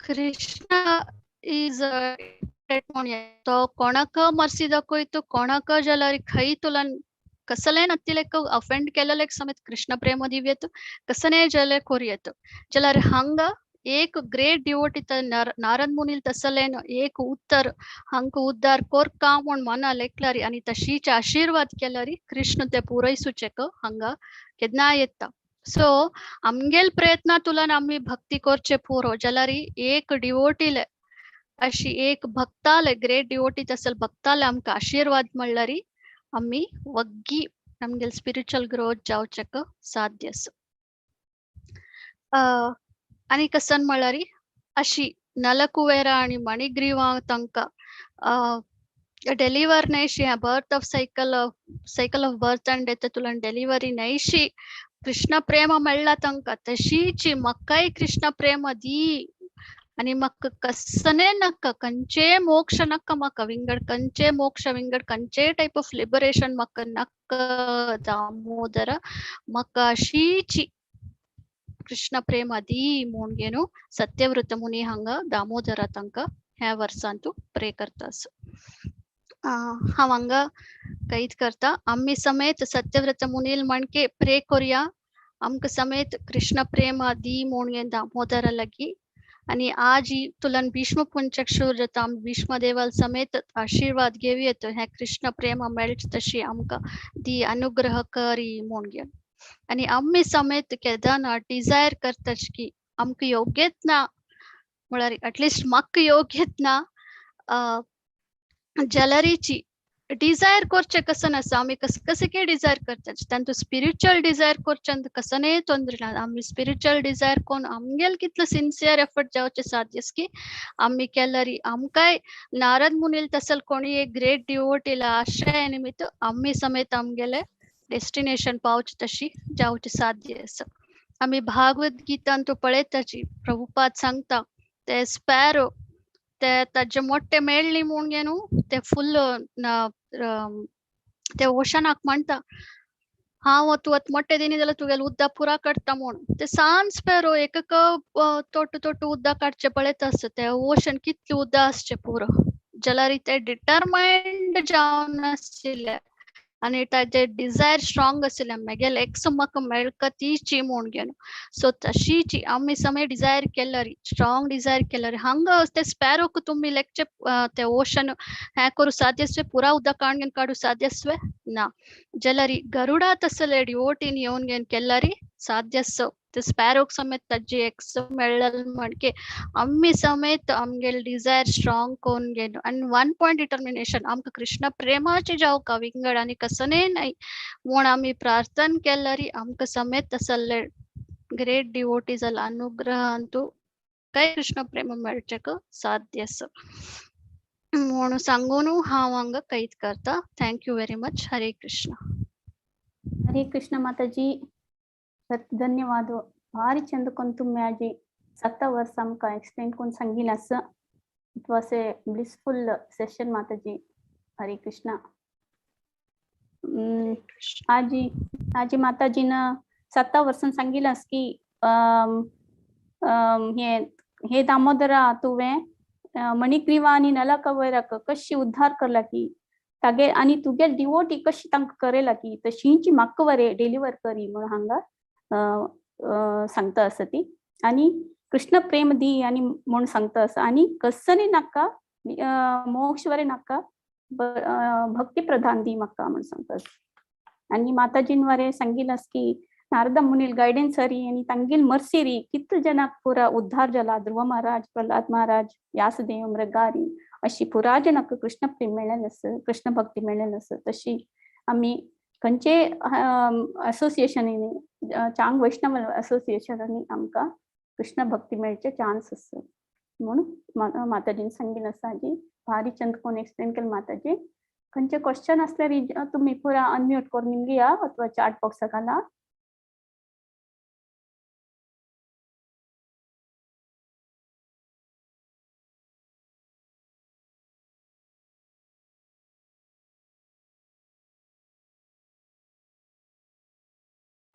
ಮಾತಾಜಿ ಪುರಾಜನಕ್ ಸಮರ್ಥ ಜಲಸಂಯಸ ಮಾತಾಜಿ ಕ್ವೆಶ್ಚನ್ ನಿಮ್ಗುವೆ ನಿಮ್ಗೆ ಮಾತಾಜಿ माताजी आता तुम्ही सांगले कृष्णाला भक्ती मिळच्या खातीर ग्रेट डेवोटीला अनुग्रह जाऊ का तर त्याच्या खातीर आम्ही कसन करका व्हॉट इज एलिजिबिलिटी आमगेल कसन जाऊ का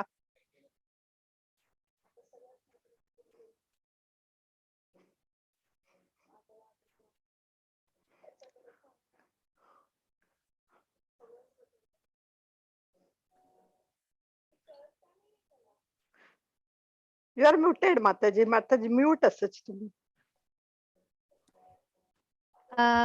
कोणी सिनियर वैष्णवांनो आन्सर करूयात ह्या विषयाक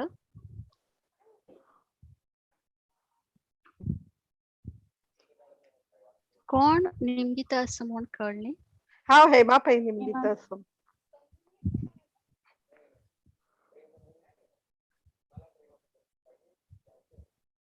माताजी मागीर व्हॉट्सअपावर घाल्ल्यारी चलता आन्सर, नो इश्यू. हरे कृष्ण माताजी, स्क्रिप्चर्स सांगितलं की दासानुदास एक भक्ताला दास जावचे यत्न जात की त्यातनं आमका भक्तींतू स्लोली प्रोग्रेस जावचे जाता म्हणून सिंपल लायनार सांगले रे. एक आन्सर तशी सांगितलं माताजी. ओके प्रभुजी, धन्यवाद.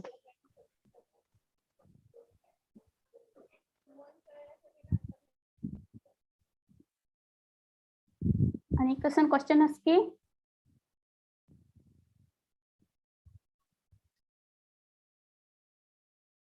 ಕೆಲವು ಅನೌನ್ಸ್ಮೆಂಟ್ ಅಸ ಅನೌನ್ಸ್ಮೆಂಟ್ करतात. डिसेंबर 11 कमीले क्विझस ते पुरा जणांना ग्रुप कोरनो घरचे लोटो अथवा फ्रेंड्स लोटो ग्रुप कोरनो आमची गेले लोटो नाव देऊ का तुम्ही रजिस्टर कर का आणि देवाल कृपेक पात्र जाऊ का म्हणून मागता.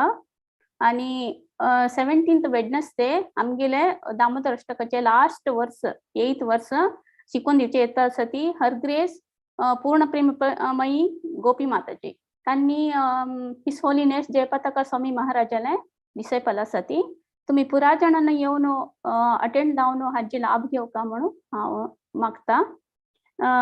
आणि आता कनी क्वेश्चन ना जाल्यार हांव नरसिंह प्रेयर सांगून कन्क्लूड करता आयचे सेशन. हरे कृष्ण.